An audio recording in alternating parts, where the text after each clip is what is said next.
It's the Opie and Anthony Show on XM 202, featuring Opie, Anthony, and James Norton.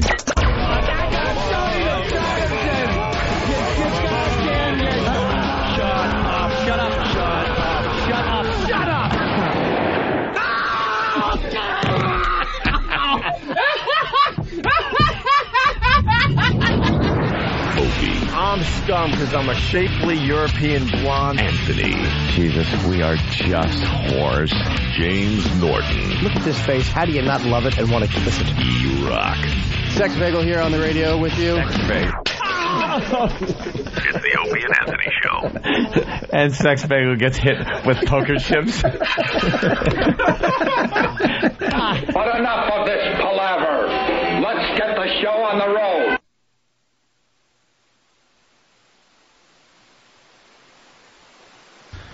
Yeah, it's going to be one of those days. What happened, E-Rock? E-Rock's running around like crazy because the rage music didn't start. Can't start the show without the rage music. It's impossible. It's a physical impossibility. Okay, now we're good. There we go. We're like Pavlov's dog. We didn't know what to do.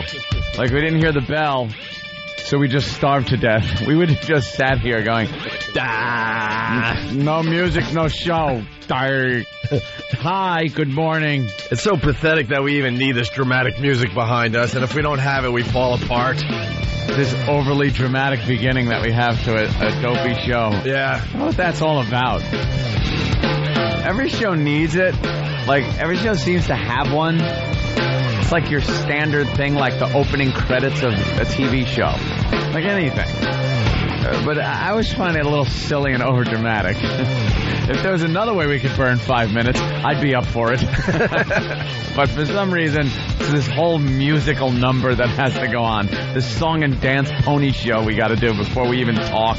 Well, we started back in the day, so we continue with the rage music to start. Yeah. This fine radio show. It allows the people to know that it's us coming on. They make that connection. By the way, right about now, I'm thinking I probably should have stayed home today. Is it that bad? Oh, my God. You got a cold? I had a massive allergy attack yesterday because I was staying with some people that had a dog, and I'm really allergic to dogs. But it's stupid me. I'm like, no, it'll be okay. Every time I go, no, it'll be okay. And then I'm just like sneezing and runny eyes, puffy eyes for like 8 straight hours. And then drove back to New York last night thinking, all right, it'll just pass and I'll be completely normal today.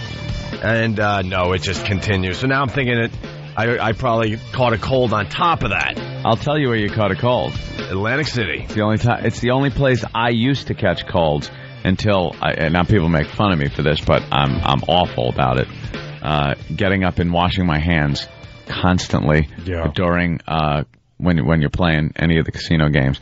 Those chips you're holding are just little petri dishes of disease that you're handing back and forth to everybody in the place. Yeah, I bet $100 and a little bit of cancer. Yeah, here's a little bit of that. Right. I got some. I'm going to raise you emphysema. I have to. I'm pot committed with tuberculosis, and I got to raise you emphysema. Yes. That's what you're doing. You're trading them around. You ever see the guy comes over with the big the plastic case, and he brings over new chips? That's new diseases. Yeah. All for everyone, and they stack them up in the disease dish, and then they hand them around. And just look around at the table. Would you touch the hands of 99% of the people you see at the casino? No. You are.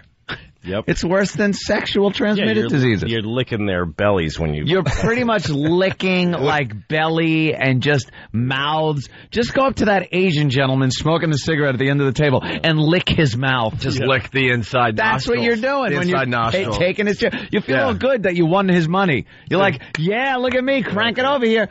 Take whatever he's got. That's what I was telling you, that disease actually runs the world. It runs everything. Like, if you look at it from a certain standpoint, everything we do is to spread disease. To spread disease. That's the sole purpose of us being here on this planet. Like some bugs in our brains put the idea in that gambling is a good idea because it's an amazing disease spreading it's a great disease spread. You're absolutely right. I like that theory. Anthony always talks about the casinos and how dirty they are and how they're filled with germs. I'm like, shut up, you germaphobe. Mm-hmm. But here I am on Monday morning with a nice heavy cold that I thought was allergies. The craps table, people craps. You blow on the dice and they're like, come on, let me hack on it. And then throw them. Yeah, and they give you 5 dice, like what do you want to get this time? Which disease do you want? And the people that just touch the dice at the craps table, those disgusting verminous, just brought a disease from China or someplace. They got SARS now has been introduced. That's right. Ladies and gentlemen, we just opened up a new SARS table. New SARS table is opening. It's disguised as craps, but feel free to play. Yes, people will what the hell?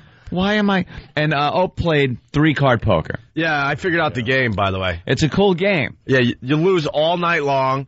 You go down about $800, and then you're drunk. It's 4:30 in the morning. Your girlfriend wants to go to sleep. Everybody else around you wants to go to sleep. You're like, all right, one more hand. So $100 down on the ante, $100 down on the other thing there. The pair plus. The pair plus thing.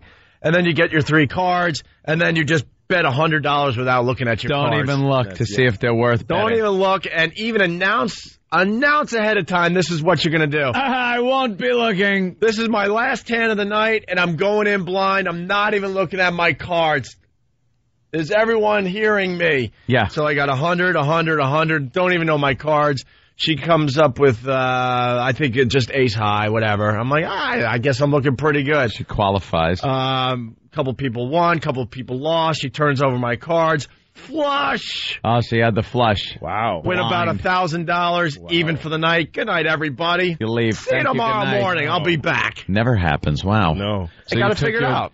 You took your disease chips to the disease cashier where they hand you disease money. Yeah. Right. So it's fantastic. But that game. So I was even for the night, but now I got a heavy cold for a week. So I guess the casino won. Of course. It's another game where they have added a new disease factor, the cards themselves. Yes, you get the card disease from the cards.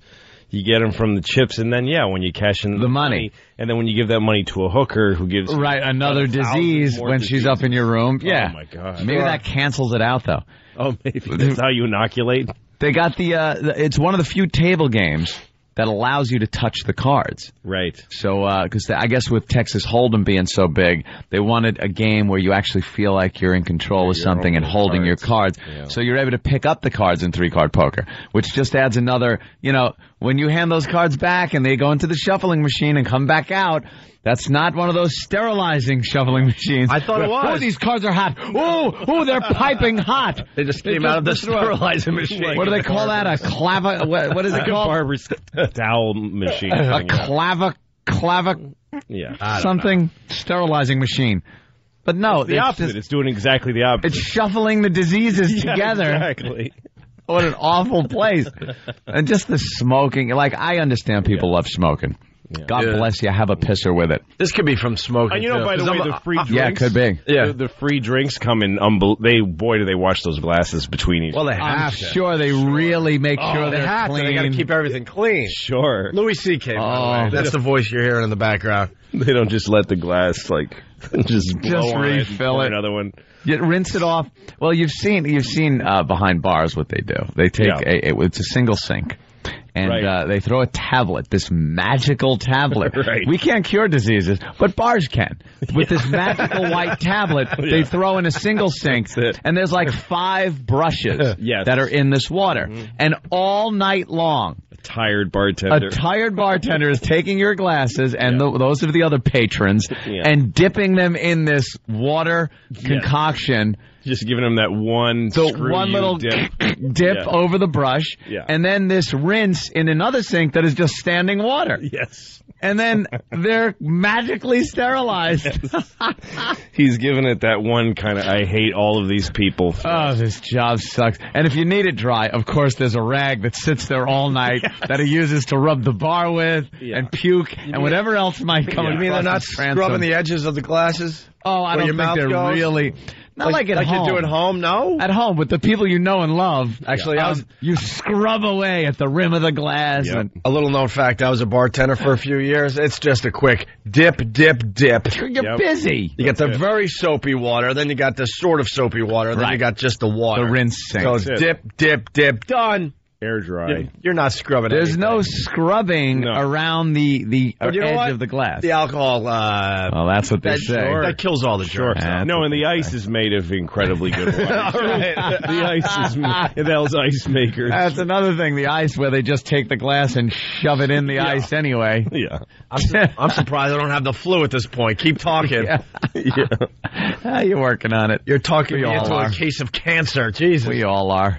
I just went to Atlantic City for the night to have a little fun with Big Ken and the gang from Philly. It's a gamble, all right. And I come back with this heavy cold. But I learned how to beat 3 cards. So 3 cards, good. It's a game of you just got to keep your ass in the seat long enough. grind it out, grind it out. But like grind it you're out. you hit a saying, big hand. Not caring and thinking it's your last hand. When I was in Vegas to do comic relief, I decided I'm going to lose $200 at the blackjack table and go to sleep. That was You're just going to lose it and right. So I decided to, and I was tired. Like, I don't know why I had to lose it, but I was like 2 $100 hands, and I'm gone. That's it. So $100. I think everybody does that because you don't want to go upstairs with the chips. You're like, you know what? I'm just tired. I'm just going to make 2 huge bets and get out of here. How they make their You're not money. even thinking that you're just losing. You might as well just throw the money on the floor and let someone pick it up. Someone pick it up. So I lose $100, and then a second $100 I win. And then I just keep leaving it on the table because I want to Let it ride. And I just kept letting it ride, and I just kept winning. And I'm doubling down with like showing a 7 against his 10 with $1,000 on a hand. That was like the first stupid thing I did. I showed a 7 and he showed a 10. I doubled down with $1,000 on it and won. And I kept winning, and people were crowding around me. And Did you I make won. a decision like, maybe now I should just leave and win and not? No, I just kept going because I had a friend with me who was mad at me for not starting to be conservative. Right, I'm like, right. Screw What are you The doing? whole point of this was to lose money. Yeah. So I just kept going. I won $10,000 playing blackjack. Right. Come on. Playing blackjack. On your last 200? Yes. Wow. $10,000. Went home. Went up to the hotel room. Stupidly didn't turn it into cash. So if I saw the cash, I would have respected it. Yeah. Oh, that's why they give you chips. Yeah, exactly. To disease you and to keep you from remembering it's your money. So then I call my wife and I tell her I won $10,000. And she's like, "That's amazing." And I said, "Well, I'm still in Vegas. I'm not done yet. I'm not done yet. And she's like, "What does that mean?" And I'm like, "I'm still in Vegas. I'm not." You know what that means? You're thinking in your head, I could turn this 10,000 into 100,000. With ease. That would be a hell of a it just payday. means I haven't won it till I get it home to my state that has no legal gambling. For now. Yeah. Casinos are popping up all over the place. Yeah. You know, they want to be responsible and keep everyone safe from the online gambling, but No. but let's make sure there's a casino in every casinos corner everywhere. eventually. Yeah. How much did you lose of it? I lost all of it. All of it. Plus another 1,000 the next day. As quickly as I want it, doing the same dumb betting. The same stupid Yeah, thinking strategy. that was a new strategy that you're going to write a book about it. And Yep. And my I broke wife the system. She's so mad at me. She's like, "You lost $10,000." I'm like, "No, I didn't. No. I came. There's nothing." She says, "We needed that $10,000." I'm like, "You can't say that we needed money that I got magically. That you won that right. You can't say that it was 10 grand that we need." And I made 20 grand while I was there. I earned money. Right, you were working. No, you lost 10. See, that's where some people don't understand. No. You didn't. You lost 200, and you actually made money because you were there to work. Exactly. Some people go there on vacation, then they do lose money. But I had a little gambling weekend myself. Yeah. A little private gambling Saturday night. Went over to Kevin Smith's comic book store. Oh, his out there illegal in Red poker Bank. game he does every Saturday night. Not illegal. He's not taking any rake. He's not taking any money. He's taking the other people's money. He's not, the house isn't getting any money. I just mess with you. But, a little poker game went on. And as you recall, some of the listeners perhaps, I got raped last time I went there. About a month ago. How much did you lose? It was a $100 buy-in. And I bought in 5 times. So I dropped $500 the last time and lost everything. Could not win, could not get a hand, could not make anything work. Any hand I did get, someone had a better one, and it was one of those situations. Well, Saturday night, start playing about 7:30, around 8 o'clock on Saturday night. And it's me, Kevin Smith, and listeners and viewers of his movies, message board people. And Kevin's got a great little system worked out. He has figured out how to get his listeners, his viewers of his films and fans to come over to his comic book shop and hand him over money. Wow. He's really a good poker player. Right. And he just gets people, hey, play poker with Kevin Smith. Yeah. Who wouldn't want to do with that? It's a dream come true. And they don't want to leave, so they stay there all night just pulling money up. Unlimited buy-ins. That's it. Because when are you going to get the chance to play poker with Kevin Smith? Yeah. And he knows that. Yeah. So last time I got raped, and this past Saturday, I made up the money I lost last time and made more. I was like the terror of the table. Wow. And Kevin still won also. Like he won. So, in essence, we raped our fans. Oh my God. Completely took their money. Yeah. I remember one poor girl. And you're the 2 rich guys. Yeah, we're the 2 guys that actually have we've been blessed with a good living. Yeah, exactly. And she must have pulled out about $500 or $600 Just to hang out. Just to hang out and keep playing. That's what it's all about. If you want to hang out, you're paying $100 an hour. At one point, I had a huge stack of chips and just a wad of cash that people were now buying my chips from me to stay in the game. So I had a wad of cash shoved behind the chips and a huge stack of chips, and I'm selling the other people the chips. Go back and forth. Are you kidding? Yeah, I became like the house. Are you and Kevin just kind of nodding at each other? No, look straight down. Kevin will... He wasn't acknowledging that you were winning just as well as he was? Kevin Smith... very serious. Love the guy. Love his movies. Love his directing, his acting. When you play poker with him, don't talk about any of the above. He will look down. He will look at his chips. He will look at the cards. He will play poker. He's there to play poker. As a matter of fact, Big Kev was doing his show over there at XM, and I guess Kevin Smith was supposed to call in for a little interview segment. It lasted about a minute, and it was Kevin Smith playing and just maybe saying 3 words into the phone. So he's very serious about his cards, and we wound up, we were counting out at about, I guess, 7:30 Sunday morning. God, it was bright light out. We're just counting out, and it's like, I don't know how you do that. How'd you do? I go, I made up for last time and better. He goes, yeah, I did all right here myself. Don't you just feel like crap at that point for being up 12 hours? You just be up so long. Oh, you really are up all night just playing cards, drinking, and you make more money actually working. Yeah. It's not like, making money hand over fist on an hourly wage that I, would normally make it, but it's the fun of playing, and it's just, gambling's not about winning. It's about just a feeling. Yeah. It's just a rush of... it's a definite, rush where you could tell where the addiction comes from, things like that. Because if you get enough winnings to get excited, then you do something really dumb, like whatever, putting $500 on black because you're passing a roulette table. Like, I got my stack of chips. You walk into the cashier to cash your chips, and it's like, let me just throw this chip on this number. Yeah. And then it doesn't hit, and you go, ooh, and you feel a little drop in your stomach. It really is up for that. It's really amazing. I gotta give it's amazing how carefree you get with your money in a casino. Oh. You would never do that as you're just walking around Manhattan. No. They're colorful, round little chips. They're not money. Like you would never just take $500 and like, hey, I'll just give it to this homeless guy or something. There's no excitement there. I know, because no chance he's going to pay off. No, I understand. There's part of you thinking that you're going to, get. He's not going to go, congratulations. Right. Hey, you know something? I said the 100th guy that gives me money today is going to get all the money I've collected. Wow, the homeless guy game is great. Paid off. I got the system down. You might struggle to give a homeless guy like $2, but you have no problem throwing $500 down on black on a whim. That's awful. Exactly. I guess that's what I'm trying to say. Exactly. Yeah, I got family members, that would be like, hey, you... couple of bucks maybe, I need it for this thing. You're like, nah. And then it's like, I dropped 10 grand down at the Borgata. Holy Jesus. People don't. I mean, no, that $10,000 that I had, I could have done some. Like, I could have won an award for giving it to somebody. Yeah, like right. It's enough money to give. Would have made the news. Yeah. Like, wow, Louis C.K. hands over 10 large to some, cancer nowhere. kid or something. But now let me just double down. I'm making stupid. Let me just waste it here. It's gone. All right, let's take a break. Louis C.K. in for Jimmy Norton. Jimmy's going to be back tomorrow.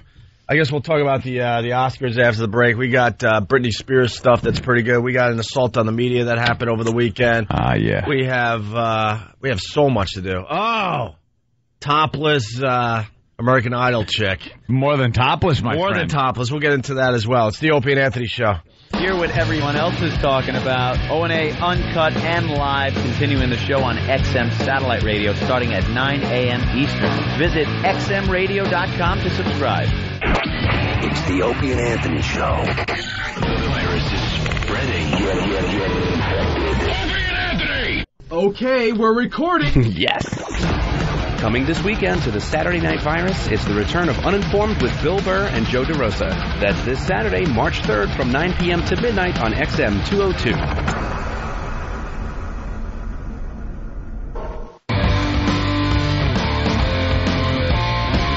You're checking out the Opie and Anthony Show. Louis C.K. in studio today for little Jimmy Norton. So the Oscars, I guess everyone's going to be talking about that this morning. Are they? What a bore fest, first of all. The worst television ever. It really was. It's getting, these award shows are just useless at this point. They're a very dated thing. Didn't they used to give the big awards earlier? Some of them, at least, like throw you a couple of. Yeah, throw you a bone here and there. It's And just sound editing and foreign film. They make you wait 3.5 hours, and then they just pile them Get up the biggies that at everyone the cares end. about. But Ellen Keep you DeGeneres sucked. And I think she's funny for a female comic. Yeah, she's all right. You got to preface it by saying for a female comic. A couple of articles written saying she was the incredible missing host. Like she was barely on. The thing didn't even need a host. You could tell how much of it I watched. I really didn't watch much. I watched for 2 hours, and I was bored. 2 hours. Awful. And I'm like, you know what? It's just time to go to bed. Yeah. Nothing to see here. No, and those awards, the sound editing, really? Yeah. I mean, it doesn't matter. Those people, I've worked in movies. Yeah. Those people don't need an Oscar. They don't need to make a speech on national television. It doesn't matter. Yeah, and they're the ones that get up there. Send it to them at their house. You send it to their house. Just mail it to them. Yeah. Why are they up there at the podium giving a speech? And I love them when they're really excited and they're thanking a bunch of people. And can they possibly think anyone cares? Yeah, how creative can you get with sound editing? It's you either have it or you don't. Yeah, and the thing is, like, what a weird coincidence that all the big movies, the big grossing movies, are the ones also getting those. Yeah. Like, there wasn't some little French film where somebody actually did some creative sound editing that won. It's the Pirates of the Caribbean. Yeah, I bet their sound editor was amazing. Yeah, of course. They're just divvying up those awards Just to make the other movies feel good. That's all it So is. they invented these other awards like, all right, we'll give one for sound editing. Yeah. Oh, costume, all right, we'll give one for costume. That way they could release But we it have to and put watch it. Oscar award winner. Yeah, you don't know that's if it's best costume. That's all it is. But what are the odds that the Pirates of the Caribbean had there was thousands of movies this year, none of them were better at sound editing. Yeah. Well, I bet they just pick it out of a hat. Yeah. Sound they editing. juggle it around. Yeah, just pick it out of a hat. So in case you didn't stay up until, I think, 12:30, good old Marty Scorsese. That's the big news everyone talking about. Martin Scorsese finally winning. I was telling Louis during the commercial, he wins Best Picture for The Departed and Best Director for The Departed. It's like, what? Those weren't the movies. If you wanted to give the guy an Oscar, Raging Bull, Yeah. Goodfellas. They're just throwing him a bone at this point. Now it's They obvious. just know that finally he's not going to make a better movie. Now, Yeah, this is pretty much it. He's not going to make Goodfellas. We were hoping he was going to top it before we gave him an Oscar, but now we just realized. Now, The Just give him Departed up. was a really good movie, but was it better than Goodfellas? Was No. it better than Raging Bull? I don't think so. No. They're just throwing him a bone at this Taxi point. Driver, things like that. Yep. No, sorry. So, I mean, we're happy for him, but this should have happened years ago is what we're getting at. Yeah. They decided to finally give him one. Forrest Whitaker, The Last King of Scotland, Best Actor. I said he would win that. Did they make a big deal about him being African American? I don't know, man. His acceptance speech was at 1 in the morning. I don't know. I don't know what he said. What in He the talked morning? about how much he likes acting. Oh, really? Is that it? Shut up. Did he really? up. He enjoyed it in Fast Times at Ridgemont Yeah, High. look, all I know is Let's you're the calm down a football little player. bit. It's amazing how this wandering eye crosses so many character barriers. Yeah. He gained 50 pounds for the role. I know that much. Right. Yeah, that's great. That's really hard to do because you eat a lot. And Yeah. that's all you have to Honestly, he was amazing in Last King of do. Scotland. He was, but still, actors, who cares? There's Right. probably like 1,000 guys that would have done it just as well. 4 tickets for Earth, Wind, and Fire and Little Brother. And who was saying he was sweating a lot up there? You? Well, no, in the movie. Oh, in the movie. Like in the movie. Oh, yeah, of course. Like he had the Well, it best was sweating Uganda. in a movie. That was pretty great. Best sweating in a movie award, ladies and gentlemen. Yeah. Forrest Whitaker. It was Uganda. Yeah, but, he's African. He's not supposed to sweat that much. And then we got, thanks, you got Al Gore. We'll get into the Al Gore in a minute here. Best actress, Dame Helen Mirren. Dame. Is she a dame yet? Yeah, she's old. She's old. That means old. She won for the Queen. She's still in that sort of have sex with an old lady fantasy. Is she? Though. Yeah. Yeah. Judi Dench, you couldn't. Dame Judi. Dame Judi Dench. Get it right. But Helen Mirren, you can still do. You can still picture her giving you a weird authoritative look while you're doing her. You can still have that fantasy. Ooh. Go ahead, love. Go ahead, love. That's why we You're love pleasuring me. Louis. You're a sick one, man. Doing a fine job at pleasuring me. Like in the Emma. bathroom of the Oscars with her Oscar on the sink. Oh, one leg propped up. Yeah. That nice dress. Go ahead now. That's what I... She was, I actually watched The Queen. I was on the plane. It's one of those plane movies. Mm-hmm. And it was pretty good. Yeah. She did a good job. She actually was one of those roles where someone gives you an Oscar, but you realize you're just doing a really good impression of somebody. Yeah. Like they've had those before where someone goes, oh, my God, the acting. It's like you're not... Acting to me is you get a script. Here's a completely made-up person where you just have to take words and a description and bring it to life. Now make it your own. Now, this role is kind of, here's a real person. Yeah. Do a great impression of this person. Right. It's like giving Rich Little an Oscar for the yeah for Johnny Richard Carson Nixon story. for his Richard For his Nixon. portrayal of Richard Nixon. Like at the beginning of the movie, she should have turned her back and went, And okay, here we go. I think this Comes the Queen. is what it might look like. And then a couple of... Muscles her hair up a bit and turns around. The old Frank Gorshin used to do that. Yeah. Oh, how annoying. We're running out of we're running out of categories we care about. So, best actor in a supporting role, that grump Alan Arkin for Little Miss Sunshine. Yeah. He's a grouch. Oh, is he a grouch? What a lost Oscar. I mean, what a bummer. I mean, Yeah. any of the other guys would have been so happy. Right. But he's like, who is this? And then you're going to win an Oscar. You don't watch out doing that impression. Oh, yes. That's pretty good. Yeah, Good look at Alan that. Arkin there. The big booby monster one, best actress in a supporting role, Jennifer Hudson for Dreamgirls. I hated her because she said, see what God can do. That's her first thing she said. Oh boy, Because that's what God is doing, is giving people Oscars. Giving Oscars Lloyd, out. we talk about this all the time. The Super Bowl guy was talking about all the tornadoes in Florida, and then thank God for winning the Super Bowl. Yeah. Yeah, that's what he cares about. Right. How about the tornadoes? He wants to make sure you get your Oscar. Yeah. No, because people pray and then they get something and they think it worked, God. Yeah. Yeah. So what do you say to some mother of 5 with no money and a bad leg who prays and gets nothing? Sorry, I was busy. I had to raise busy the getting Oscars. the Oscars. And doesn't everybody pray? So what about the 5 people or so that lost? Yeah. That didn't win the Oscar? God couldn't help them. Couldn't help him out. I can only give away one. They don't believe in God as much as the guy that won. Academy rules. Is what I would say. Now, I think God would override Academy rules and, everyone would win, but no one would find that suspect because it's God doing it. Yeah. He could pull that Jedi mind crap on everybody. Yep. And if it was truly God, everyone would be a winner. Yeah. Yeah. All right. Wow. Animated feature. I mean, come on. Who saw this coming? Now you're reaching. Happy Feet. I really thought Cars was going to win that one. Yeah. I mean, come on. Jesus. Did they have a goofy segment where an actual animated character came out on the stage? And they show the audience looking up at the monitors because there's really nothing on the stage. I love when they do that. They try to pull some wacky stuff like, all right, we're going to have an animated penguin or somebody come out on stage by the podium to do this. and they pan the audience, and they're looking up like the little kids used to at Wonderama when the camera would go on them, and they're looking up. Yeah. God, why aren't they looking at the stage? You get to find out how funny the animators are. Because the character podium and does like a Sally Fields impression. Or whatever. It's so hysterical to watch. No, last night they had the two cars in a fake audience. Yeah. Oh, is that it? Yeah, they cut to the audience and the cars are in the front row, two of the cars. Look, I didn't even see it. But you look around and there's like bad acting. Yeah. It's awful. Adapted screenplay. Oh my God. The Departed again. Yeah. Best documentary feature. Did Al Gore actually win an Oscar last night? Well, for an Inconvenient Truth? They said the name of that guy who produced it, but I guess he's one of the producers. Davis Guggenheim. Yes. Oh. But Al Gore's like the face to the movie. Yeah. So did he get up and accept? He got the first. Davis Guggenheim made a speech with his hand on Al Gore's shoulder, saying, "This man." Oh, really? Oh, one of those. And Al Gore was standing there like, "I'm supposed to talk, you idiot. I was the vice president." Yeah, unless you forgot.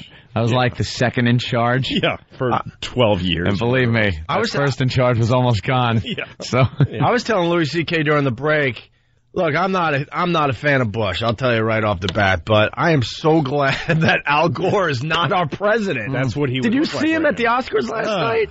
Just doughy-faced. He doesn't look like he's in control of his own body, his own brain, his own mind.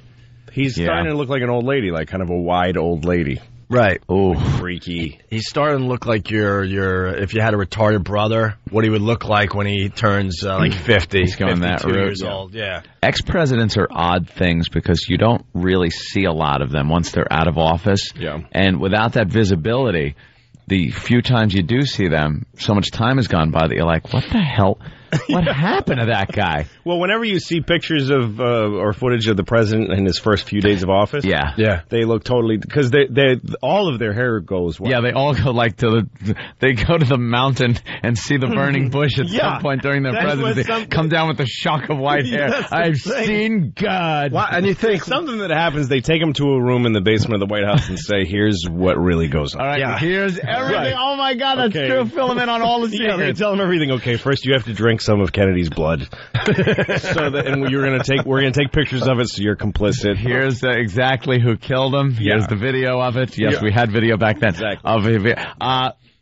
We'll take a break. We'll take lunch, and then we'll show you the alien. And then you'll eat some poor people. Eat poor people. Show you the alien. We'll I like fly that. you around in the ship. A little bit. Yeah, exactly. And then you come out and your hair's white, and you're just going, tired. And here's proof there's no God. All right. Well, you got 4 years. Have fun. Have fun with it. Just talk about the economy and make a war if you have to. Just anything. Whatever you gotta do. Just keep all this stuff on the QT because let me show you what happened to the last guy that said he was going to say something. Oh, and we even got video of Abraham Lincoln getting assassinated. Yeah, we had video back then. That was us, too. Yeah.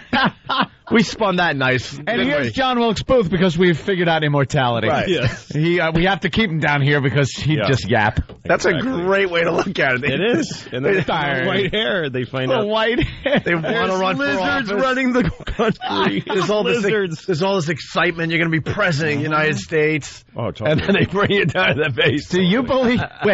Wait, you actually think that the people voted you in? What are you, an idiot? Okay. Yeah, come on. Right, get in the elevator, you daffy bastard. I think that's what happened to Bush. Do you remember after 9/11? First of all, he shows up the first time on camera in some weird place in Nebraska, looking like there's a guy with a gun to his head right off camera. Right. Yep.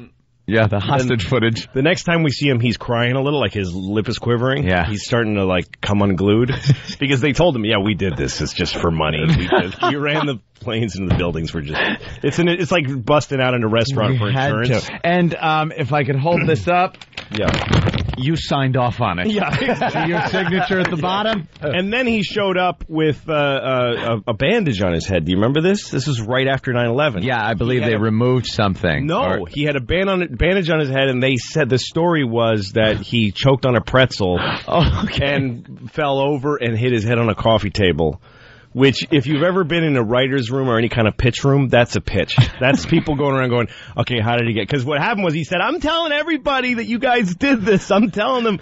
And Dick Cheney punched him in the face and said, shut up, you little bitch. Play along. And then they all said, okay, what happened? A pretzel. Use the pretzel gag. We're going to go with the pretzel. And then Bush went to the mirror and started looking at his temples and going, it's white. Yes. I swear this was just brown hair. Oh, that's a great way to look at it. All right, we got audio of Al Gore. He's just terrific. Just reminding us that maybe they did the right thing back in the day. Yeah, not that Bush is much better. No, but thank God he stole it from that womanly, weird-looking freak. Yeah, we were thinking that he's starting to look a little too comfortable, like he might wear a dress behind closed doors with a little lipstick, just for the hell of it. Oh, totally.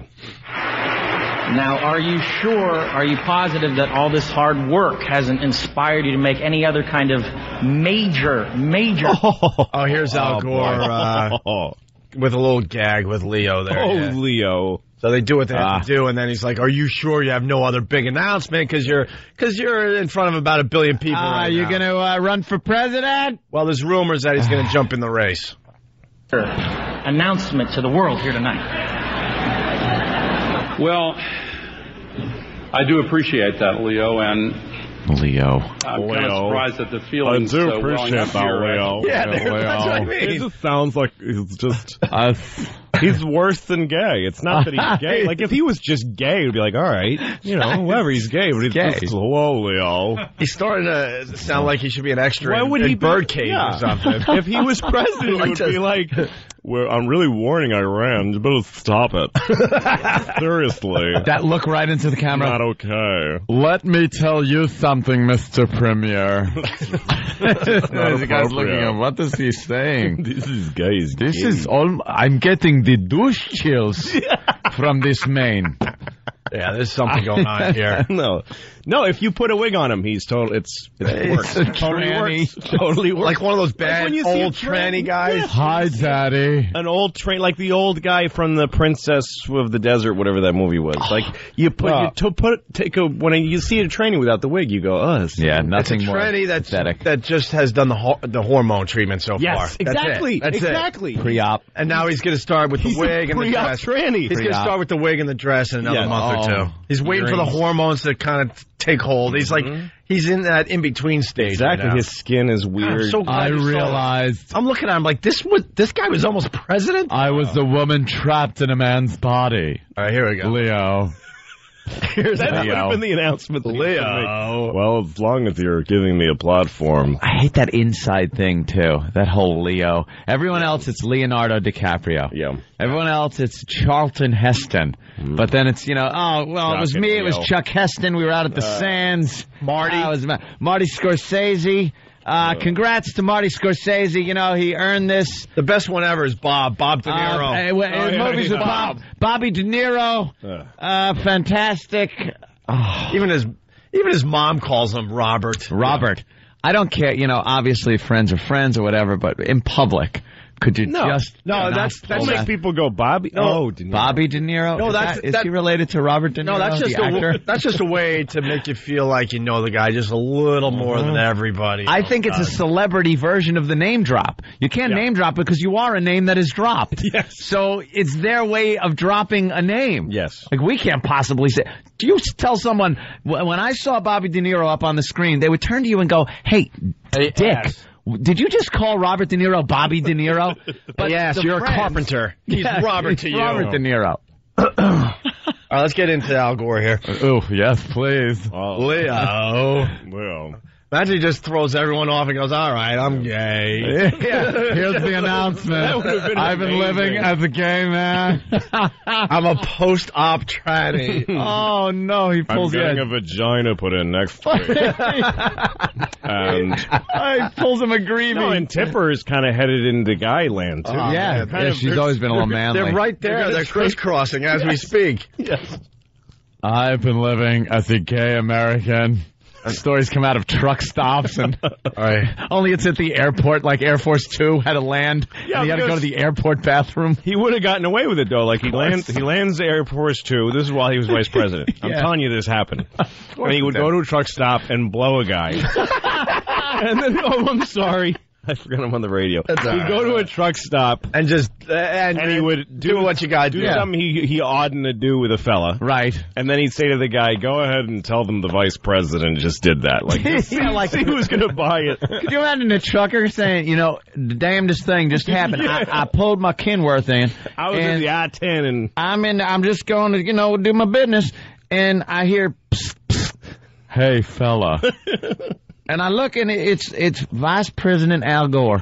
I like that the trucker can do a good Al Gore impression. Well, yeah, that's all he does. Yeah. He won an Oscar for it, I hear. All right, here's Al talking to Leo. I do appreciate that, Leo, and I'm kind of surprised that the feelings welling up here actually have been very convincing. And even though I honestly had not planned on doing this, I guess with 1 billion people watching, it's as good a time as any. So, my fellow Americans, I'm going to take this opportunity right here and now to formally announce my intention.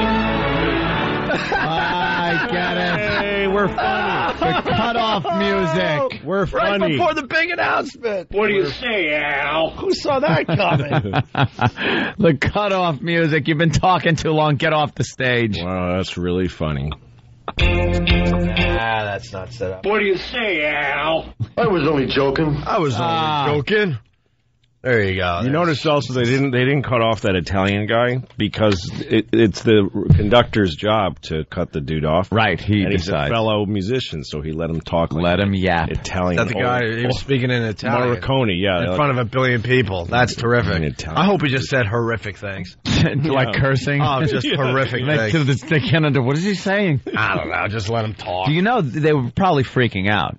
Like in the booth, the people that dump, because they know how much trouble they get into these days. What is he saying? Find someone that speaks Italian, for Christ's sake. This might be a little, we might be reaching on this one, but there's always been rumors about good old Ryan Seacrest. Good old Ryan. His sexuality. Right. There's been rumors around there, so we pay very close attention when he does the red carpet stuff. Yeah. And he always has to kind of talk about girls. Yeah. And it's not really convincing. No. So, like I said, we might be reaching here, but we got a couple examples of Ryan Seacrest talking to girls on the red carpet here. It's awkward. It's let me know what you think. Last time I saw American Idol, he kept bringing up Christina Aguilera's name because he just wants people to think that he's into her. And it's such an easy out, Christina Aguilera, because she is universally hot. Yeah, who's going to say she's not hot? That's when, you could go back a few years and it was, Raquel Welch. Yeah, exactly. Raquel Welch was like, hey, that Raquel Welch, Gina Lola Brigida. Boy, is she hot. All right, Rock Hudson, we get it. She's hot. He really wants to say that Melissa Etheridge is hot. All right, here it is. Okay, bye-bye. Oh, man, I mean, it's like hottie after hottie. The guys don't say hottie after hottie. Hottie after hottie. But Brad Pitt just walked by. It's just... Real guys... Are we on? Real guys don't say hottie after hottie. Hottie after hottie. Have you ever used the word hottie? Not Boy, hottie. She's a hottie. She is a hottie. Once you say piece of I really liked her boobies. Guys like hottie, those, right? Yeah. Hottie after hottie. Hottie like I said, we might be hottie. reaching, but I don't know. So what? Okay, bye-bye. So let's accuse him. I mean, it's like hottie after hottie. Good. The guys, Cobb and Seth, and the guys here on the E stands under the camera are salivating. Oh, here comes Jessica Biel now. Salivating. That's what we... Salivating. That's what we say when we see a really hot chick. We go, aren't you salivating? They're fabulous. All these girls are fabulous. I'm just salivating. And then he mentions all the people that were salivating, but he didn't mention himself. And then he ends with, "Ooh, here comes Jessica Biel." Jessica Biel, another complete hottie. Obviously, he's not gay because every guy, even gay guys, think Jessica Biel's hot. I mean, come on. Jesus. Jessica Biel could be like the hottest chick in Hollywood right now. Right. Jesus, too manly. You're thinking, Van? Yeah. You don't like her? In that goddamn Blade 3. She looked real good in that. Yeah, not in general. Just last night, she kind of looked like a lumberjack. Did she? Didn't see. Okay. Because she looked really good in that stupid Chainsaw Massacre movie. It's that neck to shoulder muscle that's just... You have a problem with the neck to shoulder muscle? Linebacker. Okay. It's a little too built up. Yeah. But here it is. Faggot. Here it is again. At the end here. Salivating. Oh, here comes Jessica Biel now. Okay. Oh, here comes Jessica Biel now. Oh, who else can I... All right, here we got another example here. Anne Hathaway, Devil Wears Prada. So good to see you. Good to see you too. Okay, I shouldn't admit this, but I saw the movie and I cried in it. You cried? You cried? You faggot? Right? The actor cried? Yeah, the actor's like, you cried? It's a dopey movie, I mean. I'm ashamed of that movie, you fag. She goes, Jesus. she can't even help herself. You cried? Did you cry semen into somebody else's face? Oh, yeah. Wow, that neck to shoulder muscle thing is just bothering me. Yeah, you know what, Dan? I'm with you on that one. Dan, Look at a nude picture of Jessica Biel. Biel. A naked picture of her just barely covering up. I'm with you now, Dan. That's amazing that E-Rock got naked pictures from last night, because I was talking about last night. Hey! You mean she's been working on her traps since these pictures? Yeah, maybe she's working the wrong muscles in the gym. All right, let's listen to Ryan. I saw the movie and I cried in it. You cried? Oh, she's laughing at me. I actually did. You know, when you come and you stand up to Meryl Streep. Oh well, it's good to know that you're in touch with your inner emotions. I know. I thought job well done. I guess that's what I should say. Maybe I should have just said you really nailed it. Thank you very, very much. Oh, boy. Somebody should throw him in the garbage. And she didn't even say you came in touch with your inner woman or inner femininity or something. Your inner self. What did she say? It was like, she said it wrong. Yeah. It's supposed to be your inner, wussy. Yeah. Your inner fag. Let's go to Michigan. Eric, what's up? Hey, what's up, boys? Hey. Did you guys catch Ryan Seacrest's Freudian slip last night? He was on the red carpet, and he's asking all these actresses, who are you wearing, who you wearing? Nobody kept saying Vera Wang. And then all of a sudden, out of nowhere, he goes, man, there's all kinds of Wang here. It's just a big Wang party. I did hear that. A Wang party. Maybe Sam can get that clip as well. All right, thank you, sir. We got Louis C.K. in today. We got to take a quick break. We got a few more examples of Ryan trying to sound, in my opinion, that he likes girls. Yeah. Well, you're not reaching. It's a rumor that he's gay, like there's a rumor that he exists. I mean, is that a picture from last night? All right, I got to go with Than on this. Now you're with Than? I got to go with Than. That is a weird looking. I think it's the cut of the dress. If I could be. No, know what happens? These girls. She lost too much weight. No, these girls, they get trainers, and it's like. Girls like lifting weights a little bit is all right, but then when they get cut like that dress, it's just an awful look. There's too much exposed there. Like from the shoulder down, she looks like a Terminator arm. And I would still. She looks a little thin, too. Stop it. Yeah, and a little too thin. The bone, a little bony up top there. And her boobies are set. And her neck. So, you know what? She's out of the loop now. She's a mess. Let's find a new hottie in I got to go back to, what's her name? She had her day. I would from still the island. Very happy to see her. Scarlett Johansson. Yeah. I'm not trading her in for a Scarlett Johansson. Know who looked unbelievable? Reese Witherspoon. Really? She was looking dumpy and stuff, had a couple kids. The husband who, you know what? There's rumors about him. Mm-hmm. So they're getting a divorce. They're separated. Next thing you know, she got her body back in shape. She looks pretty good. Show a picture of Reese. She had that dark eye makeup, and so she looked kind of like 80s Coke Horry. Oh, doing that whole number? In a good way, yeah. There was you hear there was a... Hey, look, look at what she's looking like these days. That's all right. She hasn't looked this good in years. No. Did you hear there was a stabbing at one of the parties? Really? Last night, and it was Reese. Reese's husband? No, ex-husband? No, right there. Reese Witherspoon? No, with a knife. Oh my God! Are you still playing poker? It's one of the worst jokes I've ever heard. Oh, that you heard? It is one of the worst. Who told you that one? Joe. Oh my! I'll tell you something. How did that not go in? I was only joking. That's an awful joke, but use it. Feel free. We have to punch a girl now.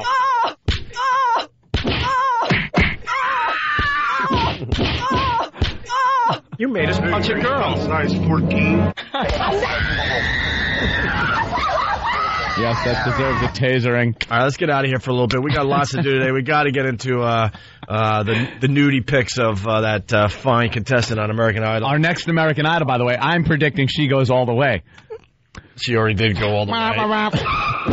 I was only joking. Dan's disgusted with me this morning. I say you do. Well, he should be. I say you do bad jokes for the rest of the morning. Bad pun jokes all day. If they kick her, I have a bad joke. Okay. Yeah. Where do you put a hair pie to cool it off? Where? On the vagisil. Okay. I was only joking. oh my God. If American Idol kicks this broad off, they are the stupidest TV show on TV. Yeah. Watch their ratings if they don't kick this girl off. We'll get into the whole controversy in a little bit. We got to get. There's so much to do. Let's step aside for a bit. Opie and Anthony. It's the Opie and Anthony Show. The Opie and Anthony virus. It's Pest Radio. For the pests, by the pests, and like the pests. Mostly stupid. Coming in 2007. Details on opieandanthony.com. Good morning. You're checking out the Opie and Anthony Show. In a little while, we're going to be talking very dirty. We're going to talk about the American Idol contestant that's nude all over the place on the internet, doing things that I don't think American Idol are going to be happy about. No, they probably won't be, but... And we'll tell you where to find the pictures and the videos and all that stuff. So good egg. What are you guys looking at, by the way? We were looking at Pal Talk. Apparently, your girl's asleep. They're just laying in bed. And then Lisa Ann gave a little flash. It's always nice. Thank you. Great way to start the morning. Yeah, why not? We got the Wang clip from Ryan Seacrest. So we're going to finish up on this and we'll move on to other things. But I don't know. No. We like to listen very closely to what Ryan says and does on the red carpet. Oh, yes. Because we've been hearing things. We've been hearing things over the years. This is him talking about Wangs. Who made your dress? Vera Wang. Oh, okay. Lots of Wang. Lots of Vera Wang. Lots of Wang going by. I was going to say, it's a Wang party. There's a lot of Wang here. How many Wangs have been by? A couple of Wangs so far. Oh, really? You may be the second Wang. Oh, okay. Yeah. Oh, boy. Just die. Guy can't do no wrong, though. He's like, he's everywhere. Guy is everywhere. I seriously think the cure for AIDS was him dying of it. Because once AIDS gets him, it'll be like, my work is done. My work here is done. All right, now I'll allow you to figure out how to cure this dumb thing. What the hell is that? We get it, the Wang joke. All right, well, here he is, some more audio from the red carpet last night. Just getting started here on the red carpet, Juliana. And you're up on the other end. If I look this way, yes, I see the back of you. Do you see the back of me? I see the back How's of it you. look, Ryan? Your back is fantastic. I love the shoulder blades. Thank you. Those are great blades. Great blades. I think she probably meant, like, my ass. Yeah. How's the ass look? Well. And, that's right. That's where fellas like to put it. Guys like to look at the blades or use the blade. How is that done with a girl? What do they do? When it comes to a girl, there's no hair on it. Ew. When it comes to a girl, though, where do the blades rate? Like, as far as breast man, leg man, ass man. Some guys are blade men. Some guys are into the boobies. Then you got your ass men. And then maybe some nice abs, some nice legs, nice face. Blades. Where's blades? That's not really part of this. No, it's part of the whole picture. You want a girl to have them. Yeah. You don't want a bladeless girl. No, she would look pretty. That would look a little sick. All slumped back. All no blades. You also don't want a girl so fat that you don't notice her blades. I think blades are as important as elbows. Elbows. You don't want a girl that doesn't have them. You want to have the elbows, but you're not going to look and go, wow, nice elbows. I like my car to have lug nuts. Sure. But it's something you don't go, I'm not going to buy that car because its lug nuts aren't very attractive. No. But you kind of want them. But she's trying to show off her body, and he's like, nice blades. Blades. Yeah. Ugh. He's trying so hard now, too, and failing miserably. He should have just shut up about it. Like, everyone's speculating, is he gay? And the more he talks, the more he's just burying himself. This piece of garbage. Well, the only girl he talked, dame he talked hot to was Helen Mirren. Well, that's that whole mother thing. Can we gossip about Helen Mirren for a second? I mean, this woman, she plays such prim and proper roles in her films, but I think there's a darker side to her. I think that there's a little bit of... Is there a dirty side to Helen? I mean, dare I say that? A dirty side? Yeah, I think that there may be a little bit of a dirty side to Helen. You know. What's he talking to? A dirty side? A fellow homosexual. So he's wondering if there's a dirty side to the old broad. Yeah. Yet he's just talking about shoulder blades and... Yeah. And finally, before we move on... I think she's been a very attractive lady for some time, and I think she attracts a lot of men, and she certainly attracted me. It was a very odd feeling playing scenes opposite the Queen when you kind of go in, she's sexy. She's a bit naughty. Yeah, she's got a wicked sense of humor, and she's really mischievous, you know, and... That's another word that guys don't really use that much, is naughty. Yeah, naughty. Naughty. Yeah. Unless you're into maybe a little role-playing or something. Yeah. Naughty. Yes, just naughty. A little naughty. You dirty old suka. You filthy. Who's been a naughty boy? Help me, brothers. There you go. That's our Oscar coverage. Pretty much. Go screw. The 2 hours I watched, I tried to stay up. They just showed Ellen DeGeneres on TV. I guess she was vacuuming. Was that a bit? In between awards. It was very clever. That's as if the host would vacuum. Why would the host have to? And was she making big, huge celebrities move their feet? Like, yes. Did you move? Was that the bit? Oh yeah, of course I didn't that's say the it. Bit. But Penelope moved that dress, and Penelope Cruz had just not won. Yeah, I'm sure she wanted to be part of this a bit. Now you're just some person in my way as I vacuum the carpet. Yeah. All right, let's yeah, well, Ellen is used to munching it. She might as well vacuum it. Sorry, carpet joke. She was very disappointing. I thought she would do a really good job. Yeah, I was very happy when they said Billy Crystal wasn't going to do it for the 80th time. Mm-hmm. But I don't know. I don't think. Well, I would have loved. Pulled it off. I would have loved to have just seen Billy Crystal do his "Can you dig it? I knew that you could" black character. Oh God, that from was the a worst Katrina thing. victim thing. That's the worst thing anybody ever did. It is so awful. I'd rather he just go up in blackface and do an old Jolson song than do that old black guy character that he does. I'm going to do a one-man play, and I'm thinking of, I'm going to do the black guy. I personally like when he does the sideways run across the stage and sings about all the movies around. It's genius. It's unbelievable how he works all the movies into that song. Here he goes. Here he is. Imagine this, if you would. Can you dig that? I knew that you could. I can't look at you. I know. He did it on Comic Relief when I did when I was on the show. Yes, he did. Yes. And I'm waiting to go on the show, and it's a live show, and he's up there forever, burning down the audience. I'm just watching, going, stop, because it's destroying my whole night. I'm like, of course it is. I've been like running during the day, training to get ready. I want this to be a great set. And he's every minute he's halving the audience watching. Yeah, Jimmy said backstage was just people staring at the monitors and kind of looking at each other like, what is he doing? And please, why is it going on this long? Just explain for the people that might not have watched the show. He was doing an old blues guy. He does this character that he's done forever. It's the old blues guy, and whether it's the jazz artist or the old boxer character, it's an old black stereotype. He makes his lips big. Yeah. Squints his eyes. Yeah, and he says, I'm black, and I'm... Yeah, and then talks about hardship and how it's just made me a better person. Oh, God. Oh, and it's awful.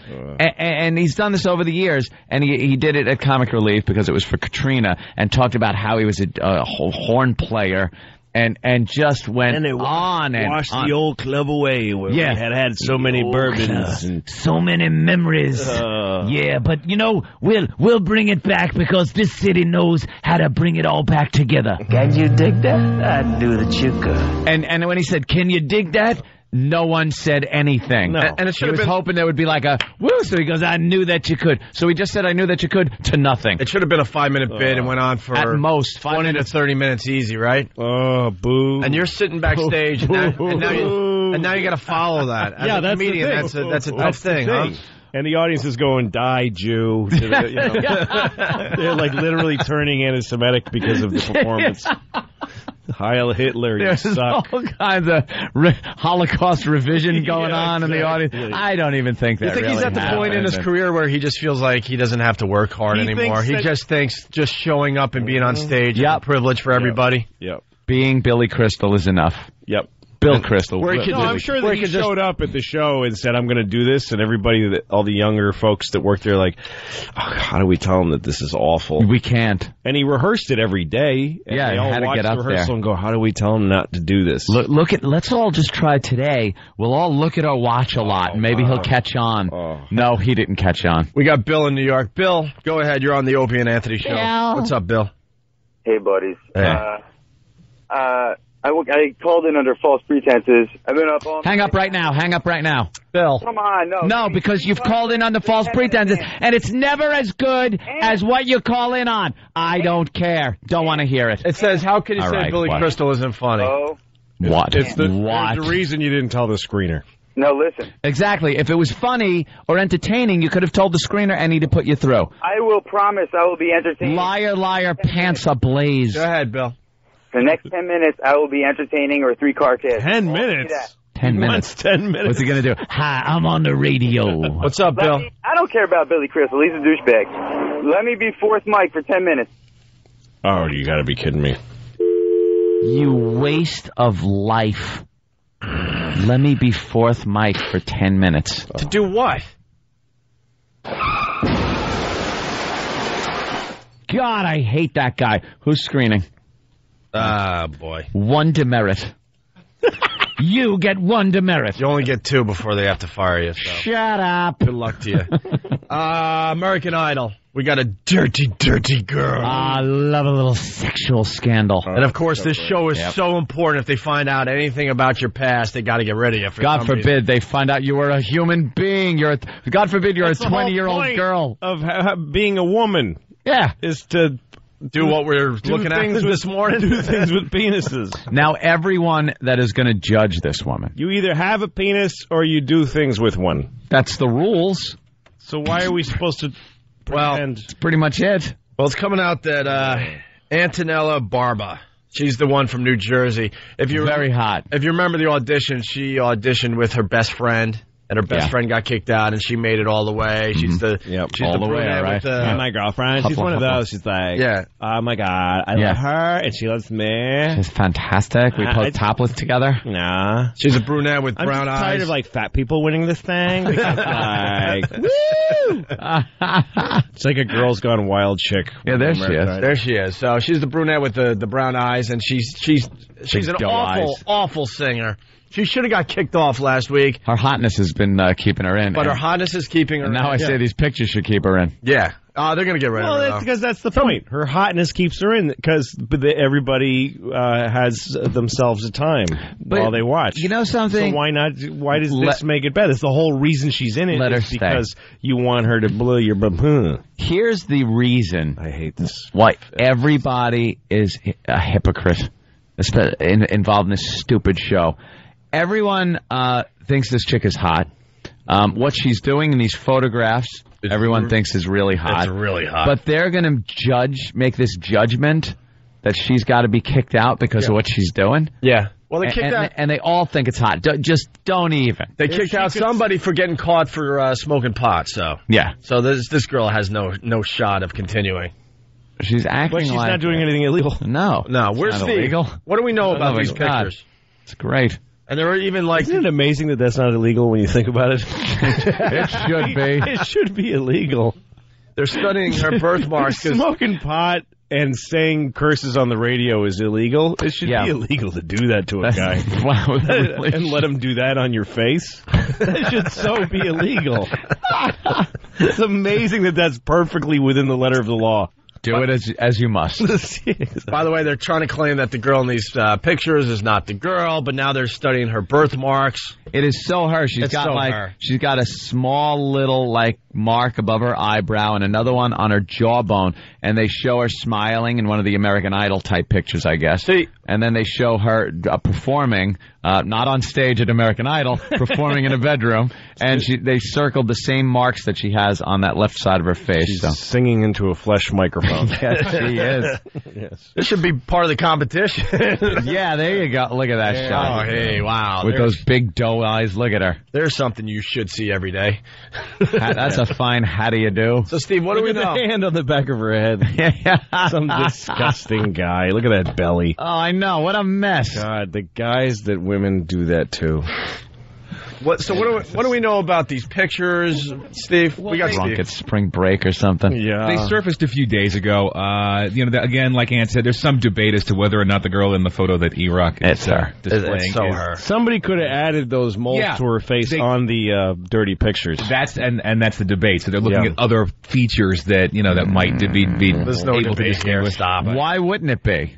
Like, there's more evidence that it, I know, that it would what are be. the odds that some woman trying to get on American Idol ever did that to a fella? Always got to be a conspiracy theory to everything. Someone's putting the birthmarks on her with Photoshop and then leaking that picture out. No, there's only one thing leaking, and she seems to be taking care of it. Yes. One of the rumors is that it's a friend of hers who she auditioned with, who's angry that she made it and the friend didn't, so the friend leaked the pictures. But this girl is a dirty girl, obviously. I thought it was one or two pictures that maybe a boyfriend snuck in the middle of this thing, but there's a ton of nude pictures online that people could check out. She's got some modeling type pictures. Yeah, she's got some modeling pictures. I found a profile online where she's actually interested in doing some nude modeling. So, and then she's got some pictures with her and her friends. That's really a hot picture, a little recreation of what was that? American Beauty. Yeah, that was, by the way, the most. That was like your Ryan Seacrest. This movie was written by a gay guy. Yeah, and that's what they want to see. That's what he thinks guys fantasize about when they see a blonde cheerleader. Oh yeah, when I'm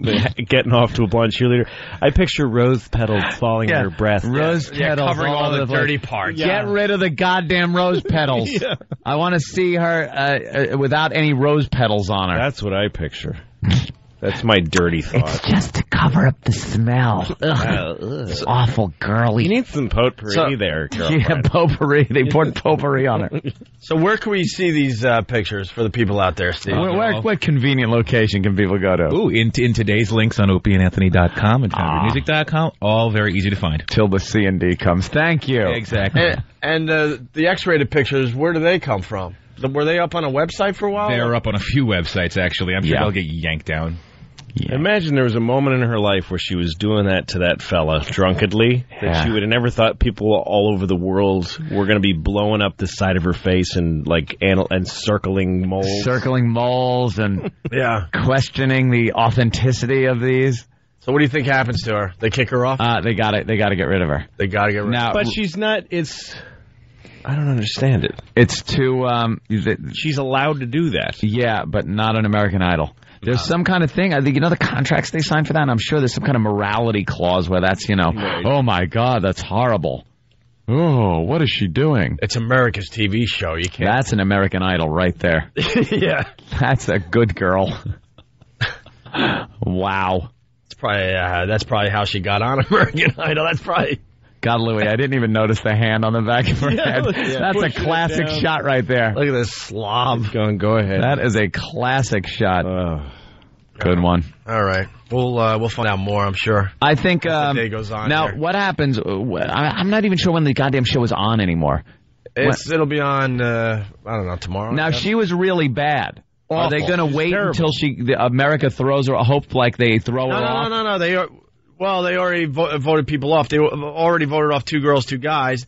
She was the worst by far, but because she's so hot, she's getting votes. Yeah, all the girls that stayed were bad. Yeah. I mean, they were all just cute white girls. It's just this sorority thing. Yeah. Sorority chicks are winning with awful voices. Here's a taste of what Antonella Barber did last week on American Idol. Let's listen.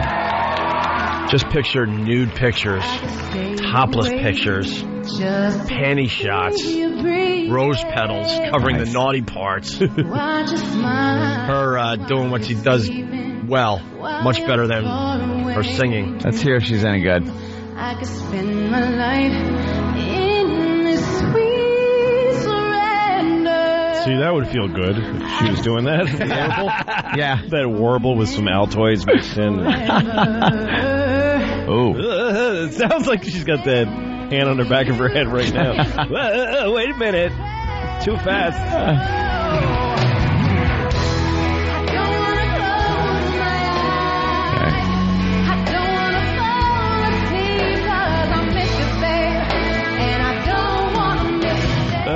It's like a country version.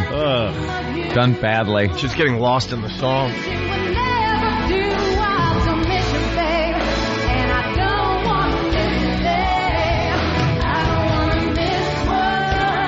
And she's like losing the notes. The worst part is whenever anybody sings rock and roll, they make up a fake accent. Like, I don't want to miss a babe. Yeah, they got to be all don't talk like that. I just want to. Nobody says I. They say I just want to. What? You don't talk like that, you smelly whore. People are saying these are private photos that leaked onto the net. So it wasn't like these were up and she was like exploiting herself in this way. So that's why it was some douchebag old boyfriend, either an old boyfriend or a friend or one of her friends, whatever. So somebody can ruin your life by proving you ever did that. Yeah, that's why they shouldn't be. She should be able to sue them for throwing her off if they do. You know what though? But she didn't make money doing they that. keep her on the show. She wins hands down. Oh, come on. Hands down on the back of her head. Hands down, she wins the whole thing if they keep her on. I'm telling you. They should absolutely keep her on, because now every week she would be up there and you would I'd have her up there and then my computer with those pictures right next to it. Yeah, that's the whole point, is legitimate people that you know have done something wrong with their mouths. Yeah. Fantastic. That's the formula. And here's a statement. It said, isn't it that your best friends or the ones that come forward with information that are the ones that come forward with information that will go to Smoking Gun or put your photographs on the web? The show's executive producer, Nigel Lithgow, told Entertainment Weekly magazine. So they have a little sympathy toward her, but we'll see what happens. What do you want? A girl that, can cook? Yeah. Is that what you want? Yeah. It's like, wow, we found out this girl's hobby is cooking. Look at her. And here's some pictures on a website of her actually baking. Wow. That's what you want a 20-year-old girl doing. Right there, that picture. That's it. That's every 20-year-old girl's duty in America. Right. That's what you want her doing. That's America. That's an American girl right there. Hi. Just do that until your face becomes undesirable. Till your cheeks cave in like you just saw the Ark of the Covenant open. And then take cooking lessons at 30. Yeah. There's plenty of time for all that crap. Exactly. Right. You've only got a few years after you become legal where that's fun to do to your face. Yeah. Not right. Where you look up and guys want to snap photos of it. Yeah. Who's taking the pictures if this guy is using one hand to I think he's hold got her that. head? He's doing that digital camera. Hold it a little. Hold it out a little far. Arm. You know how people take pictures of you and them, and they don't have a friend. I think so. Hold still. Yeah, by the bounce of that flash, I'm saying it's the guy taking them. He's got one hand on her head and the other hand with the camera. I forgot we have a photo expert. He held it pretty steady. It's pretty nice. It's with a flash. Not hard. It's not that hard. It's not that hard. Louis C.K. helping us out today. Louis, you promoting anything? Well, I'm in Philly this weekend, but it's sold out. So where? At the Helium. Yeah, that's a great show. All sold out. Philly, don't bother. At the Improv in Tempe, set the third week of this month. Very cool. And then Boston last week of the month. Boston, where? Yeah, Boston at the Connection. At Bill's place? Hall. Yeah. Bill Blumenreich. That's right. All right, it's the Opie and Anthony Show. It's the Opie and Anthony Show. The virus is spreading. We're back with the Opie and Anthony Show. The O&A virus spreading across America. Our phone number, 1-866-313-FREE. I just found out some good news, Anthony. Yes. We're getting the O&A Travel and Virus comedy tour together. Yep. We got a wish list of comedians we want on the show. And Louis C.K. is joining us for a bunch of the dates. Yeah. That is very, very cool. Shaping up to be a fine tour this summer. Not only for on-stage, but for off-stage antics. I think that'll be fun. There will be antics. Yeah. Antics will abound. You'll be divorced by the end of the tour. Yep. Maybe I should say that. Go ahead, man. All right. Hey, we got some audio in front of us of Big A and Twitchels. Yeah. Now, this side of the radio show, they're just starting to understand who Big A and Twitchels are. Mm-hmm. They came in on Friday and did the news for us. Twitchels has really, really bad Tourette's. Yeah, real bad. He's twitching all the time, and he can't talk without going. Yeah. Yeah. Some of his sound effects he makes. Right.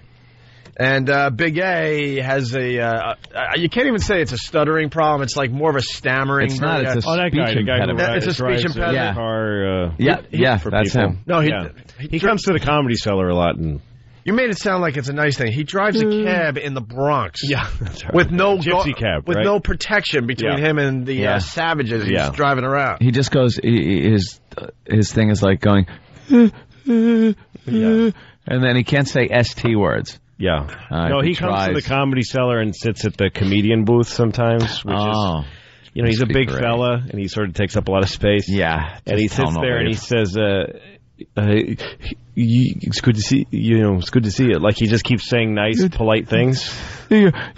So your special is really good.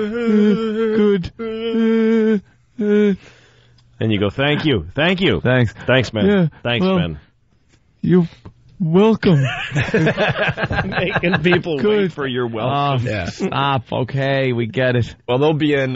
Your welcome is already too deep into the conversation. Yeah. All right. Even without the stammer. Hey, thanks, man. Yeah. I think they're going to be in on Thursday to do the news. Wait, don't go away yet, because you're welcome. Okay. It's a good thing I sort of kept my face pointed towards you for one more second. Because I didn't think I was welcome. Yeah. It just gets uncomfortable because you got something to do. It's supposed to be a quick, hey, I saw it. It was great. All right, well, go downstairs and do your set. Yes. Yeah. I have to pretend to read this. Yeah.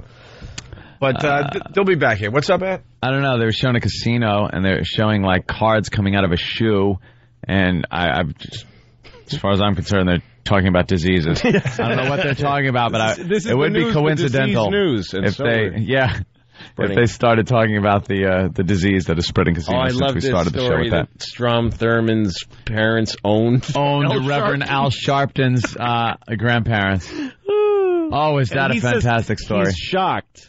Well, why? Why are you shocked? First of all, if there's somebody owned them, and if there's anyone that I thought their family owned slaves, it's Strom Thurmond. Yeah. Right up till the 60s, I think. Yeah, and they just sold their last guy like a couple of years ago. Yeah. And what does the Reverend Al think? His family came over here like Eddie Murphy and living in America, or whatever that was.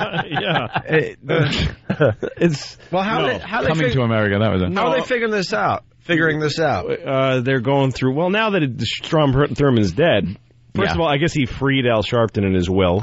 Ain't that something? Finally. Nice of him.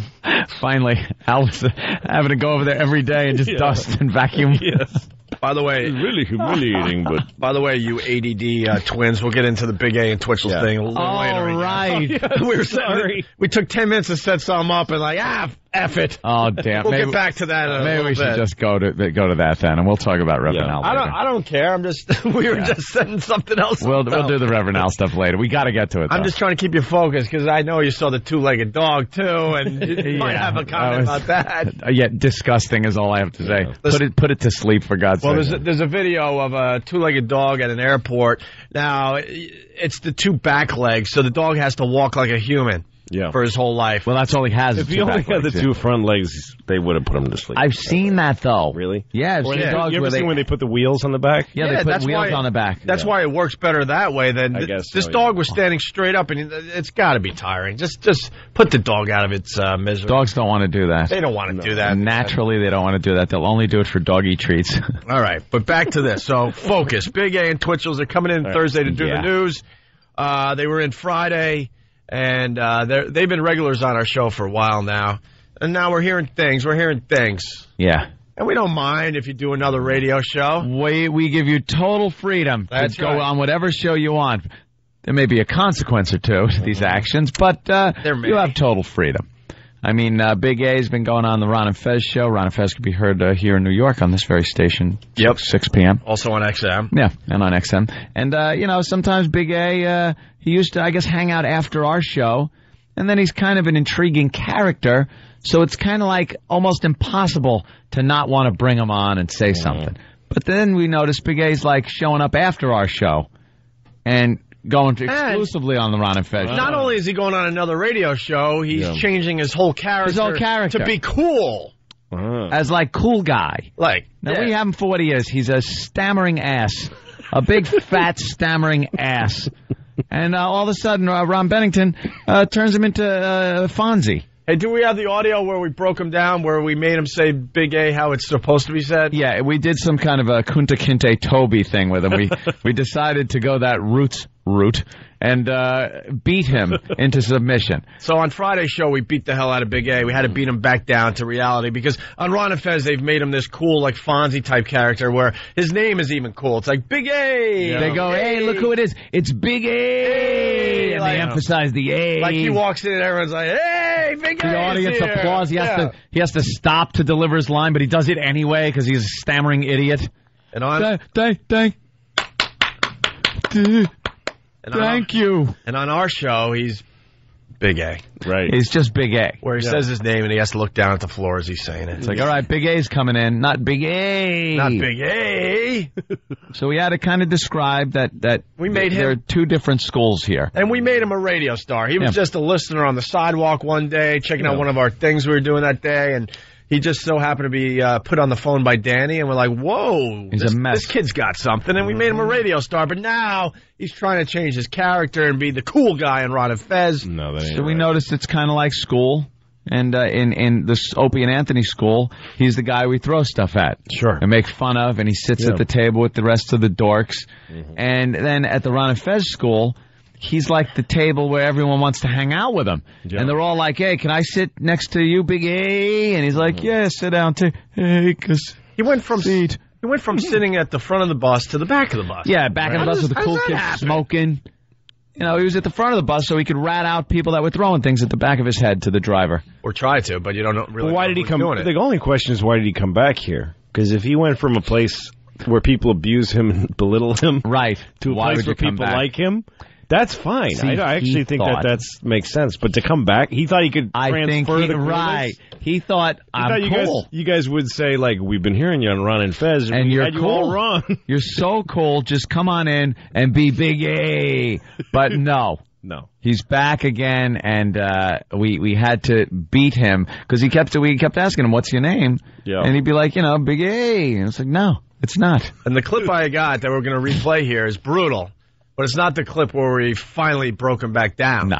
They're getting that, hopefully, for later on today. Is this where we were whipping him? Well, this is the one where we got close to 10 guys to pick up paddles, sticks, and whips. Yeah, they were using those martial arts. Seriously? Yes. Martial arts bamboo sticks. Oh, my God. And then there was this big bastard sword, it's called, that was made of wood that you practice, like, sword fighting with. Oh, my God. For some reason. And then one of those other... like bamboo sticks, or big long ones that you'll whack each other with if you're a martial artist. Jesus. Yeah.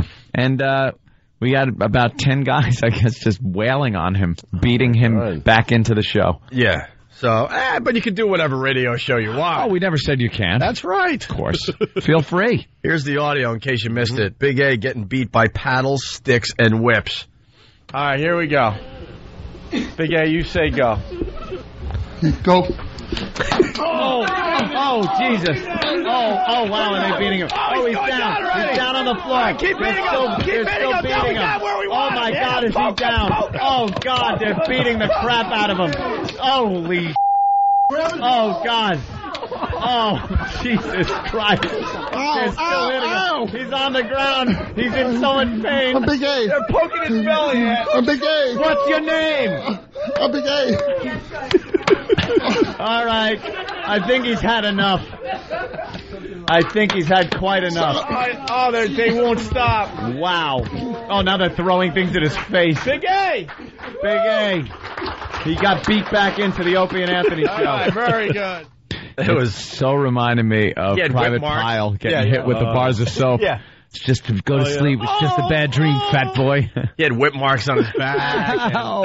Ow. Oh. And the best part, he fell down and we're like, we got him where we need him now. Yeah, was there anybody that everybody said, you hit him too, like in that movie, like... Yeah. Do it! Come on, do it. No, everyone wanted to hit him. There was not one person who even had a second thought. No. As a matter of fact, we had a ground rule. where his kind of tap out was going to be to hit the ground and roll up into the fetal position, and then the people would have 5 seconds left to keep beating him. Oh, sure. So because it was kind of like you want to beat a fetus. It was kind of funny to say, all right, when he falls down, and you think when he falls down, stop. When he falls down, that's your 5-second mark. Yeah. And they took that to about 15 seconds. They had a lot because of fun Big A fell down immediately. All right. And then Twitchels wasn't safe either on Friday there. We learned some things about him. He did a comedy tour for Howard's show. Yeah. He's just a comedy whore. And he's doing radio shows all over the place. Yeah. Not telling us about it. Being sneaky. And, we got spies, and they called Twitchels out as well. So we decided he needed to be beat him, and his punishment was a bare bottom spanking. It was so homoerotic. A bare bottom spanking. He was to hold on to the console, which put him in a slightly bent over position. Sure. Pull down his pants, and a big fraternity-like hazing paddle. Oh, awesome. Which we got from the fine folks at Rockstar Games for the game Bully that came out. Big, heavy. A bit of wood. Cricket bat. Yeah, cricket bat. Yeah, sure. And that was used, and one really big whack was delivered by Danny. And, man, did But you can do whatever you want. scream. You can do whatever radio show we you got want. no problem. We never said we had a problem, and we don't. People do shows all the time. We have no problem. That's right. This is how I went down with Twitchels, to beat him back into the show. Listen to the noise he makes. 2. Is that his Is that him anticipating that? Yeah. He's freaking out. He's scared. For about 5 minutes before this, he wouldn't shut up, and he's breathing heavy. It's like, I can't believe it. Come on, get it over with. And we're stretching it out. And Danny's behind him, doing we said, well, you know how Evel Knievel used to go up the ramp and then back down? Look it over. Danny, you got to do a couple of those. Wind up and swing like you're going to hit him. And he flinched every time, even beyond his normal Tourette's twitching. Sure. Oh. Here we go. Quiet. Everyone quiet. Here it comes. Ready? 1. Okay. 2.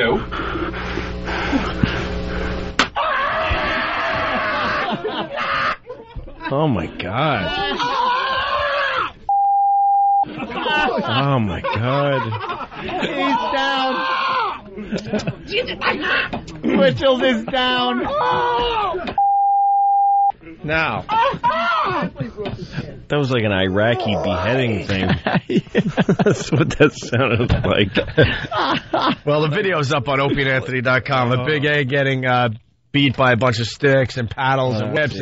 And then you got the Twitchels getting one really, really hard paddle. The Twitchels beating. And he wound up breaking skin. Yeah. It was big blood. Watch. Oh, that's pretty hard. Yeah, he whacked him. There was a big blood blister. Oh my God, on his cheek. That's awful. He's on the floor rolling and holding That's how bad he wants to be on the radio? Yeah. Jesus, man. I would retire from comedy if they told me I had to do that. I have 22 years invested in this business. Yeah. If somebody told me that I'm going to hit you like that, I'd be like, no, I could teach. I'm leaving. I got stuff I could do. Figure something. I'm a mechanic. Yeah. Other guys get to be on our show because they're funny. Other guys because they're willing to take that. Right. Yeah. There's no real in between. No, that's his value. Yeah. That's what value he has. That's right. Is that he's willing to do that. That's about it. While parading his condition to America. While exploiting his condition. Hey, we got some hot new news on Britney Spears after the break. Can't be. Really hot stuff was going on with her. Mm. You know the guy she was married to for like 2 hours or whatever it was? Jason Alexander. Yeah, I'm sure Jason Alexander, the actor, just loved hearing that when they first... Britney Spears was married to Jason Alexander. Oh, no. Oh, she went right back to that guy? Here's the Big A beating. Oh, yeah, we got video of the video of the Big A beating, which is on Opie and Anthony. They're poking him with sticks and just beating him. Some into it a little more than others. Yeah, I'm noticing that. Like, some people didn't want to hurt him, others really wanted him hurt. Some were keeping it radio fun, and others were getting some aggression out. Yeah. Yeah. There you go. Big A. He's being poked with a sword. with a little hobbit sword. Oh God! And he's still, talking into the mic, and he's at no point, Well, hopefully we got the audio of him just getting beat until he says "Big A" the right way. Brandon from Cleveland, what's up? Yeah, before Twitchels got hit, you remember the riveting radio that was 45 minutes of Jenga. No, sir, it was not 45 minutes of Jenga. It was an hour. It was an hour of Jenga. We figured Tourette's Jenga would be great. Yeah. We'd have Danny, who just has the shakes because he drinks too much. Mm-hmm. And then we have Twitchels, who can't stay still. He's got Tourette's. He's always twitching. And we'll set up the Jenga and have him play Jenga. How long could it possibly I honestly thought it couldn't go more than 5 minutes. There's no way. It was an hour. And then we got pot committed. You're pot committed. You got to stay in and see how it ends. Yeah. And finally that twitching ass tipped it over, but it was, Oh, yeah, because we were giving him an out. I forgot, Louis C.K. If he won Jenga, we weren't going to hit him. Oh, okay. So we were going to give him an out, and he lost the Jenga game. That video's up on opieandanthony.com as well. So. Yeah. All right. I forgot about that, Brandon. Thank you. Punching out. All right. We got to take a break? Okay. There was something I wanted to mention, but now I can't remember. Was it a tease? Were you going to be a tease? Something cool. Well, we talked about the Britney, but something else. We'll figure it out. It's the Opie and Anthony Show with Louis C.K. today. Hear what everyone else is talking about. O&A Uncut and Live, continuing the show on XM Satellite Radio starting at 9 a.m. Eastern. Visit xmradio.com to subscribe. It's the Opie and Anthony Show. The Opie and Anthony virus. We're back with the Opie and Anthony Show. The O&A virus spreading across America. A lot of girls flashing on the Pal Talk cameras this morning, huh, Anthony? Oh, yeah. Loving it. Yep, we got a few girls flashing. Map of Hawaii's on, of course. She was supposed to do the Sexy Estate for us over there on the other side, over at XM, where her and her boyfriend have sex right there on the camera. What happened? I don't know. I don't know. No one knows anything. I'm not hearing things. They said they were going to do it. What happened, Steve, you know? But everything's fine because she's flashing and she's completely fine. Very excellent. There's no problem there. I think the day she was supposed to do it, she got sick, and they just haven't rescheduled yet. She had to call in sick. That one? Really? Called in sick to getting screwed? They called in sick. Happen. Weird. How does that happen? I should have called in sick today. Oh, man. Oh, it wasn't that type of sick. I'm reading now. She had her friend. Oh. Her friend. What are you, 1955? No. Oh, my, I'm telling you something. How did that not go in? Well, that's exactly how. Well, who has a problem with that? Still, what she had? Who cares? Blood coming out of her vagina, so therefore. Well, Louis, that's going to make the really. Well, you've been doing but that's what happens. Thanks, XM people. Yeah, but just that's because what happens. You've been doing so well too, Louis. Just because it's something that happens doesn't mean we can say it. What are you, crazy? That would be reasonable. Of course we can't say it just because it happened. And I've been sitting here all morning going, man, he's been under control today. Louis, but that's a non-sexual occurrence in a woman's body. Why don't you go down to Washington and tell the FCC that? Louis, tell you differently. If you want, could you please just graphically describe someone being killed in a horrific way? Because that's allowed. That totally. But the second you mention a real basic biological function of womankind, that happens to every woman, that happens to every woman, which is quite innocent. Yeah. In the overall scheme of things. Yeah, that then, you know. I mean, she's unclean. She's a, unclean one. Hey, there's no problem with that, though. She still should have done it. I like when it looks like maybe CSI should visit afterwards. Yeah, that's the thing. Natural lubrication. Everything's fine. God, you're nuts. That too? Do you watching think a dump sheet? Oh, yeah. No doubt about it. All right, before we move on, we got the audio Big A where we made him say Big A the right way. And you want to give the 30-second setup because some douche out there's like, I didn't hear the show Friday, so this doesn't make sense to me. Big A went on. It makes sense if we explain it to you I didn't hear it either, and it made sense to me. Thank you. It Thank says, you, Louis. Big A went on Ron and Fez, which is fine. We allow everybody to go on any show they want.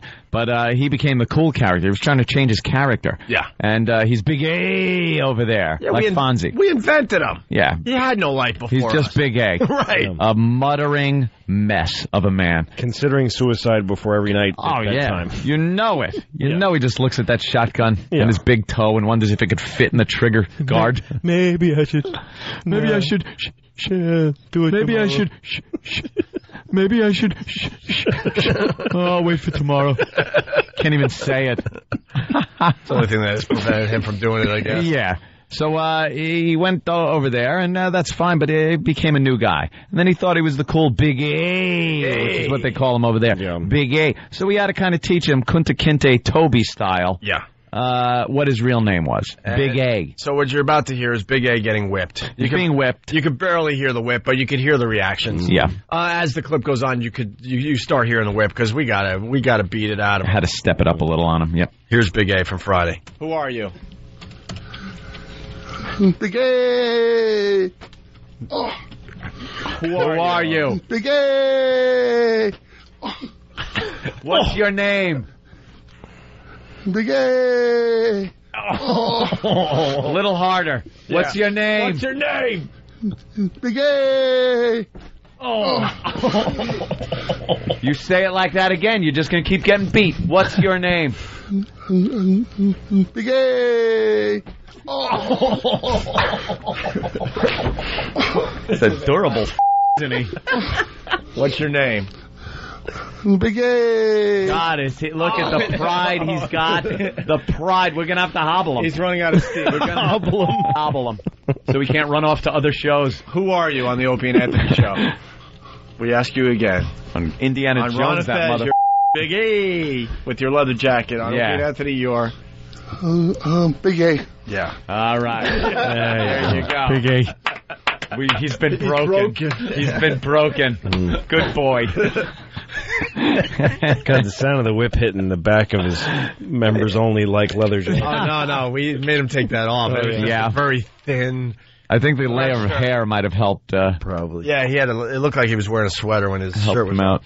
Hey, we got Marge checking in from the little shelter. Oh, Marge checks in from time to time. She runs the little shelter over there in Suffolk County and always has some kind of problem with an animal and looks to us for some kind of support. Shelter? Yeah, she's trying to save every dog and cat out there. She's trying to save. We just say, blue liquid. Hey, Marge. Sleep. Good morning, gentlemen. How are you? Hi, Marge. What's the problem today? The snow collapse your roof? What's up, you old bag? Don't laugh. The cattery, the whole roof is leaking.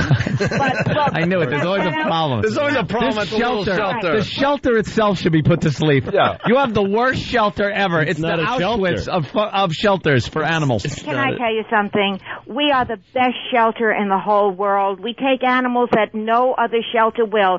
But I've called you because I would like to invite you to be my guest on Wednesday. That's next Wednesday night. I'm busy. 7th of March at Oheka Castle. We are having our yearly gala to raise money for the animals. It's Monte Carlo night. And you can and you can play poker and you can play 21 and there's just dog hair all over everything. What do you say, guys? I want to tell you, she wants to spread more diseases. I'm going to be there. It would mean so much. How did I get distemper? Come on. From this poker chip. Marge, I hate dogs. I'm allergic to animals. You know that by now. That's not the point. Think about it certainly is the point. Think what you'll be doing to help the animals. Marge, all you have to do is stay. But if he doesn't like animals, that's the whole point, is that he doesn't... Yeah, he doesn't care. You have to care. Less animals, less sneezing for the Opster. Do you know that animals play such an important role? In what? In what, really, in what?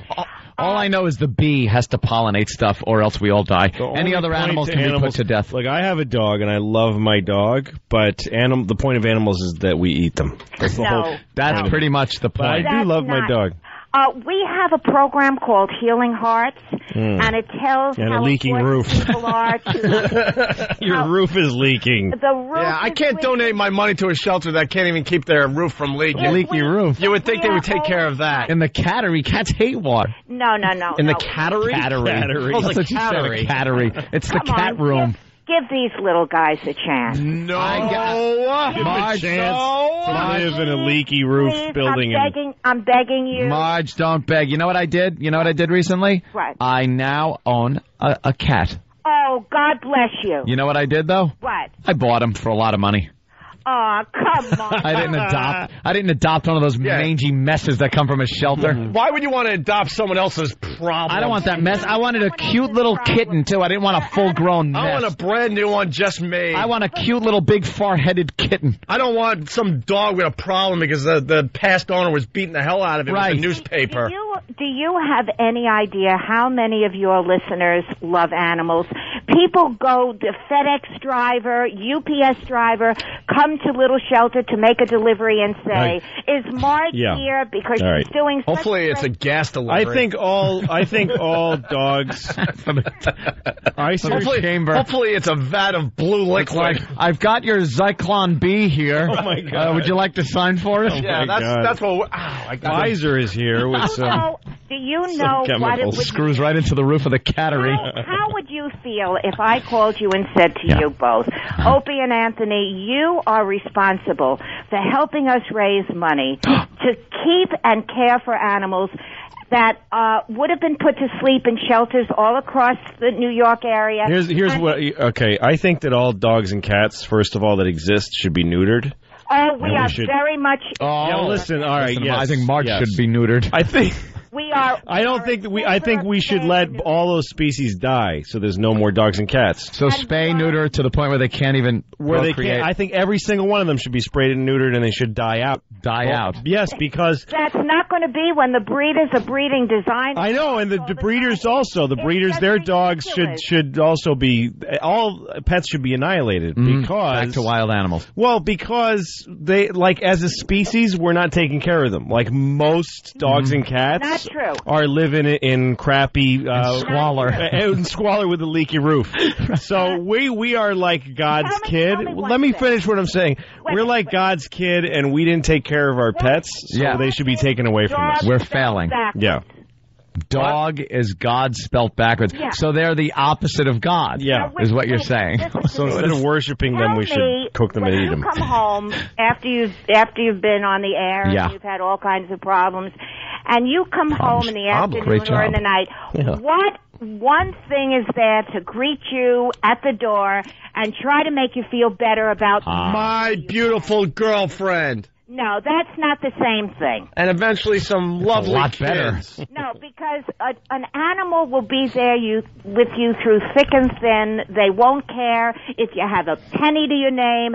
They won't care if you're not feeling well. And you're right, Marge, because I don't know how many times I've had to hit my girlfriend for clawing up the side of my couch. And Marge, don't make us say it again. In the end, the animals don't care about you because when you, Marge, die and there's no family around for about a week or two, they're going to eat your body. They're going to be eating your ankles until someone discovers your dead, rotting body. They find you half-eaten. We have had instances of animals that have stayed on guard when their owners have fallen or done something. Where are they going to go? Themselves, drive the car to the hospital? Yeah, Marge, where are the keys? Marge, that's the nice story. We've also heard the other one that happened out in your area of the old lady where the dog was eating the old lady because she died and the dog got hungry. Dogs get hungry. You can't even think about those ridiculous things. I mean, ridiculous? How ridiculous is that? The woman's family didn't think it was ridiculous. They couldn't have an open casket because Fido ate her face. Right. Dogs gotta eat. Dog gotta eat. Dog gotta eat. Now, what you're saying is totally ridiculous. Okay. Please think about it this way. A dog, a cat, is a person's best friend. They don't care if you have morning breath. Never lent me money. They don't care about anything except my ass never drove me to the airport. 100% unconditional. The crazy thing is she's been on the air for 5 minutes, hasn't given a phone number, hasn't given anybody any nothing. Just talking about some gala she wants us to attend. But there's no way for all this exposure and no actual all right, so we got way. If I could. Hold on, Marge. So it's Monte Carlo night next Wednesday? Well, you can probably just tell from the www that it's a website. Sure. http:// www.dogeatsowner. .com. What you're saying's ridiculous. No, it happens. Yeah, it bothers me when people like say you should are grossed out by Koreans eating dogs. Yeah. So what? It's just a different colored cow. I mean, who cares? It's a smaller version of a cow. It's meat. Yeah. It is the same molecular makeup. There's no reason not to eat it. Yeah, why? We decided patting them on the head and rubbing them under the chin is better than eating them. Yeah. And so be it. If I was on an airplane crash situation in the Andes, I would eat my best friend. I wouldn't care. Who's going first? Let's say you got your dog. Your best friend is your dog. The plane goes down. You're freezing. You're starving. Mm-hmm. What do you do? Forage around, or do you look at that dog and go, "That is absolutely where I'm going"? Yeah, I'm going to cut him open, put my hands in his belly for warmth, warm up a little. Yeah, Han Solo style. You know that would be rough to. You know that would be rough to keep down, though. I've always thought about that, but that's all how you prepare it. Yeah, exactly. You make it with a nice gravy. You got to marinate a dog. Yeah, you know you're sitting at the crash site, just going, no, it has to marinate, guys. I know you're hungry. You know you're sitting there eating, swallowing, puking, eating, swallowing, puking. How many days go by? Just hoping you can keep some of it down so you have energy to survive. How many days go by? Or a person? The plane crash. Person, dog, I don't care. Plane crash. You're not cooking it up. What do you do?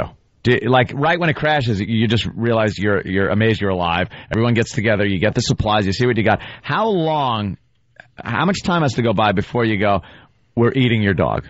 We're eating your dog. Is it a couple of days? Does one guy start eyeballing it before another? You go at least 3 or 4 days. 3 or 4 days, and that's it? Easily. Yeah. I'm thinking longer before you start thinking of the dog. You start eating the dog before you run out of the actual airplane food. It's like, I'd rather eat the dog than that chicken. There's still a chicken and one of those salads with chicken on it. I'm eating the dog. I'm having the dog. Cook up the dog. Hey, let's go to Dave in Pennsylvania. Excuse me, only first class passengers are eating the dog. Right. Yeah. Dave, what's up? Hey, my dad's a police officer, and he's been called several times to, old Granny's house or whatever, and she's dead. And got dogs or cats. And when you're alive, they're loyal. But when you're dead, you're lunch. Yeah, you're food after a while. Look, I love my dog. I think if you have a dog, it's great. But you do have to be realistic. It's an animal that actually is pretending to care about you. Yeah, it's an animal through all kind of years and years. It's been kind of taught, and now it's got this kind of inbred instinct that you will feed them. Yeah, that's it. And they fear you. That's the only. Yeah, they fear you. You're the alpha, and that's the whole thing of feeding them, rubbing them, and then disciplining them. Yeah, is the same thing they used to do in wild packs, only differently. It was the licking and the bringing of the food, of eating first. I still get on top of my dog and bite her ear. I do. Shows who's boss. Yeah. Hey, let's say hi to Dennis in Philly, listening on WYSP. What's up, Dennis? Ooh. What's going on, guys? Hey, man. Happy birthday, Louie. Hey. Ed, did you say you bought a little kitten? A kitten with 2 D's, apparently. What did you name this poor little thing? Yeah, this guy's convinced that you named this something gay. It's Adolf. Are you serious? Teasing, of course. What I call. I named it Jean Benet. What's the name of your cat? My little cat's name is Jack Jack. Jack Jack? He's little Jack Jack. Why Jack Jack? Because that's what my girlfriend named him. Jack Jack. Little Jack Jack. Aww. He runs around the house and plays with his little cat toys. He's got little catnip cat toys. He's got more toys than a child because, again, my girlfriend decided to just load up on cat toys. So now as we are trying to go to sleep, the cat will jump up with that crazed cat face and this catnip mouse in its mouth looking to play at 12:30, 1 in the morning. And I got to get up pretty early for this show. Yep. So the foot just goes under the belly and I go, foosh, and just watch the flying cat show. Little Jack Jack. All right. Hey, you guys started with the Sharpton thing. Here's the story a lot of people are talking about today. Yeah. I think it's on the front page of the paper today here in New York. I think it's important, way beyond the Sharpton family or the Thurman family. I think it's important for America. Working with newly obtained records from Ancestry.com, Daily News writer Austin Fenner found evidence that Reverend Sharpton's great-grandfather, Coleman Sharpton Sr., was a slave owned by Alexander Sharpton, who in the practice at that time gave his slave his last name. Oh. So wait a minute. So some guy, this is where this came from. Some Newsday guy. Some Newsday guy was thinking about Al Sharpton and thinking, that dude, somebody owned that. Someone owned his, I want to find out who owned them. Who owned them? Some guy. That's great. Went down that line of thinking. So who? See, now is this going to open up like, so who owned Denzel Washington? Exactly. You watch now. That's what's going to happen. That's the new thing. There's going to be reparation lawsuits, I bet. There will absolutely. Now, Reverend Al is going to sue Strom Thurmond's family. Shouldn't he? I mean, shouldn't he? For ownership or, whatever.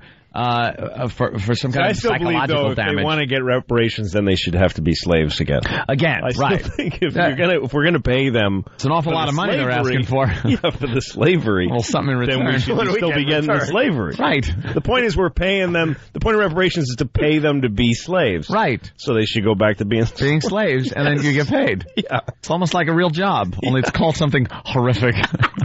This next clip, Sharpton is shocked at the news. Is he? Coleman worked to pay off the debts of 4 children. Their mother, Julia Thurman Sharpton, was Strom Thurmond's first cousin twice removed. I couldn't describe the emotions that I've had over the last 2 or 3 days thinking about this. A niece of Strom Thurmond said she'd speak with Sharpton at his request. She also said if you trace back many native South Carolinians today, you'd find that most owned slaves back then. Yeah. Reverend Sharpton says he's not sure if he'll be contacting Strom Thurmond's relatives. He says this is all so new for him, he's taking it one day at a time. Oh, man. This is opening up a new thing. Big can of worms. If Reverend Al was so into this, though, like, I think every black person should probably have done this research himself. Like, don't you think Reverend Al, being so into civil rights, would have wanted to look back into his own history when Roots came out? It was a big thing for black people to look into their lineage and see how far back they could trace it. You'd think Reverend Al would have known this already if he was owned by someone so famous. The families that owned these people, couldn't they sue to still own them on some level? Yeah, wait a minute now. It's like Roe v. Wade apparently could get overturned any day. Like it's just by couldn't the Emancipation Proclamation? Right. Couldn't there be like a landmark case that overturns emancipation? It's like, look, we freed them, but I can't find the paperwork. Or actually, we didn't free them. It was some guy came over. We actually wanted to keep them. Now, he better stay out of South Carolina. I gotta keep low. I gotta keep low. I'm outraged that I can't go to North Carolina, South Carolina. I am outraged to find out I was a slave, which is ridiculous because I look in the mirror every day and I'm still black. Well, everybody in this country's forgetting the slavery. Like, people always say, oh, come on, it was 400 years ago. It was like 100 years ago. Yeah. It was not long ago. The last ones that were let go, it was not that long ago, relatively speaking. Oh, oops. That's right, you didn't use the K, which is the worst letter in that word. Yes, it is. He's all warmed up now. Al, get ready. Al, you ready? Lucky Louis. Lucky Louis. Louis C.K. is all warmed up now. Yeah, Reverend Al, though, is outraged. He should have done the research himself, and now it opens up, he's going to sue. No, but that's what everybody thinks that slavery was something that happened 500. People literally use those numbers. Like, it was 400 years ago. And they were Martians that landed and owned slaves and then left. Yeah. No, it's everybody now. It's the same people. But that was just like business as usual, too. And it was like but see, I don't buy that. Like people that say, like when people try to defend Thomas Jefferson and all those guys that owned slaves, and say, well, that's just what people did. I don't know. If you were alive during slavery and you weren't actually putting your life into trying to stop it, you were a piece of garbage human being. I mean, it was, like, just because I own people and hit them. I think there was people and hit them. I own them, hit them, and raped them.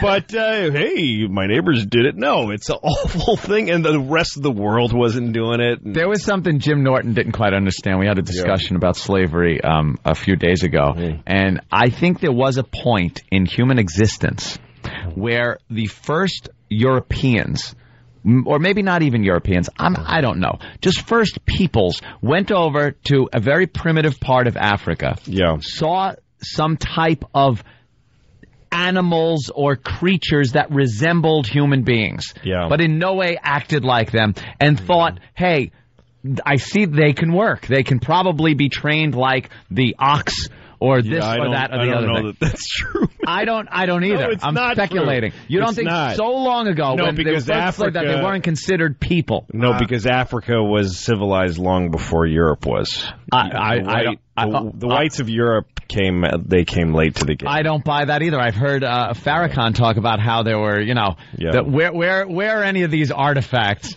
of this great African civilization? Where are the big buildings? I'm not talking North Africa. Where are the big buildings? I'm not talking North Africa. I'm talking South African, the jungles of South Africa. We got a live one. And Middle Africa. Amanda, what's up? Ooh. Okay, you guys tell your little jokes. Sometimes it's funny. Yeah. This isn't funny. Are you the one that called a few months ago? Maybe. Yeah, you are. Why are you? Wait a minute. What's the matter? We're just having a discussion. Hold on. Hold on. Just to set everyone, get everyone on board here. Amanda called up a few months ago. Could you not use those words? Absolutely hated us. Why are you still listening to the show, Amanda? You know what? You guys aren't funny. You guys are racist. But why do you continue to listen? What's racist about what we're saying? You're saying that maybe black people should be owned again, like it's a joke. Well, that was a joke. Like it's a joke. You just explained it. Yeah. We're saying black people should be owned again like it's a joke. Like it's a joke. You guys are racist. You guys hide behind your laughter. No. Okay, keep laughing. Oh, stop. Look, I'm hiding. She can't see me. All right, hold on. I got to hide a little more. I'm wearing my laugh camouflage. Oh, my God. The whole audience is hiding. Oh, my God. Oh, we're all racist. Oh. Amanda, what did we say? What did we say that is so bad? Say you're racist. What? You think it's funny?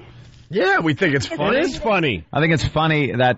it's very funny. Yeah, Reverend Al didn't do a little research beforehand. No, that's not what you were joking about. What is everything we were joking about was funny. No, you were saying that black people should be slaves again. Yes, we were. If they get reparations, I'm sure Louis C.K. is going to run for some type of office on the platform of bringing back slavery. Here I am again hiding behind the laughter. If you did some research, you'd find out that you had some great-great-great-great-grandmother that was a slave. Listen, I would still find that joke funny. Wiggle. I would still find that joke funny. Yeah, would you? Yes, I would, even though you said it with a side tone. I'm just funny. And I'm just amazed that you're still listening to the show. Yeah. You like us, Amanda. I listen to it because I'm amazed that you're allowed to speak this bull. You're a self-hating black woman. Oh, of course I am. She's one of these crazy who has to listen to us and get outraged. I used to do the same thing with a station here in New York. It was called WLIB.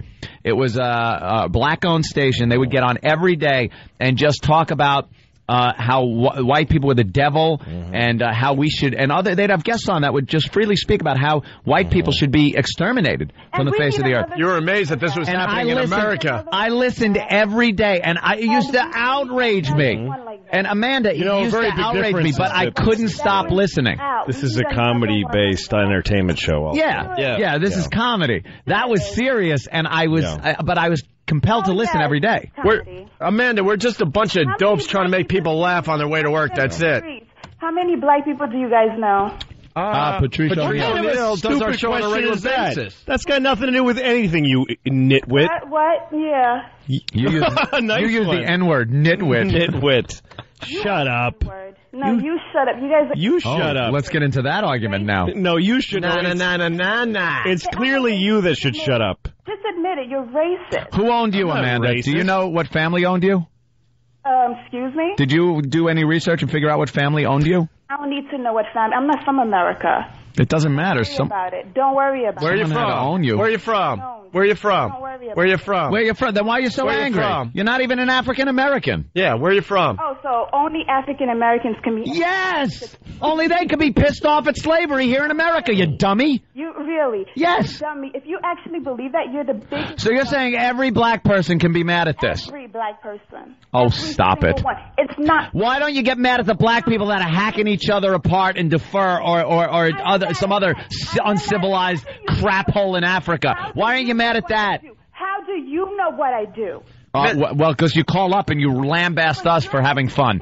Leave us alone. We gave you an Oscar last night. What else do you want? Gave you a couple. We gave you a couple. We gave you Oscars Best last Actor. night. What else do you want from us? Whitey gave you Best Actor. We gave you Best Actor and Best Supporting Actress. What else do you want from us, Amanda? That's thing, you're racist. Live with it. Okay. Even if we were racist, who cares? You're racist. There, I showed her. Oh, she hung up. Damn it.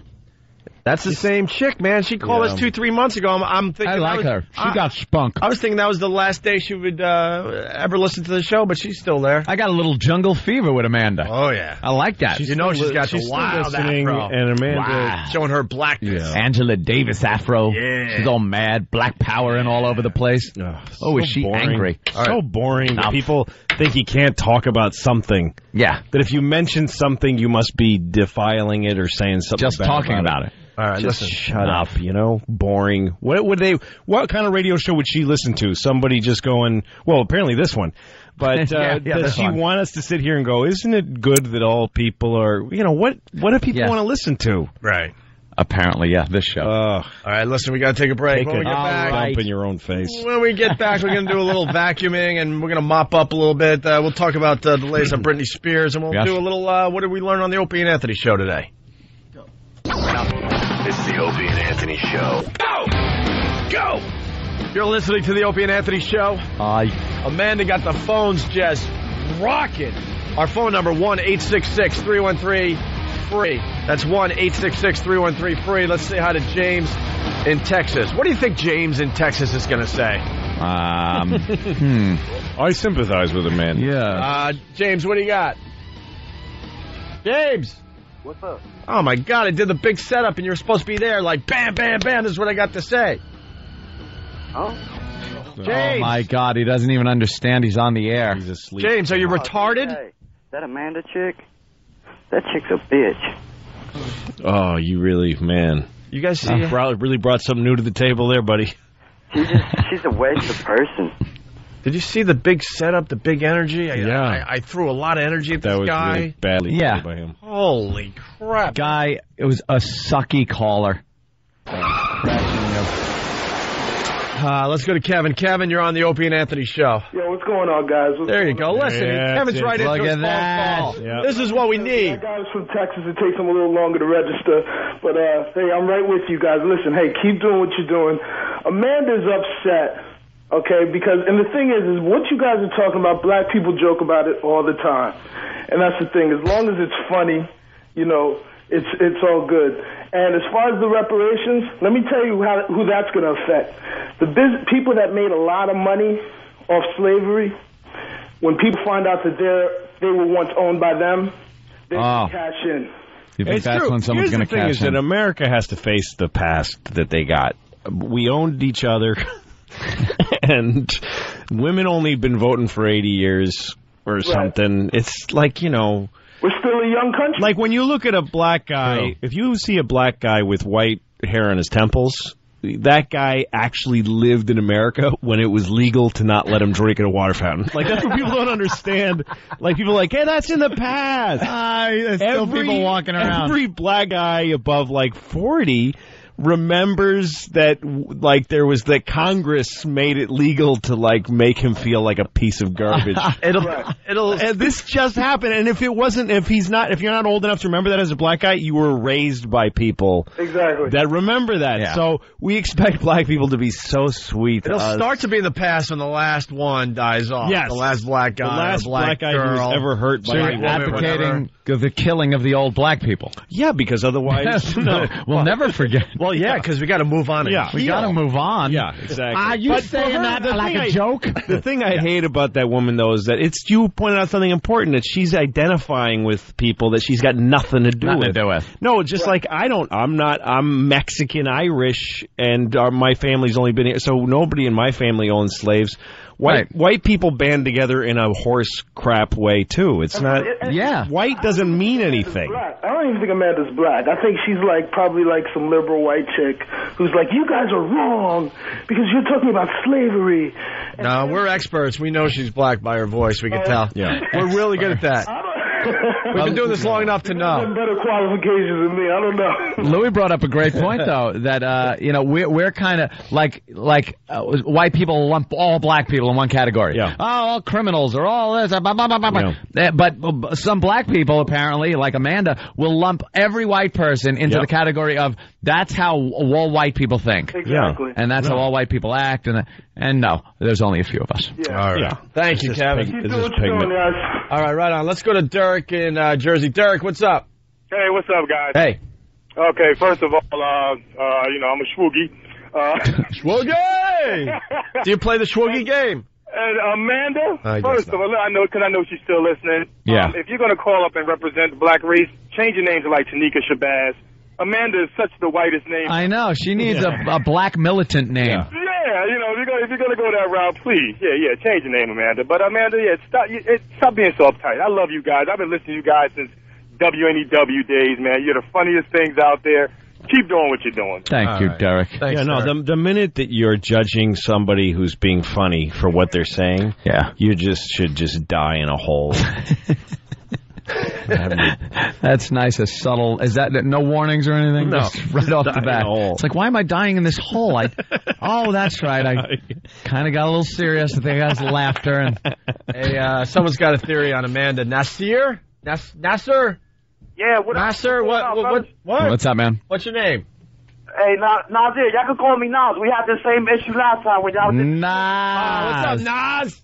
What's going on, boys? Hey, man. I remember this guy. You're from Newark. Yes, sir. Right on. What's up? No, loving the show like always, fellas. Listen, that girl, I guarantee you, she's half white and half black. She's a mongrel, mulatto. Maybe she's half and half, can't deal with it, something like that. Well, that would be speculating, yes, indeed. Why do you think she's half white? Because I think that's her way. That's her showing her guilt. Like, that's her guilt coming through. Like, she feel like she got to represent her black side more. Yeah. She's got to really pump out the black. It's a theory. We interrupt this program to bring you we'd love to stay on this subject, but there's a midget sighting. What? Who saw this coming? Not me. Chris in West Palm Beach, what's up? Hello. Oh, boy. There he is. Hey, What's Chris, up? What's up, Chris? Can you hear us? Yes. I just flew into West Palm International from visiting my dad. I saw a midget. You know how the suitcases have rollers on it? Yes. And this is the medium-sized suitcase, not even the big one. And this guy was holding and they have the handles that telescope up. Yes. He was holding the actual handle sewed to the suitcase. And all I could think of was, man. So, you usually have to telescope the handle, and then you pull it behind you. He was just holding the regular, strap handle that's on every suitcase and rolling it. That telescoping handle, completely unnecessary for him. When are we going to be able to buy midgets as pets? Yeah. When are we going to be able to do that? Well, it is 2007, after all. You're a racist as far as midgets are concerned. Yeah. What is that, a joke? What else was... You're really advocating buying midgets? Yeah, absolutely. Oh, okay. I think it could be kind of fun. I just want to make sure it's known that you're not joking. No, I'm not joking. Okay. I'm not going for a laugh there whatsoever. Not hiding. Lord knows I barely get a laugh on this show. I thought Dad might get a chuckle. Chris, what else was the little fella doing at the airport? Oh, no, he was a Chinese midget, though. Oh, a little Asian midget, though. That's nice. Hey, okay. Though. Though. The all right, Chris, asterisk midget. Chinese. Anything else? No, but on that racist part, what about all the white slaves in other countries? It doesn't matter. They want to stay there. Overall, as a race, we're doing a lot better. And the white slaves, we know they were called Jews. Yeah. It was always just the Jewish people that were enslaved. Badger Wolf from Wisconsin. What's up? Not much. We're forgetting the biggest point. Amanda's marrying a white dude. Well, you think Amanda maybe is marrying a white guy? That's a little speculation. And how do you know that? She said that the last time she called. Okay, that's what I was wondering if she did. And you were saying, well, why is she listening? Because it was on the XM part. And she's saying she's marrying a white guy, and he listens to it. So he listens. Oh, that's right. I do. Why would she be marrying a white guy? Maybe but boy, he must be beaten down so bad by her. Just everything. Yes, honey, I know, you're right. The Whitey, we stink so bad. Oh, this is I horrible. bet they're going to have a lot of laughs in that house. Yeah. Humorless. I'm wondering what all he's putting up with. I picture him just walking around a house that's filled with nothing but like African masks on the walls and like African you know what? furniture. And when we did Lucky Louie and we had to design, there's a black couple that lived across the hall down from the us. hall So the set designers built their apartment for us, and I went down to approve it, and it had all this African art. And I said, why do you have to, every show that has black people has to have African art? And I got mad, and I said, take it out, because it's just stereotypical. Just a guy. They're like, but it's a black family. So what? Take it out. He's just a guy from Newark. So they took it out, and then it kept getting back in. Like every new wave of design would bring in, and I fought really hard to get it out of there. And then when Jerry Minor and Kim Hawthorne, who played the couple, walked into the apartment for the first time, they looked around and said, "Where's all the African stuff? How come there's no African stuff?" I just picture. I thought I was doing this really great liberal thing. Yeah. Oh my God! So but apparently you're wrong. You're like totally wrong. Totally off the mark. Black people gotta have African stuff. We're a black couple. This just goes to show you, it's a bit of honesty moment. Yeah. When was the last time you were in a black person's house? Oh. Deafening. I'm not even deafening kidding. silence. That is a great question. I will give you an answer. Yeah. It was an apartment in Central Islip when I lived there in 1972. Jeez, that's a long time ago. And I went up into this kid's, it was a friend of mine that lived in the apartment complex over there in Central Islip, and went into his house. And that was the last time I was in. So I have no idea what there is in black people's How houses. about this? When was the last time a black person was in your apartment or house? Well, I've had black people in my house much more recently. But last black Yeah, but you're person- Mexican. That's all. Yeah, that's right. Apparently right now the alarm company's calling me. Holy jeez, I gotta go.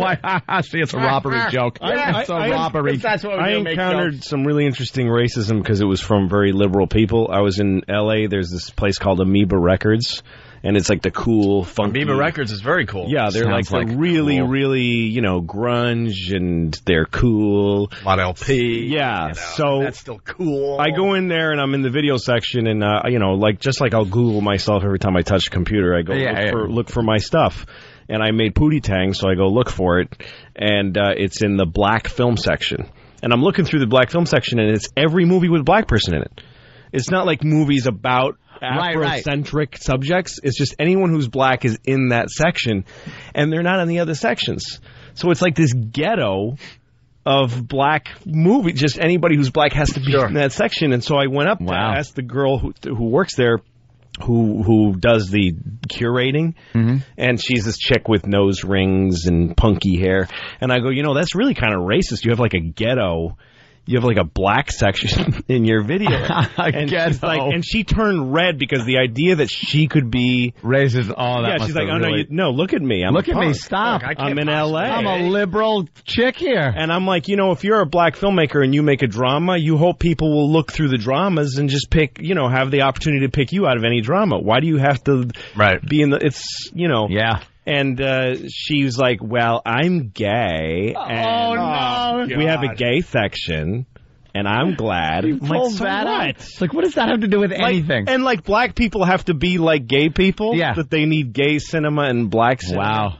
That is real typical liberals liberal can thinking, be totally racist. Let's go to Brooklyn. Brooklyn, what's up?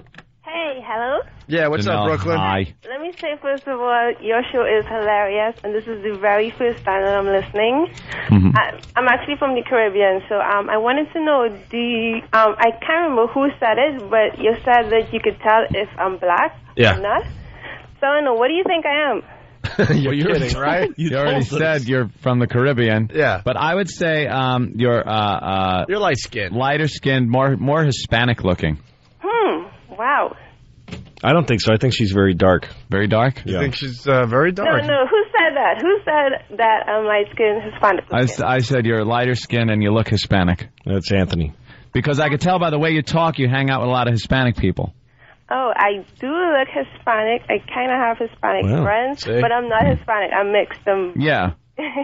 Yeah, wow. But you got the black in, yeah? That's very obvious. Yeah, baby. White people aren't calling their kids Janelle. That's another thing, yeah. Yeah, I think you have a thing. Just for cut that L Mondo part Wow. off. Jan. Jan, right. Be Or Jan. Jane. You know, boring crap like that. Wow, you guys are so stupid. It isn't funny. I was laughing. I was like, wow. We like good stupid. We like being stupid. That's the good stupid. We really don't want anyone to take us seriously. That's Amanda's problem. She thinks we're actually trying to get her, perhaps. She really thinks we're trying to get things done here on our show. We're just trying to make people laugh as they're stuck in traffic somewhere. All right, Janelle. All right, cool. It was fun. God damn, it took 3.5 hours to get the phones beyond lit, and now we got to go. Yeah. Well, guys, that's great. I apologize for the Amoeba record story. I think it was pretty boring. No, I like it. No, not at all. I was going to talk about Black Stars. You ever turn on Black Stars? It's Stars Network. It's one of those cable channels.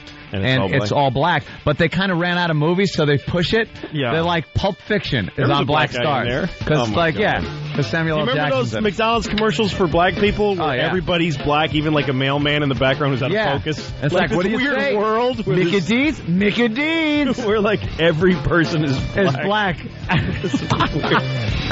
And like in the 70s they did that. Yeah, remember? yeah.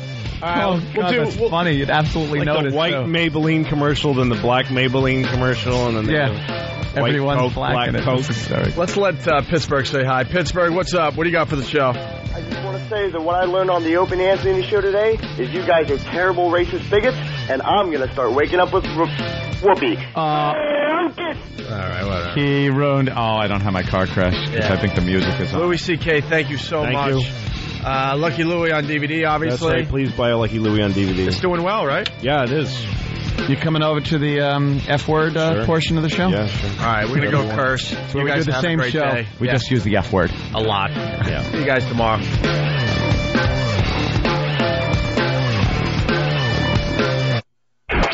It's the Opie and Anthony Show.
They are the most vile, despicable human beings in the country. Creeps, ankle-biters. Obviously, the strength is their ability to turn mistruth into something people would believe.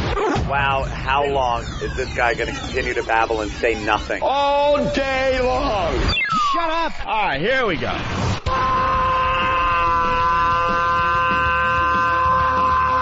Welcome to the Opie and Anthony Show. It's worse than I imagined. That's terrible. I'm sorry. We are a bunch of dopes. I think we're lewd. We're probably pushing 20 arrests because of this radio show. Out of touch, cornballs, 3 retards. We have the effect of Tylenol PM.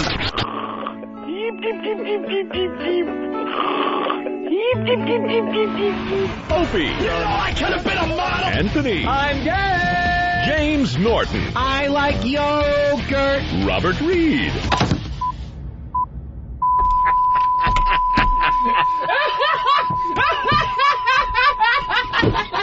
But enough of this palaver.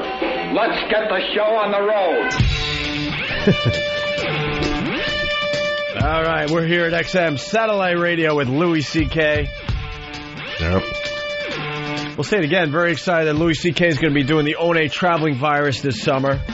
We should have the dates soon, I guess. Soon. I think we're doing 8 to 10 dates this year. There goes our summer. But Louis C.K. is definitely going to be with us. That's very, very good news. We found that out this morning. Gonna be a pisser. And your wife wasn't impressed, you were saying? Yeah, I came home and I showed her all these offers, and it's good. You guys are paying really good money. Like I don't Take care of the comics. Yeah, I don't have a TV job right now, so that's my income. Yeah. And I showed it to her, and she's like, "Yeah, great. So you're going out of town, leaving me with the kids." I'm like, "Fuck you! How much money do you make?" What are you pulling in this week? Yeah. Would you rather starve to death and fucking let the kids get skinny? You fucking ungrateful cunt. Now, the only way who doesn't listen to XM? She doesn't quite get the point that, this is your job. You don't go on. And I'm remembering the phrase I was trying to remember. The separation of labor. Is that what it is? The division of labor contract has been thrown away in marriage. Because I know where you're going to go with this, but I got to ask Louis C.K. Yeah. Like, when you married your wife, you were already in comedy, right? Yes, I was. So it's not like you were... I didn't spring it on her. No. It wasn't like you're working for Nassau, you had a 9-to-5 job, you were coming home, and she knew what she was getting into, that you'd be there to raise the kids. When you guys met, she knew you were a road comic. Yes. But the way, it's not even that I go on the road. The point is that I enjoy my job. Right. So she thinks of it that because it's not like I'm going out and slack. She wishes I was doing a miserable job, and then she would be proud of me you'd come home for and go, debasing myself in order to put a roof over the head. But the fact that I do something that I'm proud of, that I love doing, but it still puts a roof over the head. But because women's liberation... because there are women that have careers, we're not allowed to say that we are providers anymore. If you're a man. But the fact is, my wife lives off of my fucking work and doesn't do shit. So if she had a career, then she could go, fuck you with your Open Anthony tour. I don't care. I'm working too. Yeah, I got my money. But the fact is, she just eats food that I buy for her.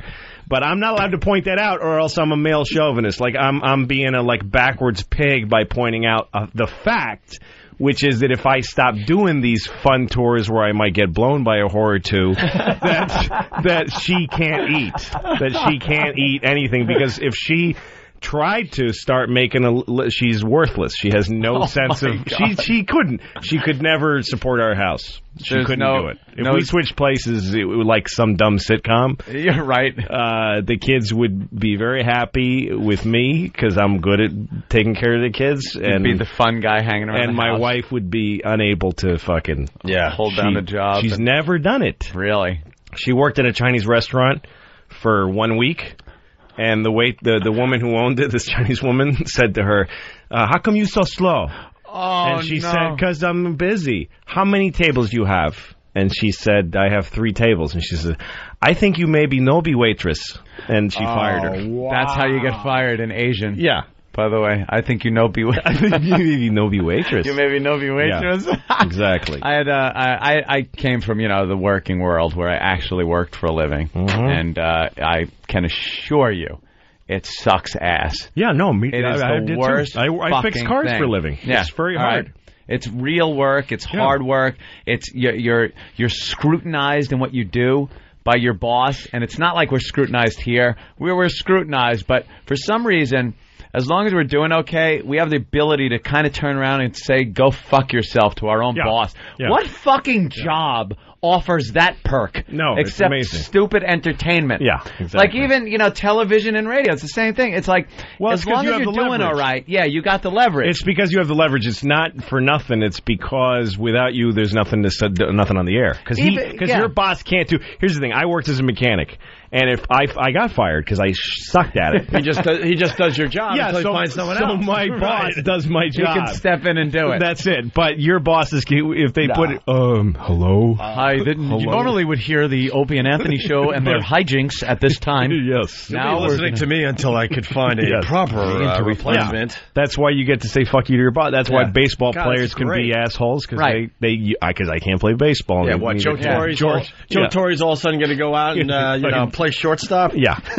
But it is odd because I don't even know if those guys are saying, go fuck yourself to, Steinbrenner. Well, they're saying it by like that. asking for stupid amounts of money. Or stupid amounts of money. That's the version of go fuck yourself. And cheating and not admitting it. It might only be radio because if you do that in sports, they sit you, they fine you, they do all sorts of disciplinary actions. Yeah. But we've never had to sit out a day because we told our bosses tell the boss themselves. Shut the fuck up. It's like you don't know what you're talking about. Shut up. Yeah. Imagine like you're in even if you're just a regular, you're in the cubicle and you just signed the big Peterson deal. And you the boss is happy and he walks up and says, "Hey, that's great. You did a good job." And you go, "You know something?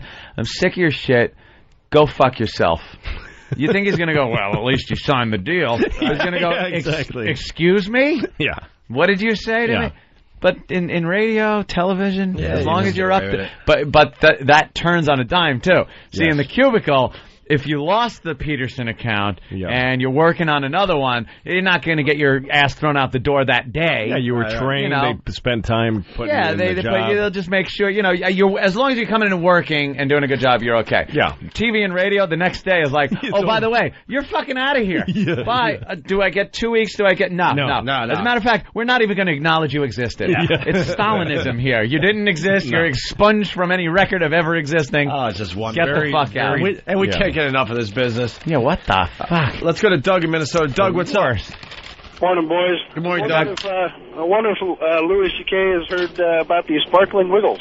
Oh, have you heard the sparkling wiggles yet? What's that? Oh, my God. I saw the video like 18 times over the weekend. I couldn't stop watching it. We can't play it on the first half of the show. We tried, but... It's a young child. And she's a girl. She's about, how old did you say, 2, maybe? Yeah, tops. Tops. Oh, my God. And what happened? adorable. Just adorable. And she's sitting in a little chair. And she can't say sparkling wiggles. It comes out different than it's supposed to. So the parents kind of coax her by saying, hey, boy, there's too many sparkling wiggles at this party, and the kid will repeat it, getting the words kind of mixed up, and it's just, why don't you just play it? I don't know what this will be. Oh, yeah. Okay, that's enough. Okay, say it now. We don't like sparkling wiggles. There's too many sparkling wiggles at the party. It's too many sparkling wiggles at the party. Say, no sparkling wiggles here. No sparkling wiggles here. Say, get a job, sparkling wiggle. Get a job, sparkling wiggle. I fucking... Oh, my God. I can't get enough of that. Oh, my God. The kid is just adorable. The kid's as cute as a button. And the mother should be shot the way she sounds. Oh, my God, that's terrible. The little kid is just... And she's so enthusiastic. The parents are interacting and playing with her and talking to her. And the kid couldn't be any whiter. I mean, look at this. I know, little Aryan. Little Aryan with her ponytail. Just doesn't know what she's saying. And look at that fat white hand that holds the thing up to her. You know what? You know what the most disgusting part of that whole thing is? Is the mother... Because the kid's the kid. The kid's just trying to say sparkling wiggles and has a problem. Doesn't know anything. The kid is innocent and blameless. The mother, you could hear this fucking disdain in her voice. She's like, get a job. She might as well just say, get a job, fucking nigger. Yeah. Just say it. Just say what you're fucking saying. Don't get your kid to say it because she can't talk right because she's a kid. But she's just like, get a job, sparkling wiggles. Don't want sparkling wiggles in my house. I almost ran into a sparkling fucking wiggle today. Like, she gets way too into it. Oh, my God. Way too into it, as do I, because I can't get enough of it. One more time, please. All right, one more time. Play it again. Play it again. Louis, does your kid say, cute little things?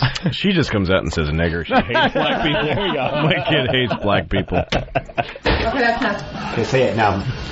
We don't hate fucking niggles. There's too many sparkling wiggles at the party. It's so many fucking niggles at the party. Say, no sparkling wiggles here. No fucking niggles here. Say, get a job, sparkling wiggle. Get a job, fucking niggles. Yeah, you can hear it on her. Yeah, she hits the hand with her engagement yeah, she's ring. Like, with her engagement Get a job. Get a job. Get a Wiggle. job. Sparkling. What else can we say about them people? I wonder how Amanda's enjoying this part of the program. Yeah, she must be loving this. Yeah. It's just jokes, making people laugh. As if it was a joke or sparkling wiggles. Hey, at this point, people know that XM and Sirius are attempting a merger. I guess Mel Karmazin, who's going to be the new boss of the new company.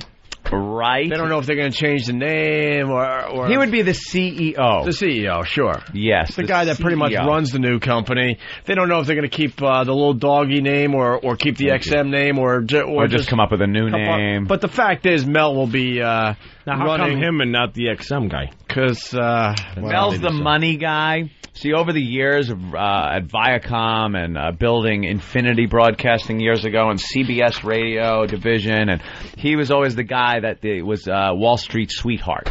He was the guy that when Mel spoke, people listened. He hit his numbers.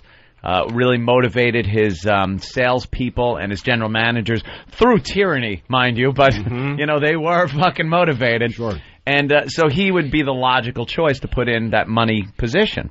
And Wall Street loves the guy. Yeah, Wall Street loves all him. that stuff. The thing is, his personality is a bit caustic, and I say it's that all business because I might have to work for him. There's no how you do's.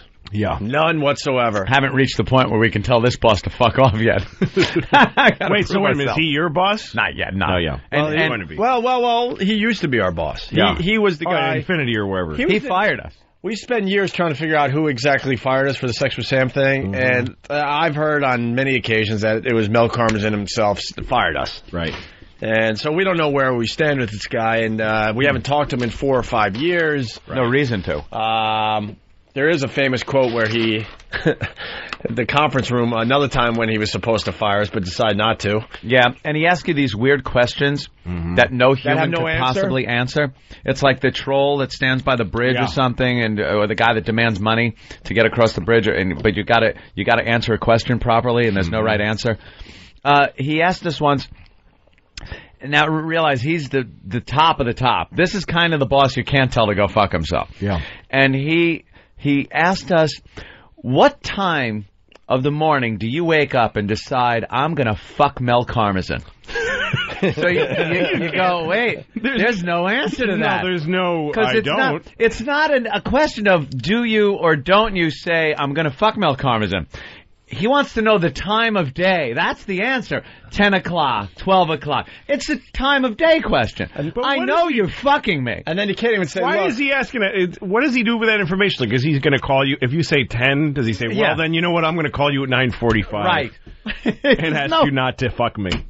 Please don't fuck me today. Because I know what time you fuck me. And you can't even say, look, we didn't mean to fuck you. And I don't fuck really? you. No, really? Well, seem that way. No, because then that insults his question. Right. Because why would I ask what time? Because I already know you're fucking me. So don't try to say you're not fucking me.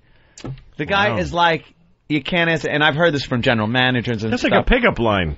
Right. Yeah. Like, hey, what like time saying that to a girl at a bar. What time did you wake up and decide you're going to suck my dick tonight? Well... He wants a time. I guess I have to do it, but I could put it off for 24 hours. Fuck this guy. By the way, there's OCD people out there. They can't handle any more of the show until we do this. Meanwhile, back at the show. Wow. Wow, that was the longest midget sighting ever. We never did the out cue. Oh, these guys got the OCD bad. Bastards. Like, I can't. Something doesn't seem right. You never ended the midget sighting earlier. So yeah, Mel's the CEO over there. Could be the CEO of both companies if the deal goes through, which, I don't know. I'm hearing a lot of things. Federal regulation is going to be a real fucking nightmare to try to get through. It's because it's too big of a company? Is that the thing? Yeah, they don't want a monopoly, but the new entity's point of view would be it's not a monopoly because we're competing with iPods, regular radio, all kinds of new internet technology that's coming out now. So it's not a monopoly, but in the contract that was written... That doesn't make sense because that means that regular radio could be one company and say, well, we're competing Everything could be one company. Yeah. You're competing with everything. We're competing with food. Yeah. People could eat or listen to... Eat, listen, put their food in their ears. Yeah. There's always an option here. Yeah. And it's a known fact that Mel's very, very tight with Howard. Yeah. If he does have a friend in this world, it would be Howard Stern. Mm-hmm. But the FCC... it's written in the contract before satellite radio even came about, when they were talking about launching the satellite. Mm-hmm. They said there has to be two companies. And it was written in there that these two companies cannot merge. They are not allowed to merge. Yeah. So they have to change all that around, which means Mel has to sit now in front of a commission that is run by the FCC. Last time he did that, which was not that long ago, he was pretty much calling the FCC a bunch of assholes. Yeah. Now the same people have to sit there, and he's going to go, hey, by the way, assholes, could I put these companies together? You know the rule thing? Can we change that? And a lot of people are now worrying that the FCC might say, okay, we'll allow you to do that. Well, here's our side. We're going to change some rules. We want to regulate. Can't swear. We want to regulate it. Yep. Now, what do? Do you merge the companies, take it, and then put it back now where radio is? Because you can make money selling commercials. Do? It's a weird situation. I think that's what'll happen. It's going to be an interesting week in reasonable. It's going to be because he'll make money that way. It's going to be an interesting week in Washington. Mm-hmm. Yeah, and then after that, it's going to take months and months for them to even decide if they can do it. And then I don't get though. Like I have XM in my car. Logistics. What the fuck do I do? Now that you've got a fucking problem. It's just stupid. Logistically, it's tough, even if everyone says yes. There's GM, let's say GM Ford, the two big ones. Yeah. GM has XM, Ford's got Sirius. Yeah. What do you do now? I don't have, it's not like the early days where I had a little unit velcroed to a dashboard, stuck into the cigarette lighter. This fucking thing is built into my navigation system. I can't be ripping things out and putting them in. Are they starting over again with all new units? The whole thing is stupid because they can't make each one adaptable. It's like I can take the radio I had as a kid, the radio I listened to Steely Dan on. Right. And plug it in, and I'm going to hear on. whatever the fuck I want. That's it. On now. It's going to work. But this is stupid. I mean, in the end, they got a lot to work out. It's going to take a really long time to really get this new company up and running in the way that they're going to be happy with. Yep. But Mel was on Howard's show today, and I don't know. He has a real confidence boost in our position. Yeah, there's a reason we love being on XM and away from Howard. Because we don't have to deal with these two fucking motherfuckers. Wow. That's why. Wow. Yeah, I'll say it. See, Fan and Opie. In Mel's world, there's Howard and there's everybody else. There's no room for anybody to even come close to what he's doing. Nope. He doesn't know how to work a farm system and really, show respect with other radio shows out there. So, in a way, it's been great to be at XM because we've been the top dogs and shown respect, and they build a studio for us and really treat us nice. A lot of advertising in the end. Everyone else is second fiddle over there. Yeah. Everyone else is second fiddle. And to see, shows that used to beat the shit out of each other, like fucking Bubba is over there with Howard, and there's a love fest. They're all kissing each other's ass. And he gets zero respect. Not that he should get any, but, you think Mel fucking gives him the time of day?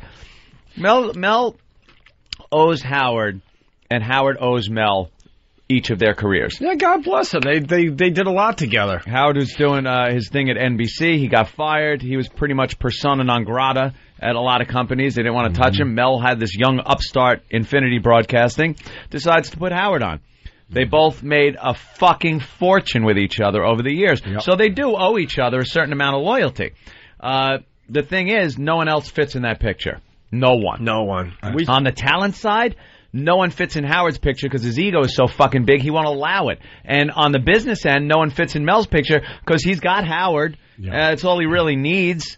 To make him some money. And he wants to make sure he keeps Howard happy. Yeah, keeping Howard happy is making everyone else second fiddle. We worked for the same company for many years, and the stuff that went on was just beyond unbelievable. This isn't speculation. Let me make that clear. I'm not speculating. We fucking lived this nightmare. This is exactly what happened to us. It's silly, though, because the point of merging companies is to get twice the value. Right, at half the cost. Yeah. Well, Louis, what would be there was a time we went, they threw us a bone, they gave us VIP passes to the Video Music Awards, MTV, and we had our own special position on the red carpet so we could get all these guys. This was when we were deciding if we were going to re-up with them or something, or we just re-upped with them, so they were throwing us a bone like, no, you guys are very important to the company. So then we did our show, and we weren't in the pit with the rest of the press. We had our own section, so we got just about everyone while everyone else had to fight for a quick little 10-second interview. And then our show's over. We're going inside to enjoy the festivities, and our company had a private booth to watch the award. At the time, Viacom owned MTV, the radio division. This is when you were on MTV. Before here. And Viacom owned CBS radio division. It was Infinity Broadcasting at the time. And Viacom owned MTV. Right. So it's all the same boss. This is a great example, though. So we're like, hey, why don't we go up into the Viacom booth? Viacom had a party going on. Huge party with champagne and shrimp as big as your fist and oysters and what drinks on us, everything. It was just like they went all out. So we had stupid us. We're assuming we worked for the same company, and we just did a nice broadcast outside. We go upstairs, and we're like, why don't we go check that out for a minute or two, have a drink, say hi, because we know a lot of the people, obviously. We get to the door, and we tell them who we are. They're like, yeah, you're not on the list. You can't come in. And then we found out why, though, too. We found out. What's his name from BCN came out. Yeah, I won't rat him out. I don't want to blow up his spot. But he came out and we're like, what do you mean? And then we're thinking this guy just is stupid. Like, stop. So we were able to send, I think it was Ben at the time. Ben went in. We're like, could this guy go in and get one of the bosses? And so Ben goes in and brings out this guy from the Boston radio stations. And we're like, what's going on? He goes, dude, you guys are not allowed in there. Not allowed in there. Because Howard's in there. Oh, Jesus. Yeah, we couldn't even fucking go into a party. And Mel was in there, and of course he oversees this whole thing, and he thought it was perfectly fine to treat us like second-class citizens. Yeah. So that's kind of what we're expecting. And that's one of many examples. We were never you make the money. We were never treated right under him. You know, he hired us and then rehired us to keep us away from competing with Howard. That was it. That was his game plan for us as a business guy. But as far as like treating us and making us feel good about where we were, it never really happened. Not that we need our egos stroked, but you definitely want to at least feel like you can walk into a big VIP event at the MTV Music Awards. Yeah, when you're making the money. We're definitely making money for them. Yeah. And we make money for XM. They definitely enjoy us being here. But Mel was on Howard, talked a little bit, and obviously our situation came up. Yeah, and this is what's scary. The merger talk has started. It's been about a week now, I guess. I think it was a week ago today. And Mel hasn't even acknowledged us yet, but he hasn't acknowledged us. But he's acknowledged everything else that is that's going well for XM. Right. And this is what's really interesting and really telling. You ask anybody down in Washington, 202 is one of the most listened to channels on XM. Brings in the most money for XM. But when Mel talked about XM and the programming and sent out a massive email to the staff over there, not even a hint of a mention of us. And then he goes on Howard's show and pretty much describes our situation. Yeah. He's talking about us. And Howard's already starting his bullying tactics. Yeah. Of, should these guys have a job, pretty much, is what's being said. I don't care, quite frankly. No. And by the I don't care, meaning I don't care, You know, we say when you say I don't care, it means you really care. Look, I so really don't care. we're at a point in our careers. What are we going to do? Worry about this crap? I mean, we speak our minds, and if he wants us part of the new company, so be it. Slim in Jersey City, what's up? Guys, please don't talk like that, man. I don't want you guys off the radio for this jerk, man. I'm thinking like they might be in cahoots. Howard has enough money, I'm thinking. Now, I don't know what you guys know, but I'm thinking Howard has enough money that he's so envious of you guys' success that he's like, you know what, even if it costs me the money I made, I'm not going to let these guys get ahead of me, which you already are. I want an answer, though, because it's been a week. He avoids our names at every cost. I want someone to ask him, you know, what does the future hold for the Opie and Anthony show if these two companies merge? There you go. And if there's no future for us, then let's negotiate an exit strategy now. I ain't going to sit around for a year and then get, fired after that. I need a golden parachute, goddammit. One of those businessmen things where they let you go and then give you a shitload of money. That's all I care about, money. Well, this is Howard and the gang having a little bit of fun. I mean, it's fun. It's very, very telling, though. Like how they're trying to be vague as to who they're talking about. Yeah, they don't mention us by name, but it's very obvious that it's us. The more different our content is, the better it is. I agree. And I just never saw any advantage of sharing terrestrial radio. Well, then content. there are some people on the See, sharing terrestrial radio, they're talking about us because we're the only ones doing it, by the way. We're the only ones that are on satellite and regular radio. Yeah. So this thing that's running rampant, Mel, this terrestrial and XM radio crossover. You mean the one show that's doing it? Yeah. Why be so vague? Just fucking say who you're talking about. God. And I'm it's weird that they're not saying it because they talk about you guys. Yeah. I mean, on Howard they say your names. You know why? Because Mel's in the fucking room. Right. So there's something. They clam up. There's an issue with Mel. So I don't have the energy, unfortunately, to go after these guys today. I'm sick. But this clip kind of enrages me. The bullshit. It's annoying. All right, let's get through it. It doesn't make sense because it's apples and oranges with you guys, to me. Yeah. It's two very completely different shows. Well, guess what, Louis? Back in the day, values. that's stupid us. We thought the same thing. Yeah. We weren't even competing against Howard. We were in afternoons. Seem to me like you we were in afternoons, and he was in mornings. We just, everyone asks, how did this whole thing start where you guys hated him? It was really simple. We came to New York and started goofing on him like we goofed on Imus and everybody else. Well, every other New York personality, whether it's radio, the mayor, we goofed on Mayor Giuliani. We just goofed on everybody. Dude, we didn't. It's our MO. We didn't come into New York doing that, though. When we first came in, we even said it would be stupid to go after Howard. You don't come right into New York with both barrels blazing on the Howard Stern show. You don't do it because Howard's fans will turn around and go, fuck you, who are these assholes? Delete your live. Make a name for yourself first. Give the people content that they find funny or interesting, and then slowly start pointing out some of his hypocrisies and make him a caricature of himself, kind of, with the impression thing. But that's what I mean. Out, and then slowly, even his fans will go like, "Holy shit, he does do that. That's funny." That's what I'm trying to say, though. It was all just goofing. It was goofing. There was nothing even serious about it. We were just having fun with. I would listen to who didn't listen to the guy's show. I grew up on Long Island. I'm going to lie and say I never heard of him. I'd listen to his show. I found it very funny. Billy West. Those years that Billy West was on were the golden fucking era of that broadcast of that show. It was amazing. I was on his fucking show. On a Christmas show? Are you vying for a job? Yeah. So please, if you're listening. I'm just saying, but that's how bad it had to get. But for me to be like, hold on, fucking hey, this guy turned. But where it did turn was the fact that he couldn't handle that we were goofing on him. Right. And then we said, you know what? Now it's like we're taking the gloves off. Now we're gonna have some fun. Because he didn't goof back on the air. He went to the bosses and told the bosses, "Hey, shut these motherfuckers up. Yeah. I don't want them goofing on me." It's like, wait, this is the guy that but you always say on the air that you just take on all comers and you beat up this show and this show and that.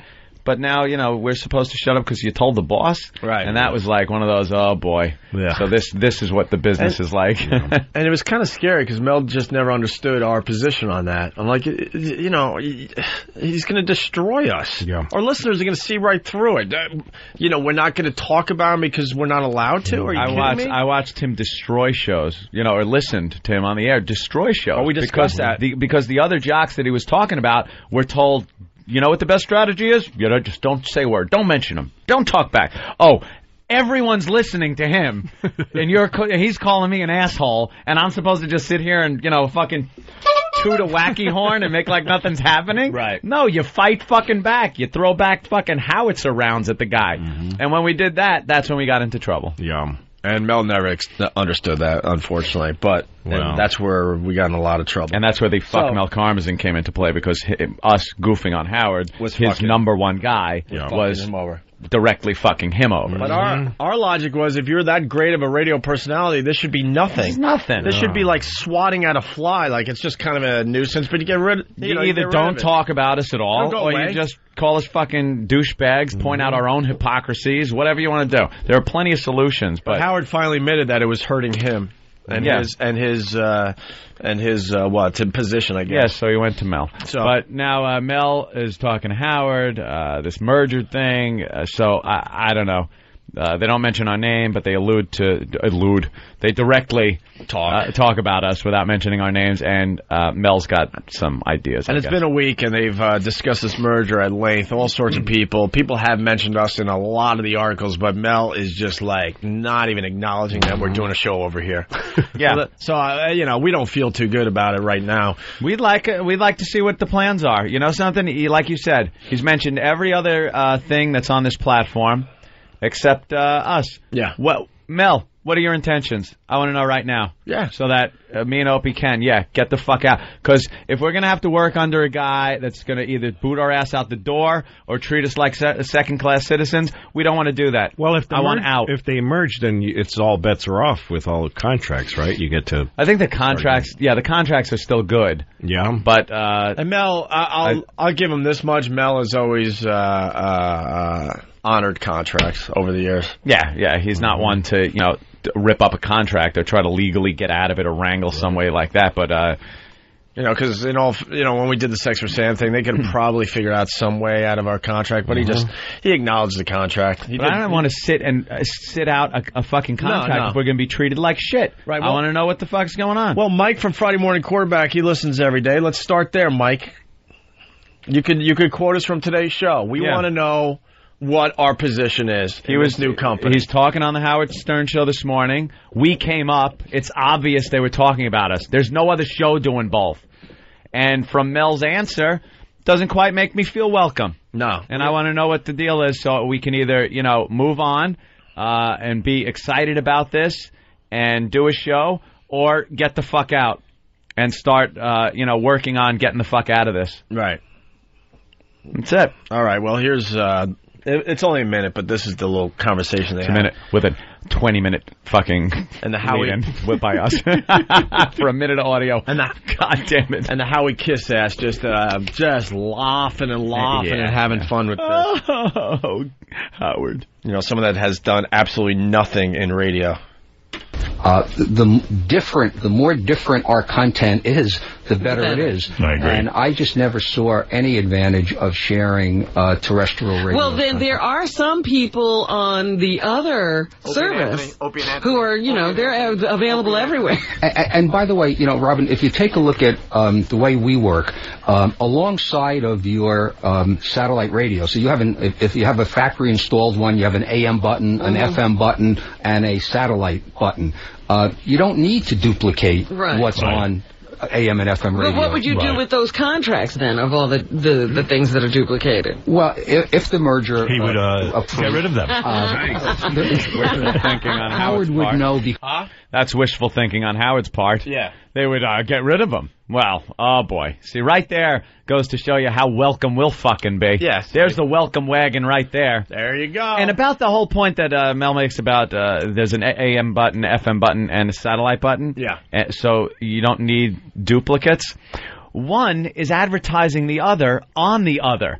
Like, the reason we really jumped up with satellite is because we went to terrestrial. Right. And vice versa. The reason people listen to us on terrestrial is because their friends told them about us on satellite. Like, we made an amazing deal with regular radio. They needed us that bad because David Lee Roth fucked up. Yeah. They were desperate. But each Every company... day we're turning on new people to XM because we're allowed to do a commercial for our show. Like, wow, these guys are funny, and they actually do more after they leave here. I get emails all the time from people going, I now have XM because, what I've heard on the regular radio station. Isn't it the same thing, too, that Howard's on E... and then also on radio. And what about that? And he'll also do pay-per-view. He's also got an on-demand thing. Pay-per-view. There's some kind of computer thing. There's, there's everybody's got different... that would be like saying that he shouldn't be on demand because he's on E, on regular broadcast television. Yeah. I mean, it doesn't... Whoever will have you. Exactly. Be on there. There's also it's no secret that there's no love lost between CBS, Howard, and Mel. You know? They're not going to want to have to work with us if we have a relationship, which means they'll have to have a relationship with CBS Radio.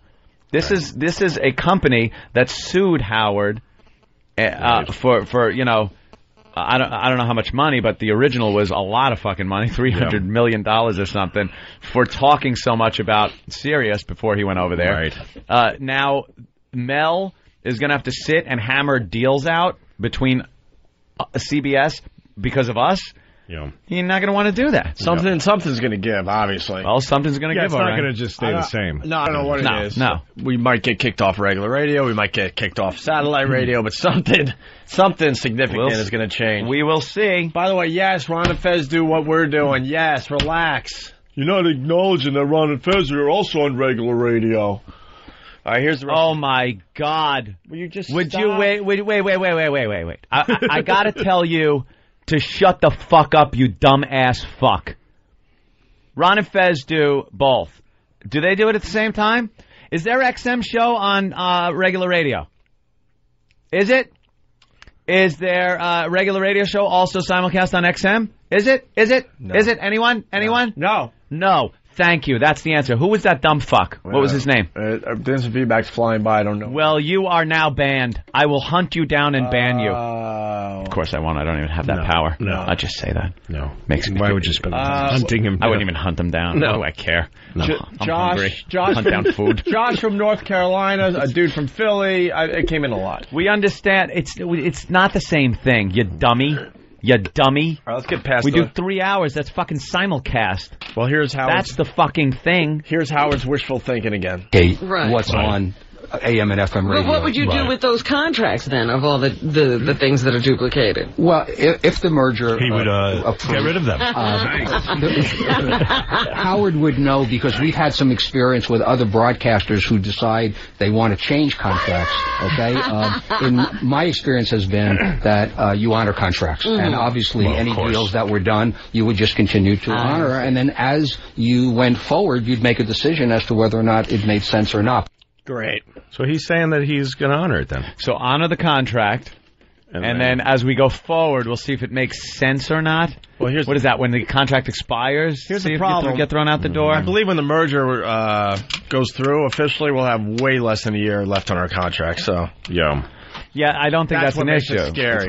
It's going to take so long anyway.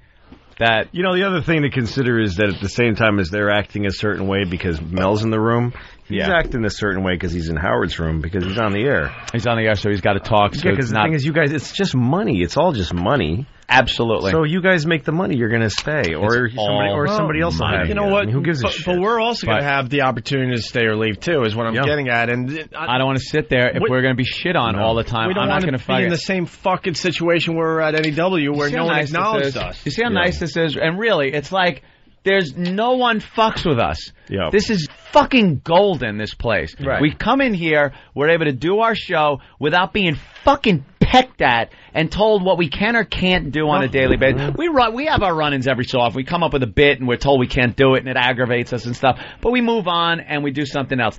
If on a daily basis we got to be told, don't talk about this guy, don't talk about this, we have a problem with this, and constantly being fucked with, then there's going to be a problem. Yeah, sure. The second fiddle thing, that, we notice we're not getting any resources because 100% of them are being pumped over to his show, it's going to annoy us. Yeah. I'm not going to fucking sit on his channel. I don't want to fucking have to do a Howard Stern commercial every 2 seconds by mentioning Howard 100 or 300, whatever the fuck, channel 200. Let Bubba suck his dick. Yeah, I'm not going to do a commercial for his show every fucking time we have to take a break, or every time we talk about what channel we're on, we got to mention his name. Like, that shit ain't going to be done. It's got to be the way it is right now. We have the virus. Channel 202 is our channel here on XM. Whatever the channel number is doesn't concern me, but this is what it is. It's our own entity. Right. I don't want to share it with, would only make sense. I mean, he's got to be smart enough to know it would only make sense to have both on. I think it would be great if you guys were on the same service and you had your own full-strength channel, and then he has his. It would absolutely be a good thing for both companies. Shit on each other and have your own. On each other. You have your audience. They have his. A perfect world. It is. That'd be really smart. Yeah. Well, here's the problem. Howard is fucking nuts. Even $500 million doesn't make you to get you to the point where you go, I really don't care what they're saying about me. He's fucking nuts when it comes to us. Yeah. Well, I mean, it's the leverage is, again, like you were talking about, you can say fuck you to your boss. Yeah. If you're making the money, they can't.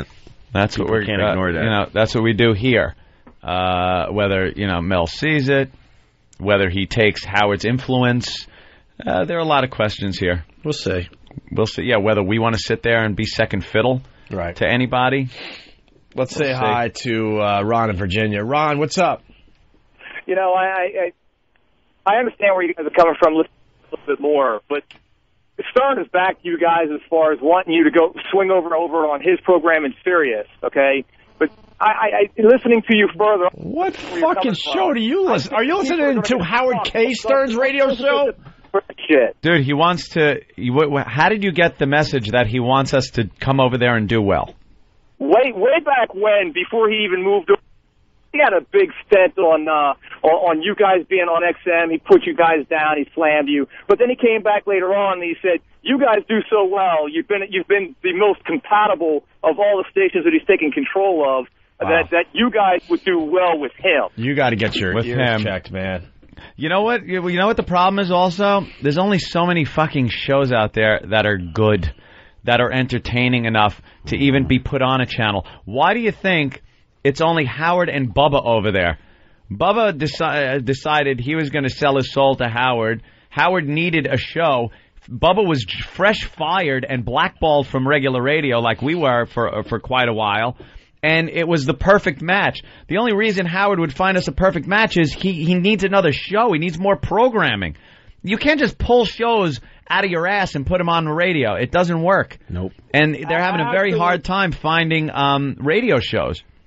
But that's why I say the people that are going to get slammed, you guys may get taken for a ride, but those of us who pay for this, who enjoy listening to you, who enjoy listening to other shows, we're going to be the ones that get tagged with this crap because it'll become like a cable network. We'll have to pay for your show to get a piece of the pie. Well, that might be too, and that's what the FCC's got a problem with. If it's one company, they can do whatever the fuck they want. They can raise the rates to whatever price they want. They can make it an a la carte kind of a deal where you have to pay for certain programming. It's going to get really interesting. There's so many things up in the air right now. Starting that it's this week, I think he talks in front of... he talks in front of that commission. Wednesday, I believe? Yeah, right. This week. And then it's going to be at least a year before anything really the thing is, really if they merge and you go over there, you're going to be... I mean, Howard's, like you said, $500 billion, whatever he has. Yeah.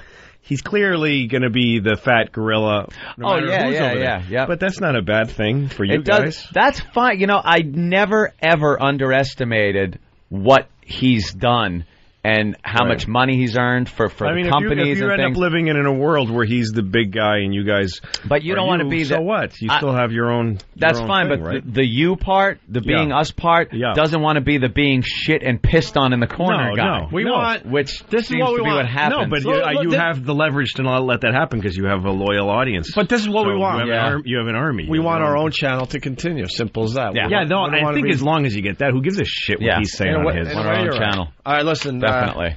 Thanks for asking about the merger, Louis. Sure. Oh, boy, Jesus Christ. That was an hour ago.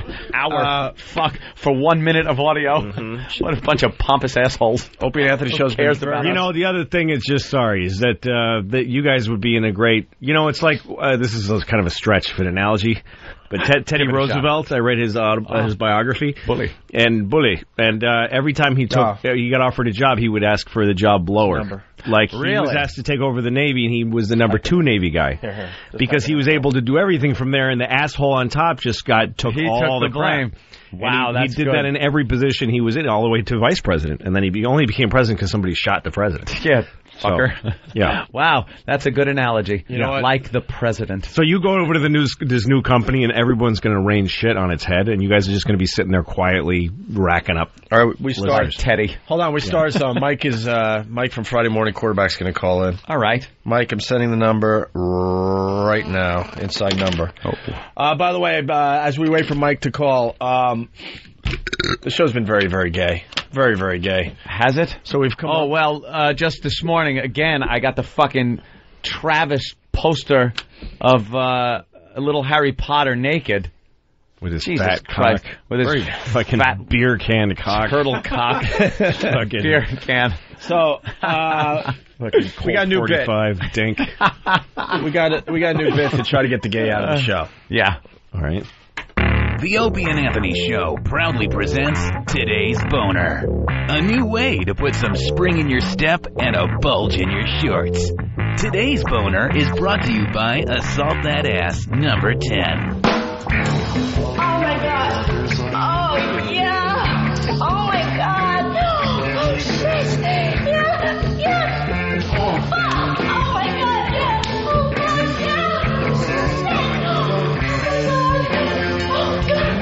Oh you want to wait. Yeah. Oh shit. Oh shit. Oh my god. Stay tuned for another edition of Today's Boner. Only on the Opie and Anthony Show. There you go. We're getting the gay out. I got the gay out. We're forcing the gay to go home. God damn. I'm still a little gay. She sounded just a tad. Just a little. She sounded like she was having fun or being of the killed. Day. Let's go to Mike. Mike? Good morning, fellas. Mike, how you doing, man? Good. How are you? Good. Hey, so why do you think Mel didn't tell Howard that he would fire you like he told Bubba's producer?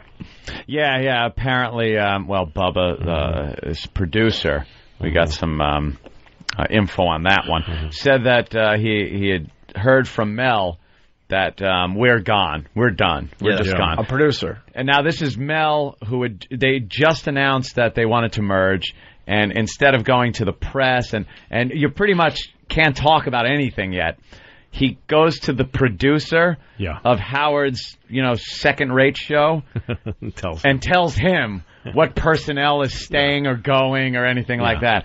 Unbelievable.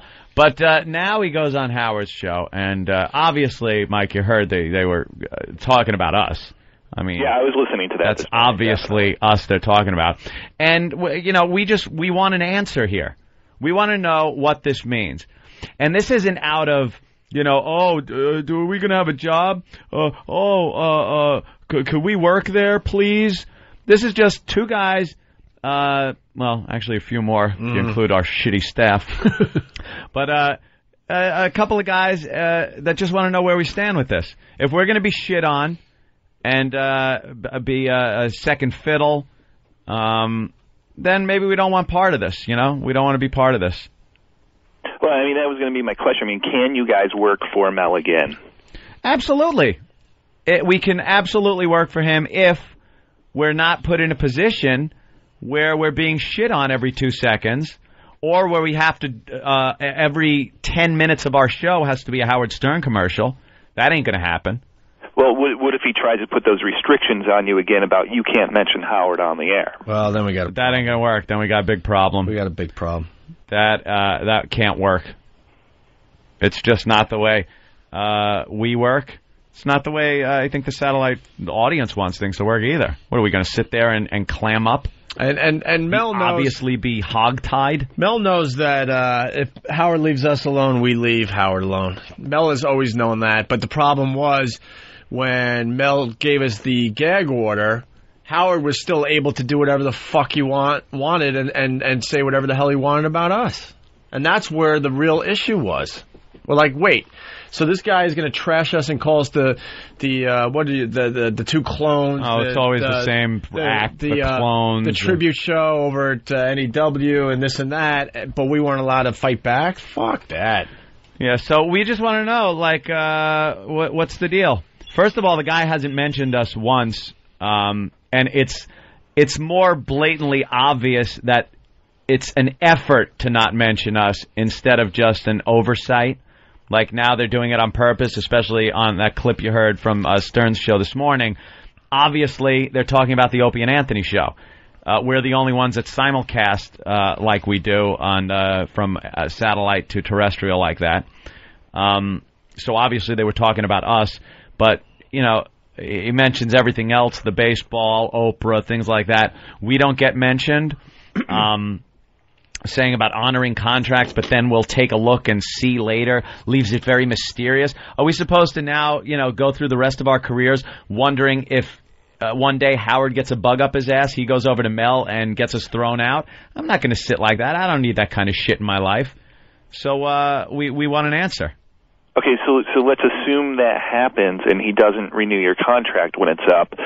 What do you guys do? Can you do a show on regular radio? We're doing a show on regular radio. But you still have this outlet on XM where you get some of these other urges in your show out of your system. Look, we certainly have the regular radio. Yeah, we certainly have the best of both worlds right now, but if we had to, we'd go back to regular radio full time. Maybe we'd do some dumb internet thing too to get some of that some of the cursing out. If we had no option, if there's only one satellite company and the CEO decides, you know, he doesn't want us over there, then we don't have a choice in the matter. We would absolutely go full time with regular radio, but you know we kind of like having both of the mediums to play with. Utilize some of those competing technologies that Mel's been talking about. Yes, the competing technologies. I want to broadcast on iPod. That's right. Alone. I want to do a podcast. How was that? 10, 20 people? CB channel 7. CB radio going to be making a big comeback. Well, I thought it was very interesting that the question was asked this morning. They couldn't even do you the respect to bringing up your name. No, it isn't even a respect thing. It's like it's an anti-respect thing. They don't. It's so obvious now that Mel has not mentioned our names that it just shows us how unwelcome we will be in that situation. See, there have been memos going back and forth since this merger started, and XM has acknowledged Howard and other the fine programming they got over at their company, and vice versa. Mel put out a huge memo to his staff and mentioned all this really good programming over here at XM, but made sure that he didn't mention us. When they had the conference, Gary Parsons got up and mentioned us. He's going to be he's going to be a chairman of the board, I guess, if the merger goes through. And for now, for now, we'll see what happens. But he mentioned us as one of the programs that they'd be happy to have on both platforms. Blah blah blah. And Mel never a word mentioned other programs that are here on XM, but never a word. And it just. It's not so much the lack of respect or we're insulted or anything. It's just an indicator of the environment we would have to do our show from. And we've never been comfortable in that type of environment. And that's when we usually do something incredibly stupid and get ourselves thrown off the air and probably get the company fined or maybe even get the satellites blasted out of orbit. That's what I'm hoping. We do something so bad that the United States military has to actually use their Star Wars technology and blow up the satellites. The Chinese with the Chinese are shooting them off like crazy. Satellite bashing. Place on ground, light fuse, get away. Or that farmer dude who's... that's a movie. That's a movie. That's a movie. Yeah. Where Sling Blade gets in a rocket. But the Chinese they're ramming other satellites. Yeah, and leaving debris apparently in orbit of other vessels that are trying to do something fun. We just hit it hard. Yeah, good one. But I think you got to liken this right now to a sports analogy where, you know, a player is going to be a free agent at the end of the year. Somebody from a different team wants him but can't talk about him till he's actually a free agent. So maybe Mel's just not willing to discuss what he would do with you guys out in the open. He's discussed other programming. He's discussing all the other programs. All the other programs are being discussed as being, you know, happy to have him on board, blah, blah, blah. But, you know, the glaring omission of the Opie and Anthony show is, to me, proof that we would be treated like crap over there. Well, let's hope it doesn't come to that. Let's hope. Let's hope. All right, fellas. All right, man. Thanks a lot. Have a good day. When are you going to be writing about this? You know, I'm working on it right now.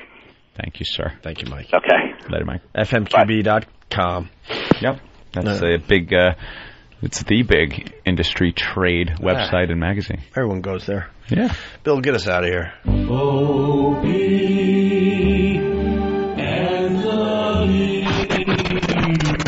This is unpredictable radio. Holy crap! We need to remember that we are professionals in the entertainment industry. Look at you! Oh, man! Oh, my God, I'm a grown man and I'm being yelled at. You're idiots!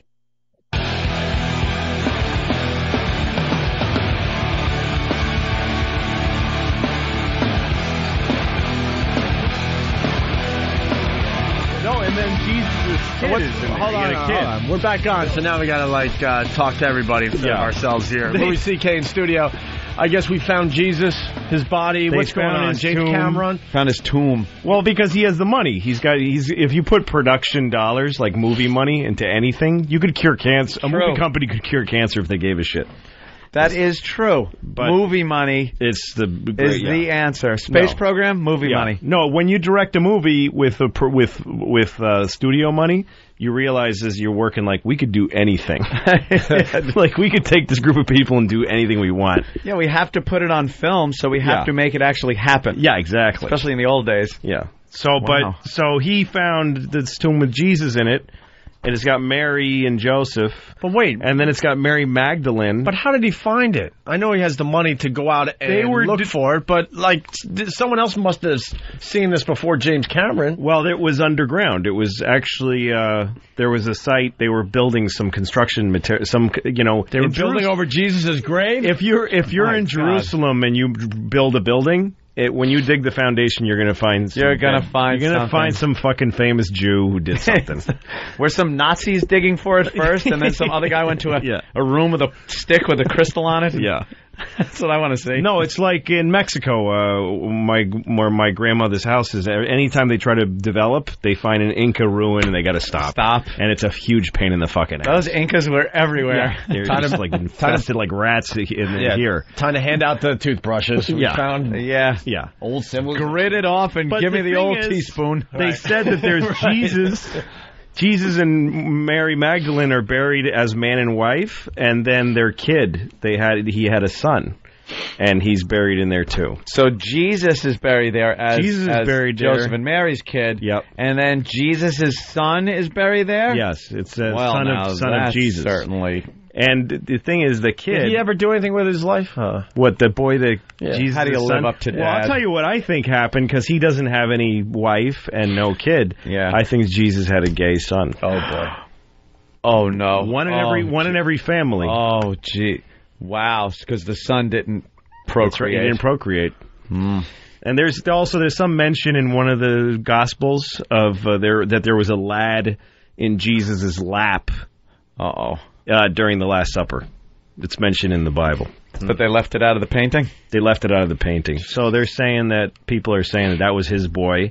His son was gay, and that's why God hates queers. Wow. Because Jesus had a faggot son. The gospel according to Louis C.K. That's right. That's what happened. I'm digging this fucking version. Jesus had a fucking cum-guzzling kid. Right there. There's your TV show. Yeah. That James Cameron... he's an adventurer. Adventurer, yeah. He's Indiana Jones. Like the whole Titanic, Yep. Makes the Titanic movie, and he's got to actually go down there. Yeah. Like, and from what I know, it's, not 100% safe. to go down that far. No, it's really not. Underwater. No. It's not like if something happened, you just kind of hold your breath, look at the surface, and, swim up. No, you can't get it back up. You It's pretty much get crushed right where you are. You're on they got you on a little, wire. Wire. So there's some kind of catastrophic malfunction of a pressurized window. Yeah, you just got to hold on a little bit. Hold your breath. Hold your breath. Can you hold your breath for about the 15 hours it takes us to bring you up so you don't implode? It's a million times safer not to do that. Right. Clearly. But he goes down there, it's like, can't you just take the word of the people that were down there with the video and here's how the ship looked. We know how it looked. Here's how it sank. Make the fucking movie. It's like, no, I got to go there. No. So now what is he doing? A documentary about this? He's there, and it's coming out, I guess. It's just going to be like on the Discovery Channel, though. Yeah, they found Jesus' body. And it's just going to be on the Discovery Channel. But they can only sell it to the Discovery Channel. They found Jesus' body, but the networks are too busy. HBO already has their schedule planned. Years ago, it's like, we've got The Idol this year. It's not a good time of year. Wouldn't that have been like in Times Square? Like years ago, with everyone gathered around watching the TVs going, Jesus. Well, that's what I saw it on Drudge Report. Yeah. And I click on it, I'm like, this is going to be some Drudge Report thing where you read it and then it goes, actually, no, it's not true. Where you actually, that's actually what it says. But it from says the Daily Mirror. They found a box that says Jesus, son of Joseph and Mary, and the whole thing. Yeah, like it's extremely, they said it's 600 to 1 pro that it's him. Did they? Are there bones in there? Have they? There's bones. What they used to do, bones. Because I read about it when Jews died back then. What they would do after laughing at them is put the body on a rock somewhere so it would rot. And then when it was bones, they'd put the bones in a box. And so they have those boxes with bones in them. A box of Jesus bones. Of Jesus bones. What would that go for on eBay if a piece of fucking toast with Mary's face on it? Yeah. Could you imagine what a box of Jesus bones goes for? A couple hundred, probably. Could be a little more than that. Opie. But only the Discovery Channel. Yeah, only on the Discovery Channel. That's amazing. People I know you got Jesus' body, but it's, I don't know if that's going to compete against American Idol. Fucking Britney Spears and her bald head. Britney Spears' bald head, or some fucking big-titted, marry the old fucking millionaire bimbo dies. Oh, fucking, I'm so tired of hearing about her. Enough of her. Just a dumb, dead cunt. And fucking... Who cares? And our son that she ruined. The only... so what? You fucking turned him into a drug addict. And it's on CNN. I mean, that's on CNN. That's on primetime news. Yeah. And all these the same people that report Iraq with the same straight face talk about new developments. They're trying to figure out who Anna Nicole Smith. She's just one dead woman. Right. Who cares? The only way it would be interesting is if she died again. Do it again. If she died twice, then it would be again. News. I want it on CNN 24 hours a day. Yeah. Die twice.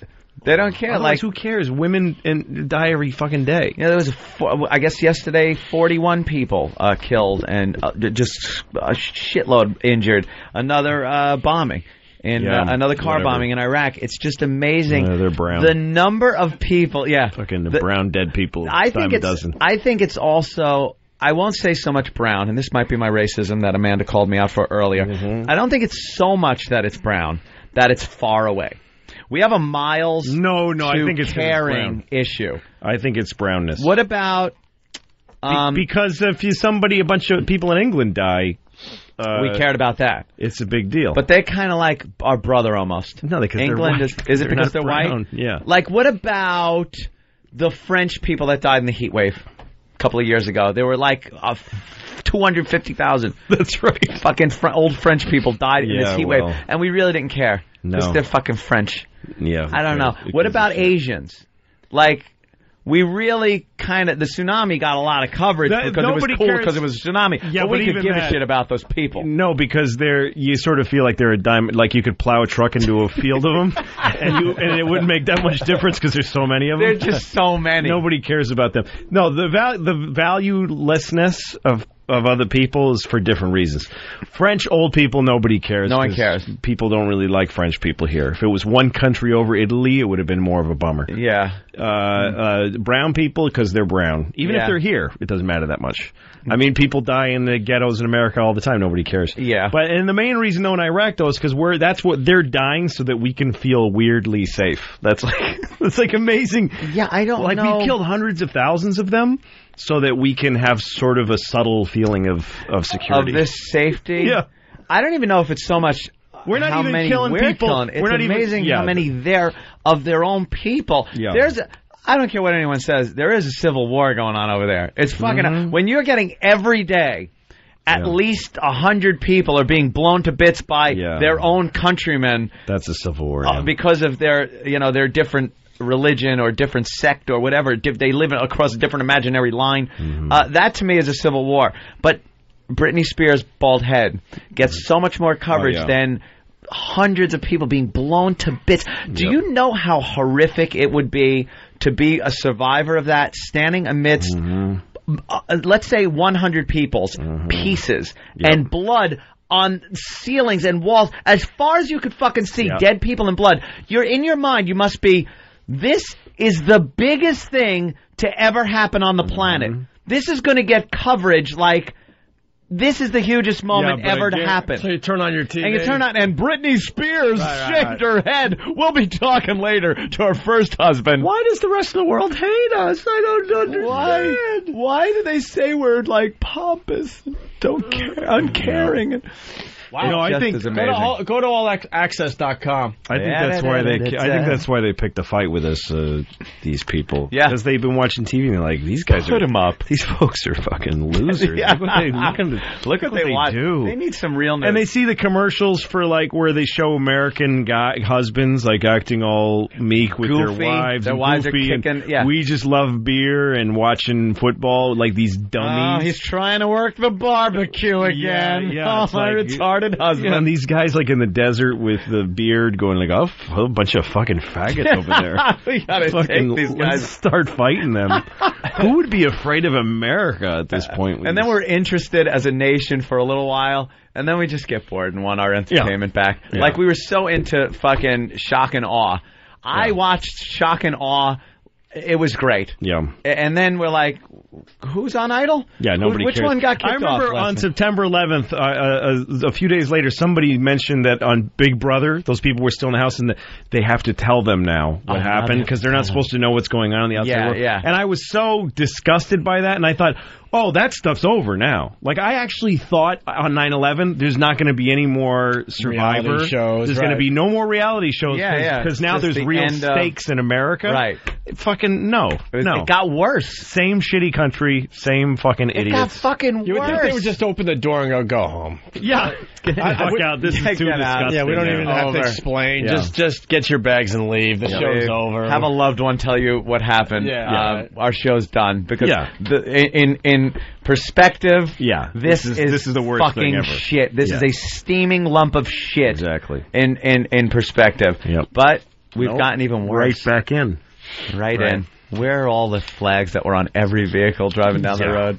Where's the courteous people waving you in because we're all Americans? No. It's a traffic jam. I remember I was on the BQE here in New York City. It was maybe 3 days later, and I saw the smoldering mess over there, South Manhattan, just completely in a cloud of smoke for days. Driving by, they're fucking like playing the Battle Hymn of the Republic on the radio, and there's flags on every car. Everyone's stopping and letting people in. Yeah, because they're all like Americans. You didn't yell at people because all of a sudden we were all Americans, and it wasn't this fucking asshole in front of me that wants to get in, and I'll get on the other guy's bumper and not let him in. You know, everyone was nice, and then. What happened? Everybody. Eventually, people do the math and they go, "I didn't know any of those rich cunts in those buildings." Yeah, who cares? I don't care. They weren't me. The conspiracy theorists come out and say we did it to ourselves. We did it anyway. The people come out and go, you know how many fucking husbands and wives probably wanted a divorce anyway? You know, actually, that's the point we brought up. Like there wasn't one asshole in either building. Yeah, there they were wasn't all a single saints. prick. They were all saints, and and then add enough time. And, who knew only a couple of years would be enough time. And we're right back to... We're going to tell you about Britney Spears tonight. Oh, God. Yeah. It's just fantastic. She's shaved her head completely out of her fucking bonkers. Fucking 25-year-old twat from Louisiana. Fucking, it's more important than our boys in Iraq. Yeah, of course she is. Yeah. Shaving her head and drinking so what? A couple other things before we get out of here for today.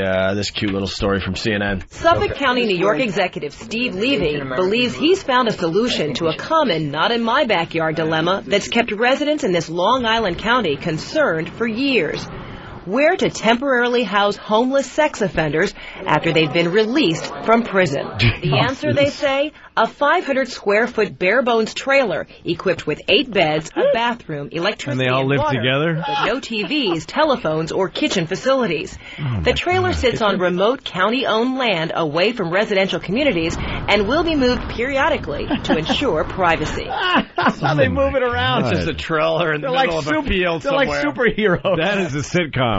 Oh, fuck yeah. It's that one. There's your Big Brother house. Oh, my The God. Pedophiles. Oh, my God. And they solve crimes, and they go around. Yeah. And then they leave town like the Hulk, and then with their trailer gets pulled bag on away the to shoulder. a new location. They're and like they get into new Shazam, adventures. like that show Shazam. Captain Marvel. They're like superheroes. And then they just move on, like Kung Fu. Well, the politician thinks it's a great idea. Really? Well, the beauty of this concept. Beauty. I love that there's no beauty to anything having to do with child molestation. Beauty. Yeah. What's beauty of this is hairless and doesn't stand much taller than 2 feet 6.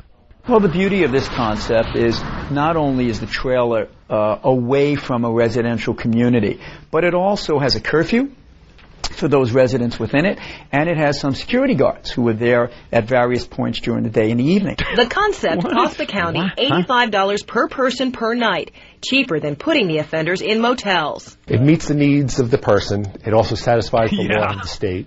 We're providing a place to stay, but not a place that they're going to want to live forever. They're not going to get too comfortable there. Oh, my God. I can't believe people are having cheerful press conferences about... That is like the outskirts of all life right there. See what happens when pedophiles stop being polite and start being real. The real world pedophilia. Oh, God damn. Oh, my God. And then they'll just trailer them off to somewhere else. How many locations, remote locations could there be where people aren't going to be pissed? Jesus. Amazing. Wow. All right. We got only 8 beds? Yeah, 8 beds. Adam, the trucker, what's up? Morning, boys. Love ya. Hi. Canadian truck driver here. Done the walk over with you boys, and I got on some phrases that you might be interested in knowing about. What do you got? I got a skid of strap-on dildos, starter, beginner bondage kits, and all the paraphernalia. Oh, you're hauling that, huh? Where are you hauling it to? Going back to Toronto, Canada. We're quite interested there. You have to cross the border with that stuff. So that's our export. Those are export goods. That's great. Hey, that's a freedom for you. My dispatch told me to leave it on the back end because Canada Customs will probably want to take a look at it, eh? Yeah.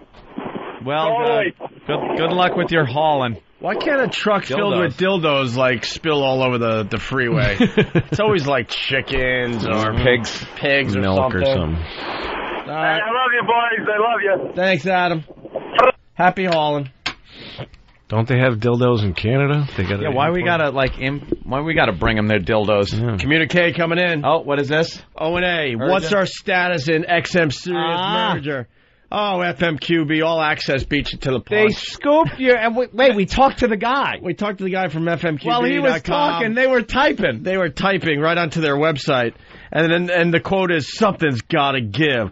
Opie and Anthony want to know where they stand in the pending XM Sirius merger, with the pair analyzing Sirius CEO Mel Karmazin's discussion of the merger on rival Howard Stern show Monday, and Anthony concluding, Mel's answer doesn't make me feel welcome. Karmazin, responding to a question from Stern's sidekick Robin Quivers, voiced discomfort with sharing programming with terrestrial radio. He said that he would honor contracts, but as you move forward, you make some decisions.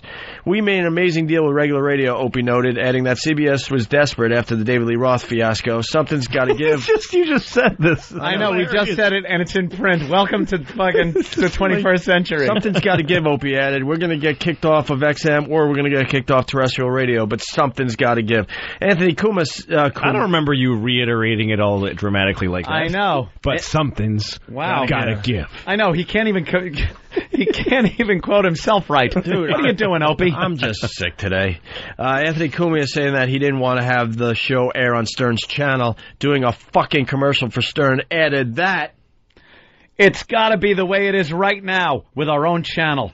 If we're gonna be shit on, maybe we don't want to be part of this, Cumia said, although he stressed that O&A could absolutely work for Karmazin as long as no restrictions are placed on their content, as was the case when O&A were at CBS and prevented from discussing Stern by Karmazin-instituted gag order. Now what is Mike going to write? He can't write the same thing. Mike, what happened? What happened, Mike?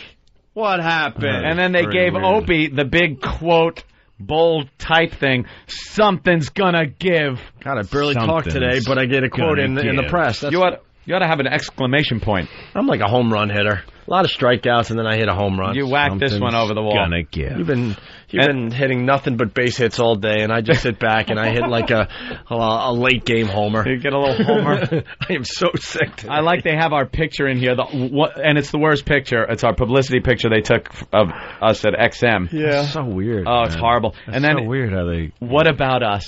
It says on the bottom. It makes it sound like it was. I don't know. It's strange. Yeah, it does. It makes it sound like what? Yeah. Like we're kind of whining.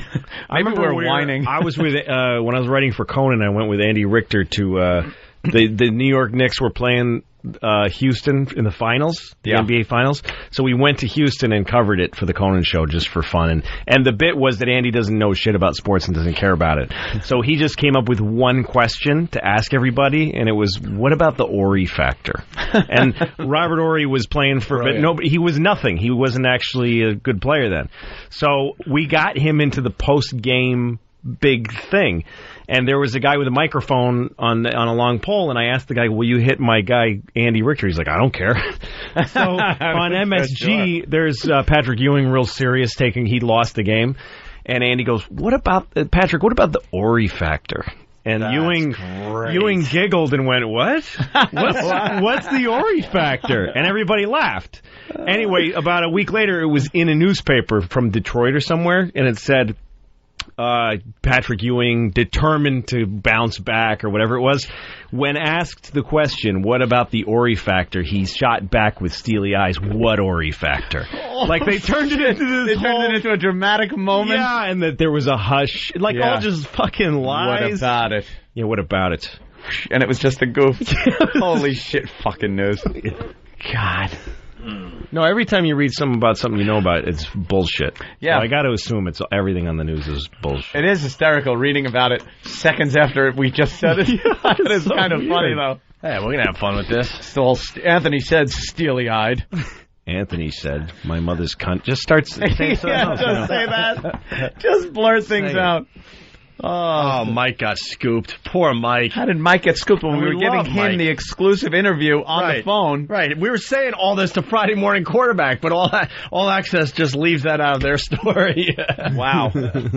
Does it mention how Mel's answer doesn't make us feel welcome? Okay. Yeah. It doesn't mention how he didn't mention us. Right. That was the mention I want mentioned. Well, maybe Friday Morning Quarterback will get it a little bit. That's your angle, Mike. See? The fact that he's going out of his way not to mention us. Stop listening to our show and get writing. Yeah, what are you doing on the phone with us? The AP is sending out their story in a minute or two. It's going to be on Drudge soon. Oh, look, Jesus is coughing. Huh? You found it? Yeah, I found it. It's on Drudge. That's all I had to do. Was it on FoundryMusic.com? That's what I think. If Jesus came back, he's going to be like on MSNBC with all shit scrolling by him. And yeah, they won't take the ticker off. Yeah, it'll just they'll like, break for commercial. And there'll be somebody giving half-interested questions, talking at the opposing view. Okay, Jesus, thank you for coming by. Next, we have Nancy Grace is going to talk to the... Jesus will be talking. And he'll be like... how much time do you give Jesus?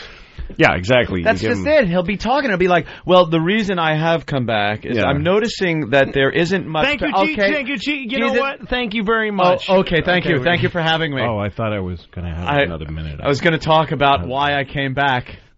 No, Jesus, we'd love to have you again. But coming up, Britney Spears' attorney shoots back. That's where we live. No, that's it. Holy fuck. Like he'll be on Star Magazine, he's in the corner, in the box in the corner. Yeah, little box in the corner. No. Speaking of and there'll be a guy that has to like put the fucking little mic wire up Jesus' robe. Jesus, could you grab in? Do you want to put that through yourself or you want me to do through? it? No, I'll get it. Okay. Jesus, what do you need? A little makeup? You got some bags under your eyes, a little bit. We'll just put a little makeup on you, Jesus. Oh, God. Hair? What do you do with your hair? That's it. Do you want me to give it a little body to it? He's going to get a show on Wii, and that's it. Jesus, the offers are coming through for Jesus, for his own show. Speaking of Britney, yes, Britney. I told Anthony, Louis, you are so quick to begin with. Ant is so quick, and I'm on major cold medicine. So to try to keep up with you guys today has been the biggest challenge of my career. I'm it sounds like I'm right there, but I'm a step behind all day long. It's on some great cold medication, man. No, the Britney thing, really fast. I mean, she is just a bad girl, man. Snorting and doing ecstasy and ODing, according to the guy she married for a few hours. Well, Opie, we all thought this was a new development with Britney Spears, but apparently she's been this way for years. I just want to say it like this smarmy kind of fucking asshole cocksucker voice. What's the story? They're claiming that she had a fatal, almost fatal, obviously. Well, overdose? When she was married to childhood friend Jason Alexander, not the one from the Seinfeld show, but her childhood. I know, I say this all the time. So funny with that. Can we get the music for Anthony? There you go. Well, as I was saying, Jason Alexander and not the one from Seinfeld. Boy, would that be strange, wouldn't it? Two bald people walking around. Oh, hysterical. But apparently this behavior started when she was with this gentleman. And he was telling stories now. He has come forward and started telling stories about a very sordid past of sex with a stripper involved. A threesome. A threesome. Yes, absolutely, Opie. A threesome. A drug-fueled threesome. Drug-fueled with ecstasy, cocaine, and booze. And apparently Britney Spears experienced an overdose when doing some pure ecstasy. All the gays and the Jews. All the gays and the Jews. Watch the show. And the whores and the blacks in a love. Jason Alexander, former boyfriend, had to bring Britney nude. Oh my God. Shower. Did I say naked? I said naked. Had to bring her into the shower and cool her off. He thought she was going to die. His quote was actually, "I can't believe this fucking bitch is going to die on me." Oh my God, she shit in her little panties. She shit her thong. He called up the person he got the drugs from, Lance, and drove over to the house, and they put an adrenaline needle in her chest. All right, that's Pulp Fiction. Oh, shit, it is. I get my movies mixed up with reality. Hey, I got to stab her 3 times. By the way, going backwards. The Drudge Report, where they're talking about Jesus' grave there. Yeah. Because we're wondering how much... Jesus' grave. We're wondering how much time... No time for that on this broadcast. We're wondering how much time Jesus would get and all that, blah, blah, blah. Yeah. Well, it's already begun because the Drudge Report, you would assume that the story of the coffin of Jesus would be top billing. Yeah. No, Ellen DeGeneres in her pantsuit gets top billing over Jesus' grave. They're saying a 42 share. 42 share for the Oscars, and then... You get to see about... Is that high? I don't even know what that Jesus. means. Let's see. It said, no, Oscars, a bore and a horror. Unspectacular boring. Let's see. What the ABC pulled a 27.4 rating for the Oscars. Truth wins. They got Al Gore up there. If numbers hold, would be 3rd least watched Oscars, joining low of 2006, 2003. And then click here for more. American Idol ratings. And over here in the corner, I see Jesus' coffin. Yeah. Amazing. Yeah, it's got a little picture of it. Doesn't look very impressive. How does Oscar talk beat Jesus talk? Well, the picture of Marty Scorsese is a little bigger than the picture of Al Gore than Jesus' coffin. Oh, my God. Should Marty Scorsese holding an Oscar be sharing the same page with Jesus' coffin? This is, like after that movie, the Raiders of the Lost Ark, the idea that there's this weird box that has all this power. Yeah. This is the actual dead fucking Jew body of Jesus. Right. And this nobody isn't the cares. rocks of the fucking Shouldn't Ten Commandments. All the rest of the news just go away? It should just be one story on Drudge today. Yeah, that's it. It should be it. That's if it. you open this box, there's a fucking uncircumcised Jewish cock and bone. This is the one story that wipes all the other news away for a day. But no, it doesn't even get top billing. Nope. Ellen DeGeneres, more important than Jesus' coffin today. Congratulations to Ellen DeGeneres. All right. A little eBay joke for you. Oh, yeah. And a little science to it, though. Mm-hmm. Jesus' skeleton for sale. Mm-hmm. Slightly damaged tarsals and metatarsals. That's horrible. You're just mentioning those bones because you know them? It's just a bone joke. Thank you. But it's not even a pun. Of course it isn't. It's like just a show off. I'm just showing off. Tarsals and metatarsals are. I'm just showing off. Oh my gosh. It's just about ready to go. That's what I do. It's just about time to go home. No, when I do a foot hand joke. Oh boy. Oh my god. Film director. Scholars criticize. Controversy. What? Who would think this would be controversial? Yeah. I think it's just a hands down. Yes, it is. That's the thing is when you read the article, by the end of it, you go, "Those are his." That's him. It's him, and nobody fucking cares. No one cares. Fuck. You want to answer that phone? Because Lindsay Lohan might be going back in rehab. That's why. Exactly. Blah blah blah blah blah blah. Yeah, Ooh. Oh, phone call. I like this. How's the dog? But what if they're okay? Oh, Louis' dog. When last we left you. Yeah. What Louis' if did he say that? So the flight is definitely going to take off. Yeah. Are you kidding me? Okay. Yeah, his dog. He flew his dog. Why? He was nice. And because of the weather, it got delayed. So with a bag, it's one thing. You know, you got your luggage. What does he want? But this is a living animal. So he said there's no way the flight's going to sit on the tarmac with the dog in it. Aw. Give the dog a seat. Okay. Put him in that emergency aisle so he gets some tail room. Let him fly the plane. Let him fly. I'm still on the air and they're making fun of you. I feel for your dog now. Wait, who are you talking to? What? It's his wife. She was worried about the dog. How much do we like Louis C.K.? A lot. That's the question I have A today. lot. You sure? He's one of our bestest pals. Thank you. I'm on cold medicine. I remember that I did this. He's one of our bestest pals. Is that your wife? This is my wife. Yeah. Wait, what is happening? The dog is in New York? My dog is in L.A. And they're flying the dog to be with you in New York? Apparently he's tried to hijack a plane. You miss your dog that much? Well, what am I supposed to do with the dog? To leave her there? No, the whole family's moving back here. It's not. I'm moving my family to New York. Oh, the whole family's moving back? Yeah, I'm not flying the dog in here so I can pet it and send it home. I don't know. Go home. Who knows with you? Who can figure you out? Dog's sitting there with his legs crossed in first class. Yeah. I'll take the Alpo. Sitting next to the you guys are all Chamless that John Benet got. You're all moving back to New York. You were in L.A. We were in L.A. all this time to do Lucky Louie. Gotcha. And so my wife hates it there, so finally I'm giving up the fucking career moving to New York where that can't get any work. And every time we move from one coast to the other, I drive my dog. Because the idea of putting the dog in the plane is just painful, so barbaric. And of course, it goes worse than you ever fucking imagined. Yeah, because now I said, fuck it, I'm putting the dog on a plane. But it is a fucking historical storm. There's going to be a huge storm, so the dog's going to be probably locked in a crate in the belly of some plane, sitting on a tarmac for several hours. Oh, no. Oh, boy. They know there's a fucking dog on the plane. Yeah. There's dogs on the plane. They know, so they won't, sit there and just let them breathe in jet fuel or... Yeah, no. Oh, it's in the cargo. Yeah. Oh, I understand they didn't put him in the landing gear like some fucking Ecuadorian trying to get to the United States. We interrupt this program. The ozone midget sighting of the day. 2 in one day. Richard, Indiana, what's up? Yeah, hey, too bad Jimmy's not here. He'd love this. Play in a band in Louisville, Kentucky. We played for opened up for a band of midgets called Mini Kiss. We had Mini Kiss. We've seen Mini Kiss. Dude, this is old news. We did a bunch of things with Mini Kiss over the years. This is not a midget sighting.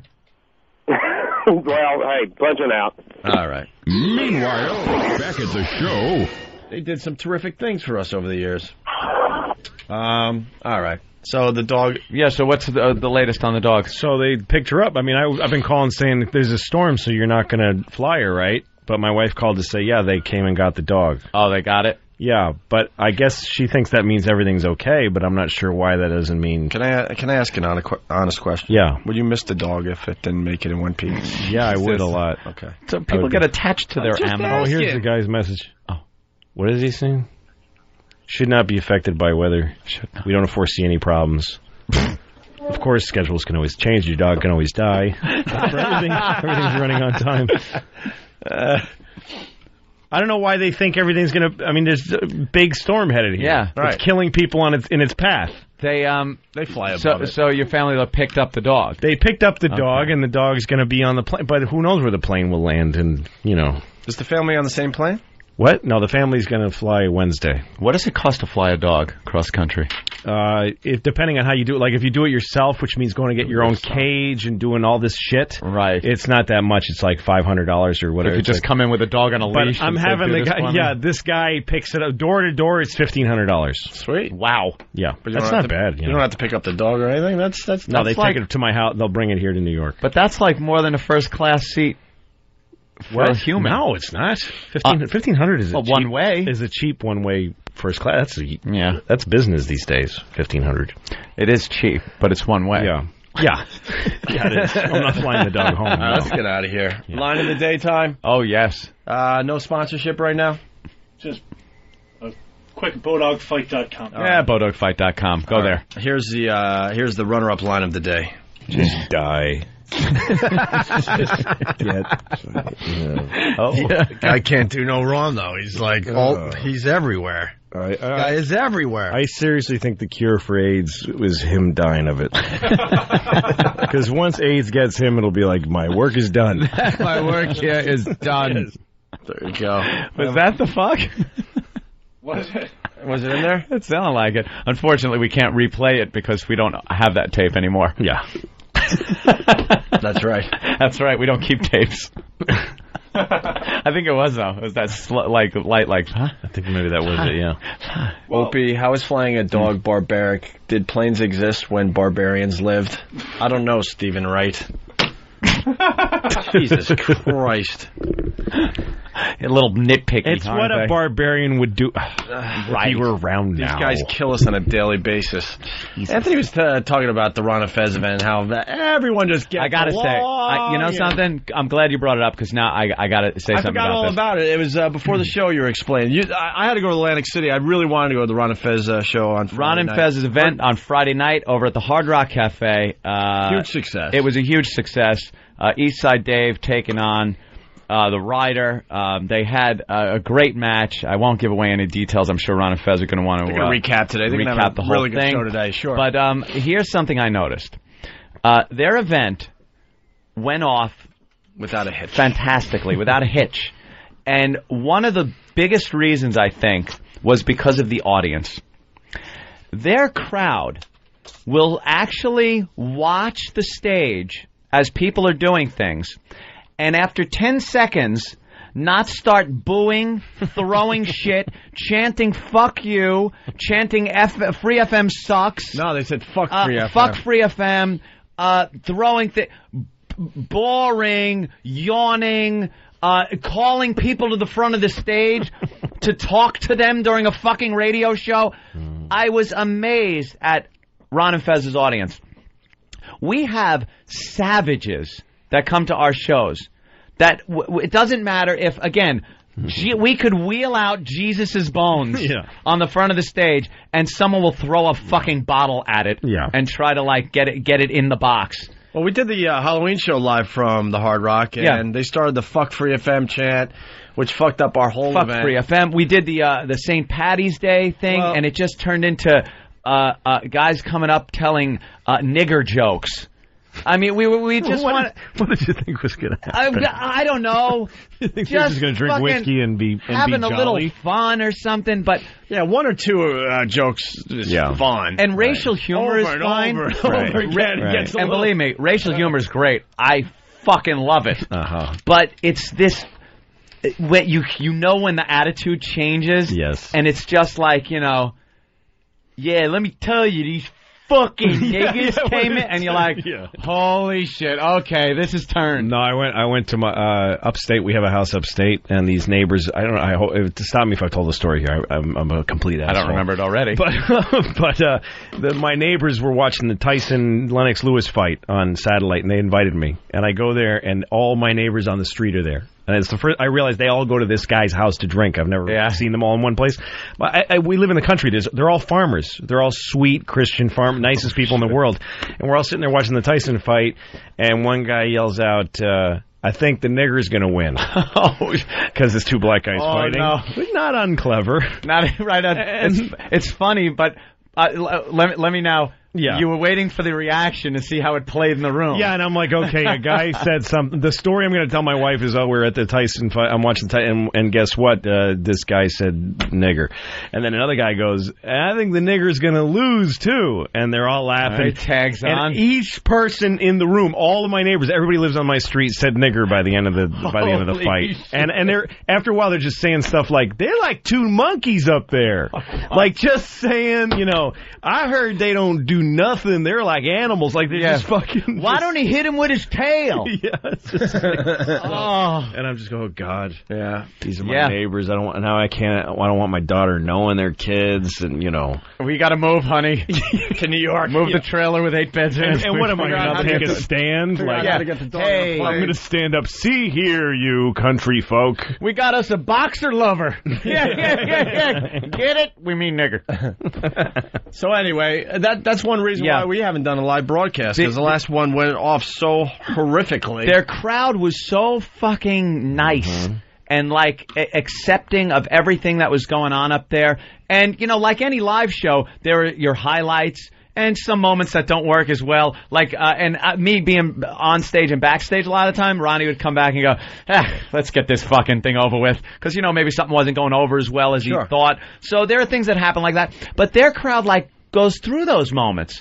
They get through them. They applaud the fact that they're fucking up there giving it their shot and trying. And then the banner moments, like Fez getting up there singing the fucking Fez song, was just like he was a rock star, and they were cheering and it was amazing. What do we get? Fuck Free FM. Fuck Free FM. Trying to do a show for live radio. Boring. And let me tell you another thing. Radio, whatever. Girls coming up on fucking stage and being treated with some iota of respect. I'm not even talking about people at our events get up there and rape the girls on stage, although we do have to watch for that. But every girl that got up on stage at one of our events, it's nothing but, show your tits. Where's your cunt, you fucking whore bitch? Show us your tits. Boo, boo. And they'll boo when they don't fucking show. And believe it or not, we've gotten a little better with that one. A little beit. A little. But we still got a ways to go. Unfucking believable. And then there's girls out there, and they're fucking, they're being treated like human beings. Well, we're supposed just this is the first year we're not doing a St. Patty's Day show live on the radio. Go fuck yourselves. And it's a direct result of the Halloween show. Now, I was very pissed off at our audience when I was watching this, because I'm like, and I start thinking about what we go through at some of these live shows. Your audience is like the Dirty Dozen, they're the guys you drag them out of jail to kill Hitler. Okay, that's a good point. But I was thinking, then it turned around, and I had a little bit of revelation and went, you know something? It's our fault.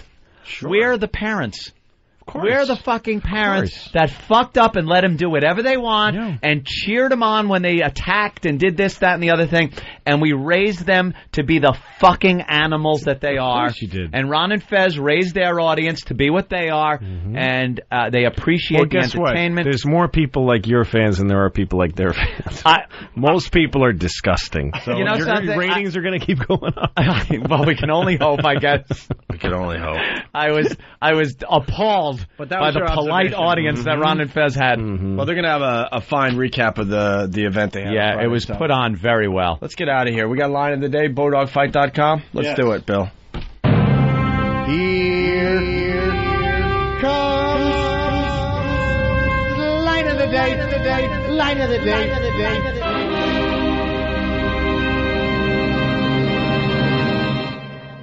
Did you hear there was a stabbing at one of the parties? Really? Last night, and it was Reese.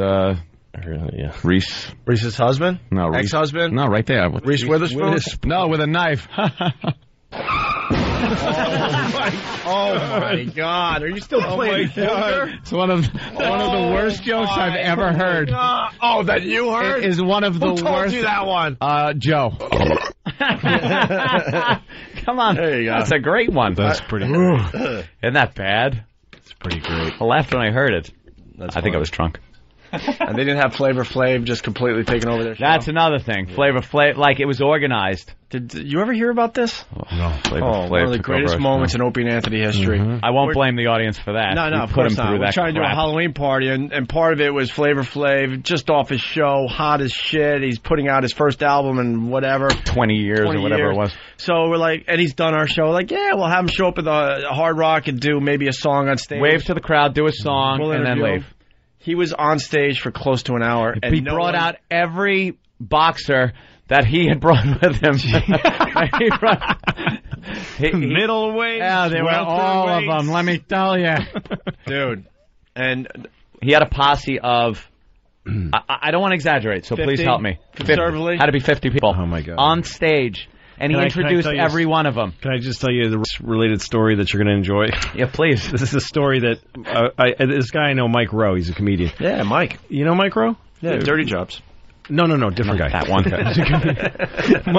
Mike Rowe told me this story that he was at home in Connecticut where he grew up, and he had a working class family, didn't really like them, didn't get along with anybody in his family. So he's having bad holidays, and everybody's racist in his family. And so his father, his cousin comes home and says something like, "Geez, you know what? This today at work, this nigger fell asleep at the forklift." Right? So he's depressed about it. Late at night, having a glass of milk in his mom's kitchen, and his brother comes down, who he is the one person he relates to, and says, "What's the matter, Mike?" "Well, cousin whatever Ray said the nigger fell asleep at the forklift," and his brother goes, "The nigger fell asleep at the forklift?"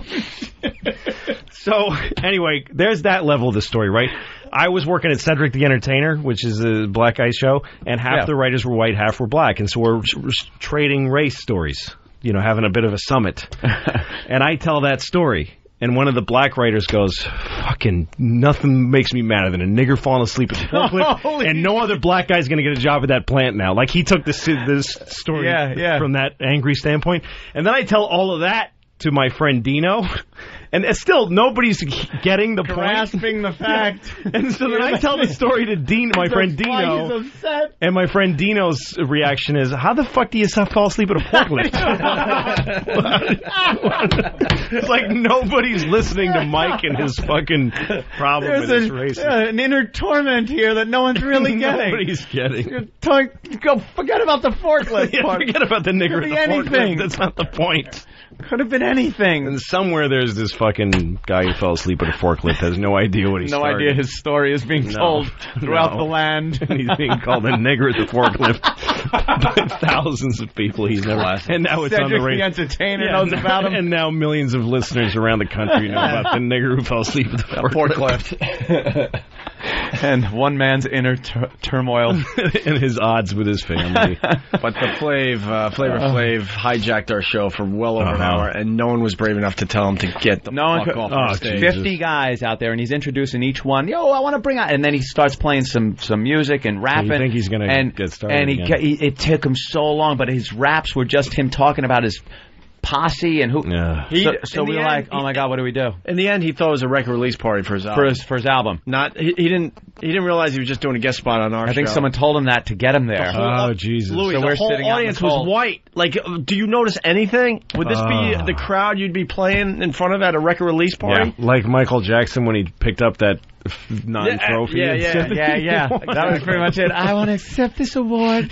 No, it's not an award, douchebag. It's something on your birthday cake, you fucking kid toucher. All right. We can go on forever. Louis, thank you so much. Thanks, guys. Oh, absolutely. Again, Thanks man. for having me. Love having you. We found out Louis is going to be on the O&A Traveling Virus this summer. That's great news. It's great. And with the Boston Comedy Connection, end of the month. End of the month, okay. Tempe Improv, Phoenix, sometime this month. MySpace, March. website. I got LouisCK.com, Lucky Louie on DVD, HBO, Shameless. Commentary and stuff on the DVD. Lots of that, yeah. All right. Funny shit. It's always a pleasure, Louie. Thanks, guys. so much. We'll see you guys tomorrow. The virus is out. Tell your friends. He's infected. That's right, Opie. Shut your mouth. I love the homoerotic nature of the whole event. The virus made my genitals rot off. Whoa, dude, don't come near me. We're your celebrity skin cancer connection. And it was better than my first kiss. Laugh until your innards spill out on the chair. Anthony Show. Line of the Day is brought to you by Bodog. If you'd like to vote on any of the weekly show polls, go to iliketolisten.com.